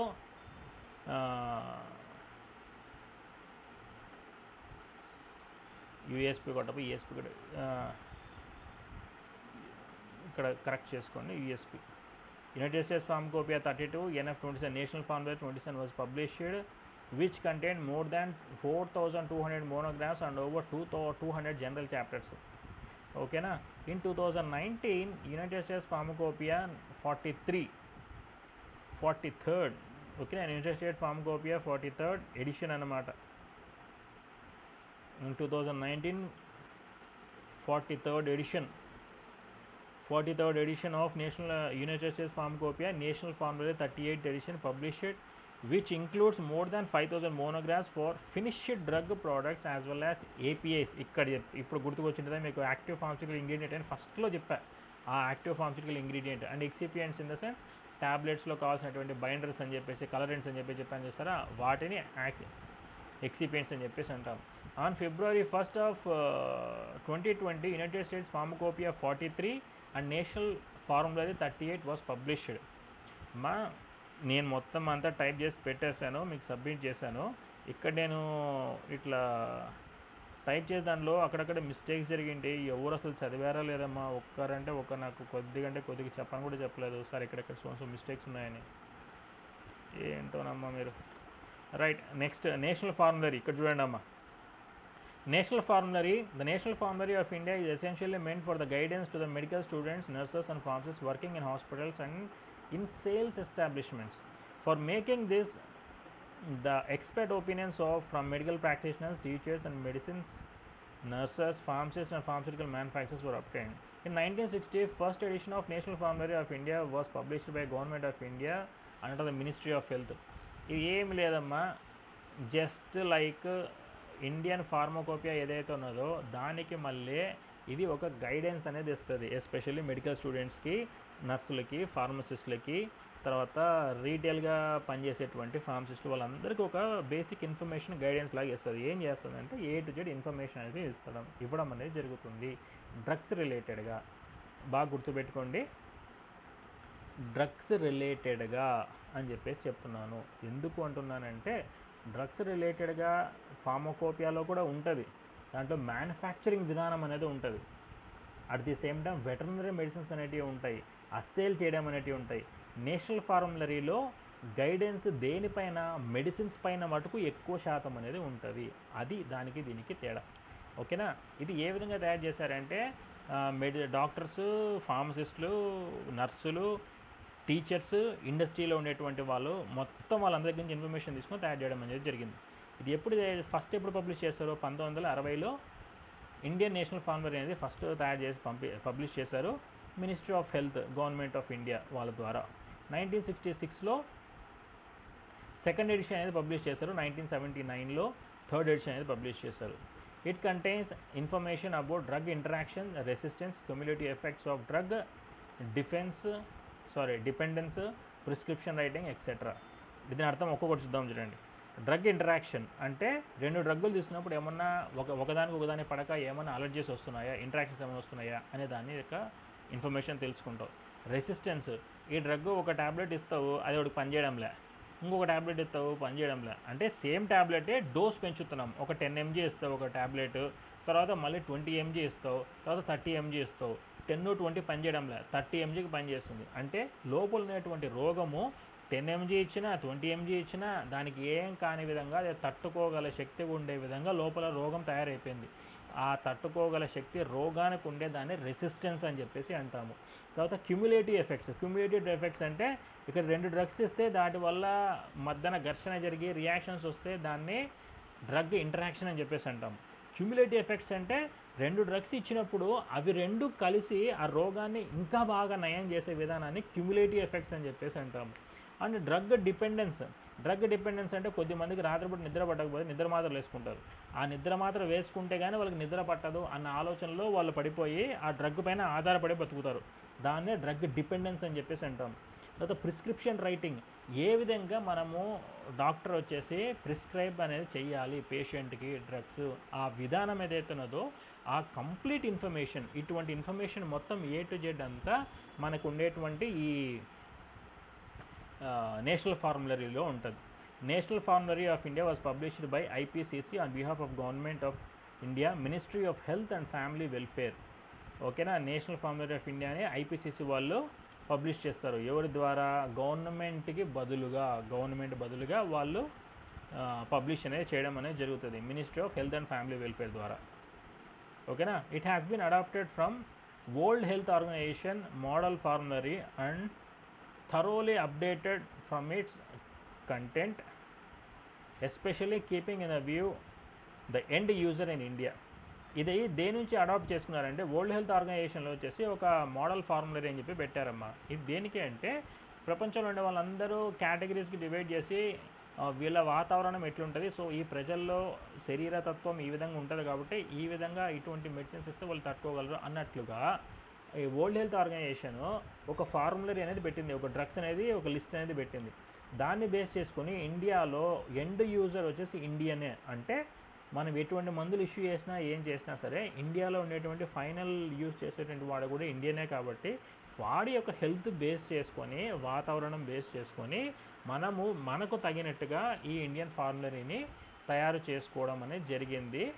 దేని ద్వారా మనం అడాప్ట్ చేసుకున్నామంటే వరల్డ్ హెల్త్ ఆర్గనైజేషన్లో ఉండేటువంటి మోడల్ ఫార్ములరీని ద్వారా తీసుకొని ఒక ఎగ్జాంపుల్ తీసుకొని మనం తయారు చేసుకున్నాం. తర్వాత ఇన్ 2011 ద 4th ఎడిషన్ వచ్చేసి వాస్ పబ్లిష్డ్ అండ్ 2016లో 5th ఎడిషన్ అనేది పబ్లిష్ చేసుకున్నాం మనం నేషనల్ ఫార్ములరీ ఆఫ్ ఇండియాని. తర్వాత ఎక్స్ట్రా ఫార్మకోపియా, ఇది ఉంటుందమ్మా. ఎక్స్ట్రా ఫార్మకోపియా అంటే ఏం లేదమ్మా, సింపుల్గా ఒక ముక్కలో చెప్పాలంటే ఎక్స్ట్రా ఫార్మకోపియా అంటే ఇక్కడ చూడండి, the extra pharmacopoeia of unofficial drugs and chemicals and pharmaceutical preparations was written by William Martindale అనే ఫార్మకాలజీ రిలేటెడ్గా ఒక పెద్ద పుస్తకం కూడా ఉంటుంది. ఇది ఏం చేశాడంటే ఒక పెద్ద పుస్తకం రాశాడు. ఈ పుస్తకంలో A to Z మెడిసిన్స్ మొత్తం ప్రపంచంలో ఉండేటివన్నీ దాంట్లో ఉంటాయి. ఇది దేనికి ఉపయోగపడుతుంది అంటే ఇప్పుడు వేరే దేశప్పుడు మనకు కానీ వచ్చాడు అనుకోండి, వాళ్ళ కంట్రీ ప్రకారంగా వాళ్ళు తయారు చేసుకున్నటువంటి మెడిసిన్స్ వేరే రకంగా ఉంటాయి. మన ఇక్కడ కాంబినేషన్ ఆఫ్ డ్రగ్స్ యూజ్ చేస్తాము. ఫర్ ఎగ్జాంపుల్ మాక్సికైండ్ అని చెప్పేసి ఒకటి యూజ్ చేసినాము అనుకో, మాక్సికైండ్ CV, దాంట్లో అమాక్సిలిన్ తర్వాత పొటాషియం క్లావ్లనేట్, ఆ 2 డ్రగ్స్ అనేవి కాంబినేషన్ అనేది ఉంటుంది. అక్కడ అబ్రాడ్లోగానైతే అమాక్సిలిన్ అనేది ఒక ట్యాబ్లెట్ ఇస్తారు, పొటాషియం క్లావ్లనేట్ ఒక ట్యాబ్లెట్ ఇస్తారు, 2 సపరేట్గా ఇస్తారు. కాకపోతే మనం ఇక్కడ కంబైన్డ్ ఇస్తున్నాం. అట్లా ఒక్కొక్క కంట్రీ వాళ్ళకి తగినట్టుగా డిఫరెంట్గా ఐసోలేట్ చేసుకొని వాళ్ళకి తగినట్టుగా వాడడం అనేది జరుగుతుంది. ఇక్కడ ఏం చేస్తారంటే ఏ కంట్రీ వాడైనా ఇంకో కంట్రీ కానీ వెళితే వాడు వాడేటువంటి మందులు ఏవైతే ఉన్నాయో ఆ మందుల పేర్లు తెలుసుకొని ఈ కంట్రీలో ఉండేటువంటి డ్రగ్స్ తీసుకొని వాడికి ఏమైనా ఇష్యూ కానీ వస్తే వాడికి ఇచ్చి ట్రీట్ చేయనీకి ఉపయోగపడటానికి ఒక రెఫరెన్స్ బుక్నే మనము ఎక్స్ట్రా ఫార్మకోపియా అని చెప్పి అంటాము. ఓకేనా, it aim to cover drugs and related substances reported for clinical interest everywhere in the world. It was published in 1883 under the title Martindale, the Extra Pharmacopoeia. It contains information on drugs in clinical use worldwide as well as selected investigational veterinary drugs, herbal and complementary medicines. ఇది 1883లో మార్టిండేల్ extra ఫార్మకోపియాగా దాని తయారీ అనేది చేశారమ్మా. తర్వాత investigation పర్పస్లో కూడా మనకి world వైడ్గా ఇది ఒక రెఫరెన్స్ బుక్లో ఉపయోగపడుతుంది. దేనికి రిలేటెడ్గా హెర్బల్ మెడిసిన్స్ కానీ, కాంప్లిమెంటరీ మెడిసిన్స్ కానీ, వెటర్నరీ డ్రగ్స్ రిలేటెడ్గా మెడిసిన్స్ కానీ ఏవైతే ఉన్నాయో వాటి కోసం ఉపయోగపడుతుంది. నెక్స్ట్ వచ్చేసి Martindale the complete drug reference is a reference book published by pharmaceutical press listing over 6,000 drugs and medicines used throughout the world, including details of 1,80,000 proprietary medicines. It also includes 700 disease treatment reviews. ఇదమ్మా 6,000 డ్రగ్స్కు పైగా information, at the same time 1,80,000 proprietary medicines, తర్వాత disease treatment reviews, treatment చేసిన తర్వాత ఒక డిసీజ్ని దానికి సంబంధించిన reviews కూడా information అనేది పొందుపరిచినటువంటి పుస్తకాన్ని ఎక్స్ట్రా ఫార్మకోపియా అంటాము. దీన్ని రాసినటువంటి వాడు ఎవడైతే ఉన్నాడో వాడి పేరు విలియం మార్టిండేల్. అతని పేరు మీదనే మార్టిండేల్ ఎక్స్ట్రా ఫార్మకోపియా అని చెప్పేసి అంటున్నాము. It is arranged in 2 parts. First part వచ్చేసి మోనోగ్రాఫ్స్ ఉంటాయి. ఎక్కడ పోయింది అది? Right. It is arranged into 2 parts. First పార్ట్లోకి మోనోగ్రాఫ్స్, డ్రగ్స్ పైన మోనోగ్రాఫ్స్ ఉంటాయి అండ్ యాన్సిలరీ సబ్స్టెన్సెస్ ఉంటాయి. తర్వాత second and 6,000 monographs arranged in 49 chapters based on clinical use. Clinical use ఆధారంగా 6,000 మోనోగ్రాఫ్స్ని 49 చాప్టర్స్లో పొందుపరిచి పెట్టారు. సెకండ్ వాల్యూమ్లో నథింగ్ బట్ సెకండ్ పార్ట్లో ఏదైతే ఉన్నదో, సెకండ్ పార్ట్లో వచ్చేసి preparations of drugs, especially preparations అంటే మందులు రిలేటెడ్గానే ప్రిపరేషన్స్ చేస్తారు కదా, ఆ preparations nearly it includes more than over 1,80,000 items పైన ఉంటుంది ఫ్రమ్ 43 countries అండ్ రీజియన్స్. 43 దేశాల రిలేటెడ్గా నియర్లీ ఓవర్ 1,40,000 ఐటమ్స్ రిలేటెడ్గా ప్రిపరేషన్స్ అనేవి ఈ బుక్లో పొందుపరిచి ఉన్నారు. Next, this book has 3 indexes, namely Directory of Manufacturers, which has list of 20,000 entries, pharmaceutical terms in various languages including nearly 5,600 pharmaceutical terms and routes of administration in 13 major European languages, and general index contains 1,75,000 entries which include namely synonyms and chemical names. చూసారమ్మా, దీంట్లో 20,000 pharmaceutical టర్మ్స్ని include చేశారమ్మా. 20,000 pharmaceutical టర్మ్స్ని entry చేశారు దాంట్లో various లాంగ్వేజెస్లో. ఏ languages? European యూనియన్లో ఉండేటువంటి languages, Poland, Scotland, British ఇవన్నీ ఉంటాయి కదా, వాళ్ళకి separate language ఉంటాయి కదా, ఆ లాంగ్వేజ్ రిలేటెడ్గా ఇంట్రడ్యూస్ చేశారు. తర్వాత 5,600 ఫార్మస్యూటికల్ టర్మ్స్ని ఇంట్రడ్యూస్ చేస్తారు. ఇక్కడ 20,000 ఫార్మస్యూటికల్ టర్మ్స్ వేరియస్ లాంగ్వేజ్లో ఇంట్రడ్యూస్ చేశారు. తర్వాత 5,600 టర్మ్స్ ఫార్మస్యూటికల్ టర్మ్స్ అనేవి ఇంట్రడ్యూస్ చేస్తారు జస్ట్ లైక్ ఇంగ్లీష్లోనే. తర్వాత రూట్స్ ఆఫ్ అడ్మినిస్ట్రేషన్ కూడా ఇన్ఫర్మేషన్ అనేది దాంట్లో ప్రొడ్యూస్ చేశారు. ఇది చూడండి 13 మేజర్ యూరోపియన్ లాంగ్వేజ్లో ఇంట్రడ్యూస్ చేశాడు. వాడు యూరోపియన్ కాబట్టి యూరోపియన్ లాంగ్వేజ్లో ఇంట్రడ్యూస్ చేస్తున్నాడు. ఇండియన్ అంటే హిందీ, తెలుగు, మలయాళం అన్ని ఇంట్రడ్యూస్ చేసి ఉండవచ్చు. రైట్, వాడు ఇంట్రడ్యూస్ చేశాడు. తర్వాత జనరల్ ఇండెక్స్ ఏదైతే ఉన్నదో ఆ జనరల్ ఇండెక్స్లో 1,75,000 ఎంట్రీస్ అనేవి ఇచ్చారమ్మా. దానికి సినానిమ్స్ అండ్ కెమికల్ నేమ్స్. ఇప్పుడు ఒకే పేరుని ఇక్కడ ఒక రకంగా పలుకుతాడు, ఇంకొక చోట ఇంకొక రకంగా పలుకుతాడు. ఆ చెప్పేదాన్ని సినానిమ్స్ అని చెప్పేసి అంటాం. ఆ సినానిమ్స్, కెమికల్ నేమ్స్ కూడా దాంట్లో ఇంట్రడ్యూస్ అనేది చేశారు. తర్వాత 2014లో 38th edition ఆఫ్, ఇక్కడ కూడా తప్పకుండా ఓఎఫ్ఎఫ్ కాదు, 38th edition of Martindale the complete drug reference book was published in London pharmaceutical press. 2014లో 38th edition Martindale the complete drug reference బుక్ని లండన్ ఫార్మస్యూటికల్ ప్రెస్లో పబ్లిష్ చేయడం అనేది జరిగింది. ఇక్కడ మన ఫార్మస్యూటికల్ ఇది కథ దేంది, ఎక్స్ట్రా ఫార్మకోపియా. ఇంకా అస్సలైన కథ మందానికి వస్తే మన ఫార్మకోపియాలో ఉన్నటువంటి బెనిఫిట్స్ ఏంటివి అంటే దాని యొక్క మేజర్ ఉద్దేశం ఏంది, ఏ ఫార్మకోపియా, ఇండియన్ ఫార్మకోపియా యొక్క మేజర్ ఉద్దేశం. ఫస్ట్ ఎడిషన్లో వచ్చేసి మనం తీసుకుంటే the weights and measures have been given in metric system, SI system, తర్వాత అట్లా సిస్టమ్స్ చెప్పాం కదా, చూసుకున్నాం కదా, ఆ సిస్టంలో ఇక్కడ మెట్రిక్ సిస్టమ్ అనే సిస్టమ్ని యూజ్ చేసి మెన్షన్ చేశారు దేంట్లో, ఫస్ట్ ఎడిషన్ ఆఫ్ ఇండియన్ ఫార్మకోపియాలో. Doses are expressed in both metric system as well as in English సిస్టంలో కూడా మెన్షన్ చేశారనమాట. List of preparations have been given at the end of some of monographs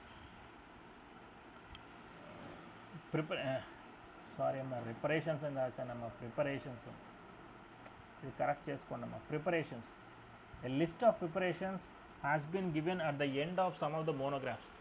ఆ monographs తర్వాత అంటే information మొత్తం ఇచ్చిన తర్వాత దాన్ని ఏ విధంగా తయారు చేస్తారన్న ఇన్ఫర్మేషన్ కూడా దీంట్లో మెన్షన్ చేయడం అనేది జరిగింది ఫస్ట్ ఎడిషన్లో. సెకండ్ ఎడిషన్లో కానీ అయితే doses are expressed in metric system only. మనము కొద్దిగా అప్డేట్ అయినాం కదా, ఇంగ్లీష్ సిస్టమ్ వీళ్ళదేంది మనం పెట్టేది తీసేసి only in metric system only second ఎడిషన్లో అనేది పెట్టేసాం. తర్వాత the preparations of drug have been given immediately after the monograph on the parent drug. ఇప్పుడు పేరెంట్ డ్రగ్ అంటే ఇప్పుడు మేజర్ ఒక డ్రగ్ అనేది ఇన్ఫర్మేషన్ ఇచ్చాము, ఆ ఇన్ఫర్మేషన్ ఇవ్వగానే కిందనే దాన్ని ఏ విధంగా తయారు చేయాలా, ఆ డ్రగ్ని ఏ విధంగా మనము ఒక ట్యాబ్లెట్ ఫామ్లో కావాలని కూడా ట్యాబ్లెట్ ఫామ్ని ఏ విధంగా తయారు చేయాలా అన్న ఇన్ఫర్మేషన్ అనేది మొత్తం ప్రిపరేషన్ మెథడ్లో మొత్తం ఇన్ఫర్మేషన్ అనేది ప్రొవైడ్ చేస్తాం మోనోగ్రాఫ్ కిందనే. తర్వాత the test for stability has been modified to provide for detection of fungi in addition to aerobic and anaerobic bacteria. Stability testing అనేది చేస్తారు. ఎందుకు అంటే ఏదో ఒక మెడిసిన్స్ కానీ తీసుకున్నాం అనుకోండి, ఆ మెడిసిన్స్ బయట గాల్లో కానీ పెడితే దాని మీద ఫంగై కానీ ఎరోబిక్ ప్రాసెస్ కానీ ఎనెరోబిక్ ప్రాసెస్ ద్వారా కానీ ఫంగై పట్టే ఛాన్సెస్ అనేటివి ఉంటాయి కొన్ని వాటికి, అన్ని వాటికి కాదు కొన్ని వాటికి. అటువంటి వాటికి కూడా స్టెబిలిటీ టెస్టింగ్ అనేది కూడా ప్రొవైడ్ చేశారు ఈ సెకండ్ ఎడిషన్లో. ఓకేనా, సెకండ్ ఎడిషన్లో వచ్చేసి మెట్రిక్ సిస్టమాటిక్గా ఇంట్రడ్యూస్ చేస్తారు, ఫస్ట్ ఎడిషన్లో metric and English system introduce చేస్తారు.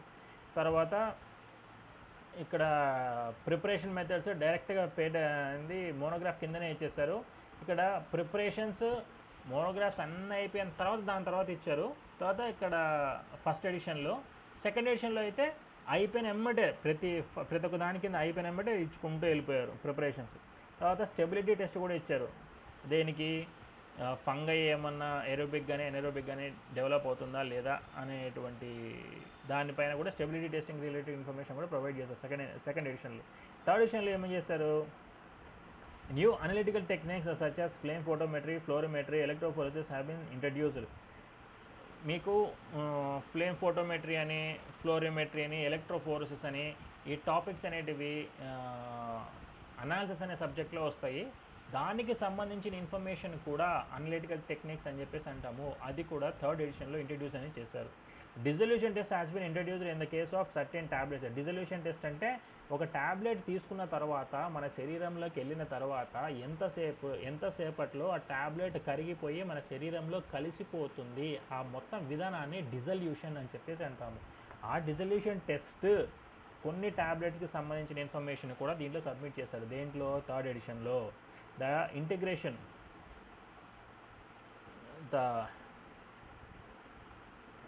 అమ్మా ఇక్కడ కూడా తప్పు కొట్టానమ్మా, ఇంటిగ్రేషన్ కాదు, డిసింటిగ్రేషన్ టెస్ట్. డిసింటిగ్రేషన్ టెస్ట్ అంటే టాబ్లెట్ ఎంతసేపు కరిగిపోతుంది అని చెప్పి చెప్పడాన్ని డిసింటిగ్రేషన్ అని చెప్పేసి అంటాము. The disintegration test has been amended by modifying the design of the apparatus. అంటే డిసింటిగ్రేషన్ టెస్ట్, డిజల్యూషన్ టెస్ట్ అనే రెండు రకాలుగా టెస్ట్ అనేటివి ఉంటాయి. మీకు ఫర్దర్గా చాప్టర్లో చెప్తాను. ఆ రెండు టాపిక్స్ రిలేటెడ్గా రెండు ఇన్స్ట్రుమెంట్స్ ఉంటాయి. ఇది మొత్తం నీళ్ళల్లో అంటే మన శరీరంలోకి ఎంత టైంలో కలిసిపోయిందని చెప్పేదాన్ని డిజల్యూషన్ టెస్ట్ అంటాము. ఎంతసేపట్లో ట్యాబ్లెట్ వచ్చేసి ట్యాబ్లెట్ రూపంలో కాకుండా వాటర్ రూపంలో మారిపోయింది అంటే ట్యాబ్లెట్ ఫామ్లో నుంచి వాటర్ ఫామ్లో కన్వర్ట్ అయ్యేదాన్ని డిసింటిగ్రేషన్ అంటాం. డిజల్యూషన్ అంటే మన శరీరం లోపలికి మొత్తం నీరులాగా మారిపోయే విధానాన్ని కంప్లీట్గా మనము కలిసిపోయే విధానాన్ని మనం డిజల్యూషన్ అని చెప్పేసి అంటాం. ఈ డిసింటిగ్రేషన్ టెస్ట్ రిలేటెడ్గా అపారటస్ ఏదైతే ఉంటుందో, పరికరం ఏదైతే ఉంటుందో దాని గురించి ఇన్ఫర్మేషను, దాని యొక్క డిజైను ఏమన్నా మాడిఫై చేయాలా అన్న ఇన్ఫర్మేషన్ కూడా థర్డ్ ఎడిషన్లో ప్రొడ్యూస్ చేస్తారు. పైరోజన్ టెస్ట్ అంటే ఏం లేదమ్మా, pyrogens is nothing but foreign bodies. మన బాడీలోకి ఏదన్నా అన్నం తీసుకునేటప్పుడు ఏమన్నా ఫుడ్ కంటామినేషన్ అయ్యి అన్నంతో పాటు ఏదన్నా ఫారెన్ పార్ట్కి వెళ్ళింది అనుకోండి, దాన్ని పైరోజన్ అని చెప్పేసి అంటాం. నథింగ్ బట్ యాంటీజెన్ ఏదైతే ఉందో మన బాడీలోకి వెళ్తే దాన్ని యాంటీజెన్ లేదా పైరోజన్ అని చెప్పి అంటాం. అటువంటి టెస్ట్ ఏవైతే ఉన్నాయో దానికి రిలేటెడ్ ఇన్ఫర్మేషన్ కూడా దీంట్లో ప్రొవైడ్ చేస్తారు. The pyrogen test has been revised to make the test less time consuming. అటువంటి ఇన్ఫర్మేషన్ ప్రొవైడ్ చేయడమే కాకుండా ఆ టెస్ట్ గురించి ఇన్ఫర్మేషన్ అనేది ప్రొవైడ్ చేసి తక్కువ టైంలోనే పైరోజన్ టెస్ట్ ఏ విధంగా చేయాలనే ఇన్ఫర్మేషన్ కూడా ప్రొవైడ్ చేస్తారు. దేంట్లో third edition of Indian pharmacopoeia. Fourth ఎడిషన్లోకి వచ్చేలకే the text is available in 2 volumes. Fourth ఎడిషన్లోకి వచ్చేలకే మనకి దొరికేటువంటి ఇండియన్ ఫార్మకోపియా 2 వాల్యూమ్స్లో రిలీజ్ చేస్తారు. Computer generated structural formulas have been introduced. ఇక్కడ దీంట్లో ఏం చేస్తామంటే మామూలుగా మనం చేతితో రాసిందే కాకుండా ఫార్ములా కంప్యూటర్లో డిజైన్ చేసినటువంటి ఫార్ములా, తర్వాత పారాసిటమాల్ యొక్క ఫార్ములా రాయమంటే ఆ పారాసిటమాల్ యొక్క ఫార్ములా కంప్యూటర్లో జనరేట్ చేసి ఆ జనరేట్ చేసేటువంటి కంప్యూటర్ ఫార్ములాని, పారాసిటమాల్ ఫార్ములాని ఈ ఫోర్త్ ఎడిషన్లో ఇంట్రడ్యూస్ చేశారు. The infrared reference spectra of a number of drugs have been given in the appendix. Infrared spectra ఏదైతే ఉన్నదో దాని గురించి ఇన్ఫర్మేషన్ కూడా ఫోర్త్ ఎడిషన్లో అనేది ప్రొడ్యూస్ చేయడం అనేది జరిగింది. ఫిఫ్త్ ఎడిషన్లో వచ్చేసి this edition is presented in 3 volumes. ఇక్కడ చూడండి ఫోర్త్ ఎడిషన్లో వచ్చేసి 2 వాల్యూమ్స్ ఏంటంటే 2 పుస్తకాలు. ఇండియన్ ఫార్మకోపియా 2 పుస్తకాలకు వచ్చేది. ఫిఫ్త్ ఎడిషన్లోకి వచ్చేసరికి 3 బుక్స్ లాగా ఫామ్ అయింది. ఎందుకంటే ఇన్ఫర్మేషన్ ఎక్కువ అయ్యే కొద్దీ దాన్ని కన్సైజ్ చేసి ఎక్కువ పుస్తకాల్లో ఒకే పుస్తకం కాకుండా డివైడ్ చేసి 2-3 వాల్యూమ్స్ లాగా డిస్ట్రిబ్యూట్ చేశారనమాట ఇన్ఫర్మేషన్.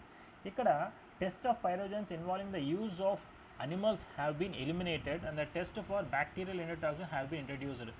ఇక్కడ పైరోజన్ టెస్ట్ను అనిమల్స్ పైన యూజ్ చేసే వాటిని తీసేసి తర్వాత బ్యాక్టీరియల్ ఎండోటాక్సిన్స్ ఏవైతే ఉన్నాయో వాటిని ఇంట్రడ్యూస్ చేస్తారు. బ్యాక్టీరియల్ ఎండోటాక్సిన్స్ అంటే డైరెక్ట్గా బ్యాక్టీరియల్ రిలేటెడ్గా ఏమైనా టాక్సిన్స్ కానీ ఇంజెక్ట్ కానీ చేస్తే దాన్ని ఏ విధంగా దాన్ని అరికట్టాలా అన్న విధానం ఇన్ఫర్మేషన్ ఏదైతే ఉన్నదో దాని గురించి ఇన్ఫర్మేషన్ అనేది ఫిఫ్త్ ఎడిషన్లో ప్రొడ్యూస్ చేశారు.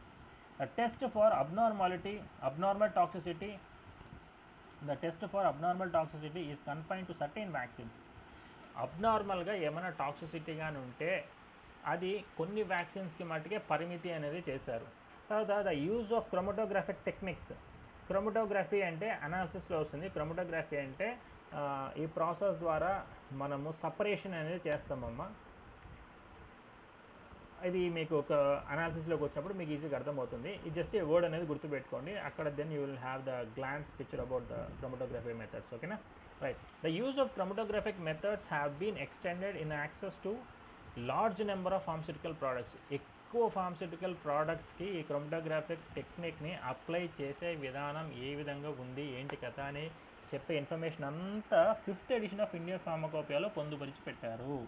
నెక్స్ట్ సిక్స్త్ ఎడిషన్లో కానీ వచ్చేసరికి several monographs of excipients. Excipients అంటే ఇందాక చెప్పాను, గుర్తుంది కదా, right. Several monographs of complete information, nothing but monographs అంటే అదే కదా. Several monographs of excipients, anti cancer drugs, herbal products and anti retroviral drugs has been increased. ఇక్కడ రెట్రోవైరల్ అంటే ఏం లేదమ్మా, రెట్రో అంటే తిరిగి మళ్ళీ వచ్చే వైరస్, నథింగ్ బట్ ఎయిడ్స్ కానీ అయితే దానికి రివర్స్ ట్రాన్స్క్రిప్టేస్ అనే ఒక చిన్న సంథింగ్ దాంట్లో ఉండడం వల్ల, రివర్స్ ట్రాన్స్క్రిప్టేస్ ఉండడం వల్ల మనం ఎట్లాంటి మందులు ఇచ్చినా దానికి స్ట్రక్చర్ చేంజ్ చేసుకొని అది మళ్ళీ తిరిగి ఆ డ్రగ్స్కి ఎటువంటి ఇబ్బంది పడకుండా సర్వైవ్ అవుతుంది ఎయిడ్స్ వైరస్ ఏదైతే ఉన్నదో. అటువంటి వాటిని మనం ఏం చేస్తామంటే రెట్రోవైరల్ కేటగిరీ అనే దాని కిందకి తీసుకుని వస్తాం. వాటికి రిలేటెడ్ ఇన్ఫర్మేషన్ కానీ, ఎక్సిపియంట్స్ కానీ, యాంటీ క్యాన్సర్ డ్రగ్స్ కానీ, హెర్బల్ ప్రోడక్ట్స్ కానీ, ఇటువంటి వాటిపైన ఇన్ఫర్మేషన్ అనేది ఎక్కువగా ప్రొడ్యూస్ చేసేసి పొందుపరిచి పెట్టారు. దేంట్లో సిక్స్త్ ఎడిషన్లో a new chapter on liposomal products. Liposomal products అంటే రిలేటెడ్ టు ఫ్యాట్ రిలేటెడ్గా లిపోజోమ్స్ అంటే ఈ వన్ ఆఫ్ ద ఏమంటామంటే అడ్వాన్స్డ్ టెక్నాలజీ అమ్మ. లిపోజోమ్స్ ఇప్పుడు మామూలుగా ట్యాబ్లెట్స్ ఏ విధంగా ఇస్తామో, క్యాప్సూల్స్ ఏ విధంగా ఇస్తామో, అలాగే లిపోజోమ్స్ అనేటివి కూడా మనము one of the category of drugs ఇచ్చే విధానం అన్నమాట. అది పేషెంట్స్కి కొద్దిగా అడ్వాన్స్డ్ టెక్నాలజీ ఏవైతే ఉన్నాయో దానికి రిలేటెడ్గా a new chapter on liposomal products and monographs of liposomal and for a reason be injection is added. Liposomal products దాని యొక్క మోనోగ్రాఫ్స్ గురించి కంప్లీట్గా ఇన్ఫర్మేషన్ అనేది సిక్స్త్ ఎడిషన్లో పొందుపరిచి పెట్టారు. తర్వాత a chapter on NMR is incorporated in అపెండిక్స్లో దాంట్లో చాప్టర్ ఆఫ్ ఎన్ఎంఆర్. ఇది ఎన్ఎంఆర్ అని కానీ అంటే ఇది అనాలిసిస్ రిలేటెడ్గా వర్డ్ అమ్మా. ఇది దీని గురించి మీకు అనాలిసిస్లో వస్తుంది. న్యూక్లియర్ ఉంది, ఒక్క నిమిషం చూద్దాం.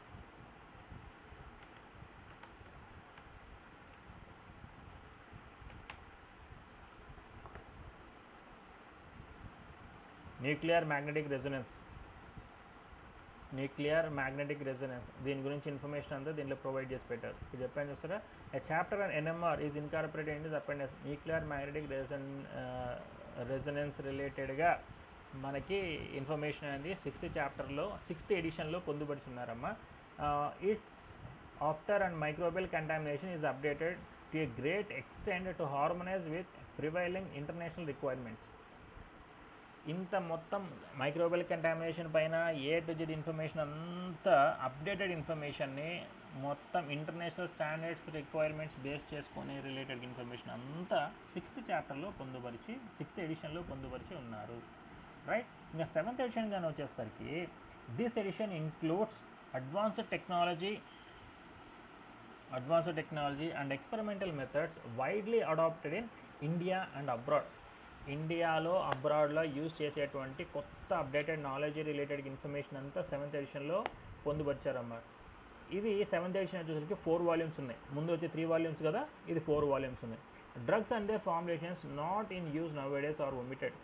చాలా వరకు మన పాతకాలం 1st ఎడిషన్ 2nd ఎడిషన్స్లో ఉండేటువంటి మెడిసిన్స్ అవి ఇప్పుడు వాడటంలో. ఎందుకు అంటే మనకి ఉన్నటువంటి బయలాజికల్ చేంజ్ కానీ, వాతావరణం కానీ, ఫుడ్ హ్యాబిట్స్ కానీ మొత్తం చేంజ్ అవ్వడం వల్ల అప్పుడు ఉన్నటువంటి మెడిసిన్స్ ఇప్పుడు మన మీద పని చేయకుండా ఉండడం వల్ల, ఆ మెడిసిన్స్ని వాడకుండడం వల్ల మనం ఏం చేస్తామంటే అవి పుస్తకాల్లో ఉన్నాయి కాదు, మనం వాడట్లేదు. సో వాటిని ఏం చేస్తాం, తీసేసి కొత్త వాటిని అప్డేట్ చేస్తాం. అదే ఇక్కడ చేసింది. Drugs and they formulations not in use nowadays are omitted. It incorporates 2,548 monographs of drugs, out of which 577 are new monographs. 2,548 కొత్త మోనోగ్రాఫ్స్ని యాడ్ చేస్తే, దాని డ్రగ్స్ రిలేటెడ్గా యాడ్ చేస్తే దాంట్లో 577 వచ్చేసి కొత్తవి అనమాట. దేంట్లో యాడ్ చేస్తారు, 7th ఎడిషన్లో యాడ్ చేస్తారు. 8th ఎడిషన్లో వచ్చేసరికి the new edition of Indian pharmacopoeia has been brought out into 4 volumes. 7th కూడా 4 వాల్యూమ్సే, 8th కూడా 4 వాల్యూమ్సే. Standards of new drugs and drugs under NHCP are included. ఇక్కడ న్యూ డ్రగ్స్ దానికి రిలేటెడ్గా స్టాండర్డ్స్ నెట్టి మొత్తం 8th ఎడిషన్లో మెన్షన్ చేశారు. More specified infrared, ultraviolet, spectroscopic and HPLC high performance liquid chromatography test ఏవైతే ఉన్నాయో ఇది కంప్లీట్గా అనాలిసిస్ రిలేటెడ్గా అమ్మ.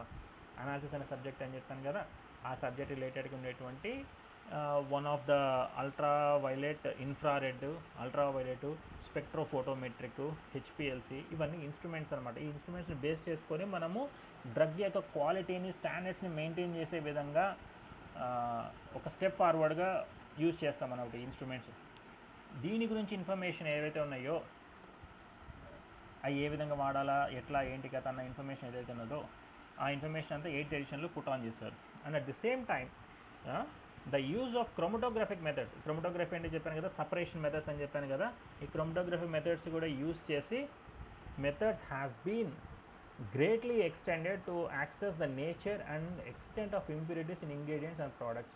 ఇక్కడ ఏం చేస్తారంటే క్రోమటోగ్రఫిక్ టెక్నిక్స్ యూజ్ చేసి ఒక ఇంగ్రీడియంట్ కానీ తీసుకుంటే, ఒక ప్లాంట్ రిలేటెడ్ హెర్బల్ మెడిసిన్స్ కానీ ఏమైనా కానీ తీసుకుంటే దాంట్లో మనకి ఎంతవరకు ఉపయోగపడుతుంది, ఎంతవరకు ఉపయోగపడదు, మంచి ఎంత, చెడు ఎంత అన్నట్టుగా సపరేట్ చేసి చూసుకునే విధానము మనకి బాగా హెల్ప్ అయ్యే విధానం ఏదైతే ఉందో అది క్రోమటోగ్రఫిక్ మెథడ్స్. ఈ క్రోమటోగ్రఫిక్ మెథడ్స్ ఏవైతే ఉన్నాయో వాటిని బేస్ చేసుకొని ఎట్లా మనము ఇంగ్రీడియంట్స్లో ఇంప్యూరిటీస్ని, ఇంపార్టెంట్ మెటీరియల్స్ని సపరేట్ చేయగలము అన్న ఇన్ఫర్మేషన్ కూడా A to Z 8th ఎడిషన్లో పొందుపరిచి ఉన్నారు. This is about the first chapter of your pharmaceutics subject. ఇవమ్మా ఒక్కసారి మీరు క్రాస్ చెక్ చేసుకొని రివైజ్ చేసుకోండి. ఇవి నేను చెప్పింది ఏదైతే ఉన్నాయో ఇది హిస్టరీ పార్ట్ కాబట్టి కంప్లీట్గా ఇయర్స్ అండ్ డేట్ వైజ్ ఉంది కాబట్టి దీంట్లో కాన్సెప్ట్ ఏమంత ఉండదు కాబట్టి అక్కడ ఉండేటువంటిని మొత్తం నేను వచ్చేసి చదివి ఒక్కొక్క పదాన్ని గురించి ఎక్స్ప్లెయిన్ చేయాల్సి వచ్చింది. నెక్స్ట్ చాప్టర్లో నుంచి కాన్సెప్ట్ బేస్డ్ ఉంటాయి. You can see in a very well defined manner regarding the other chapters of your pharmaceutics. Okay, these are the things which you have to remember.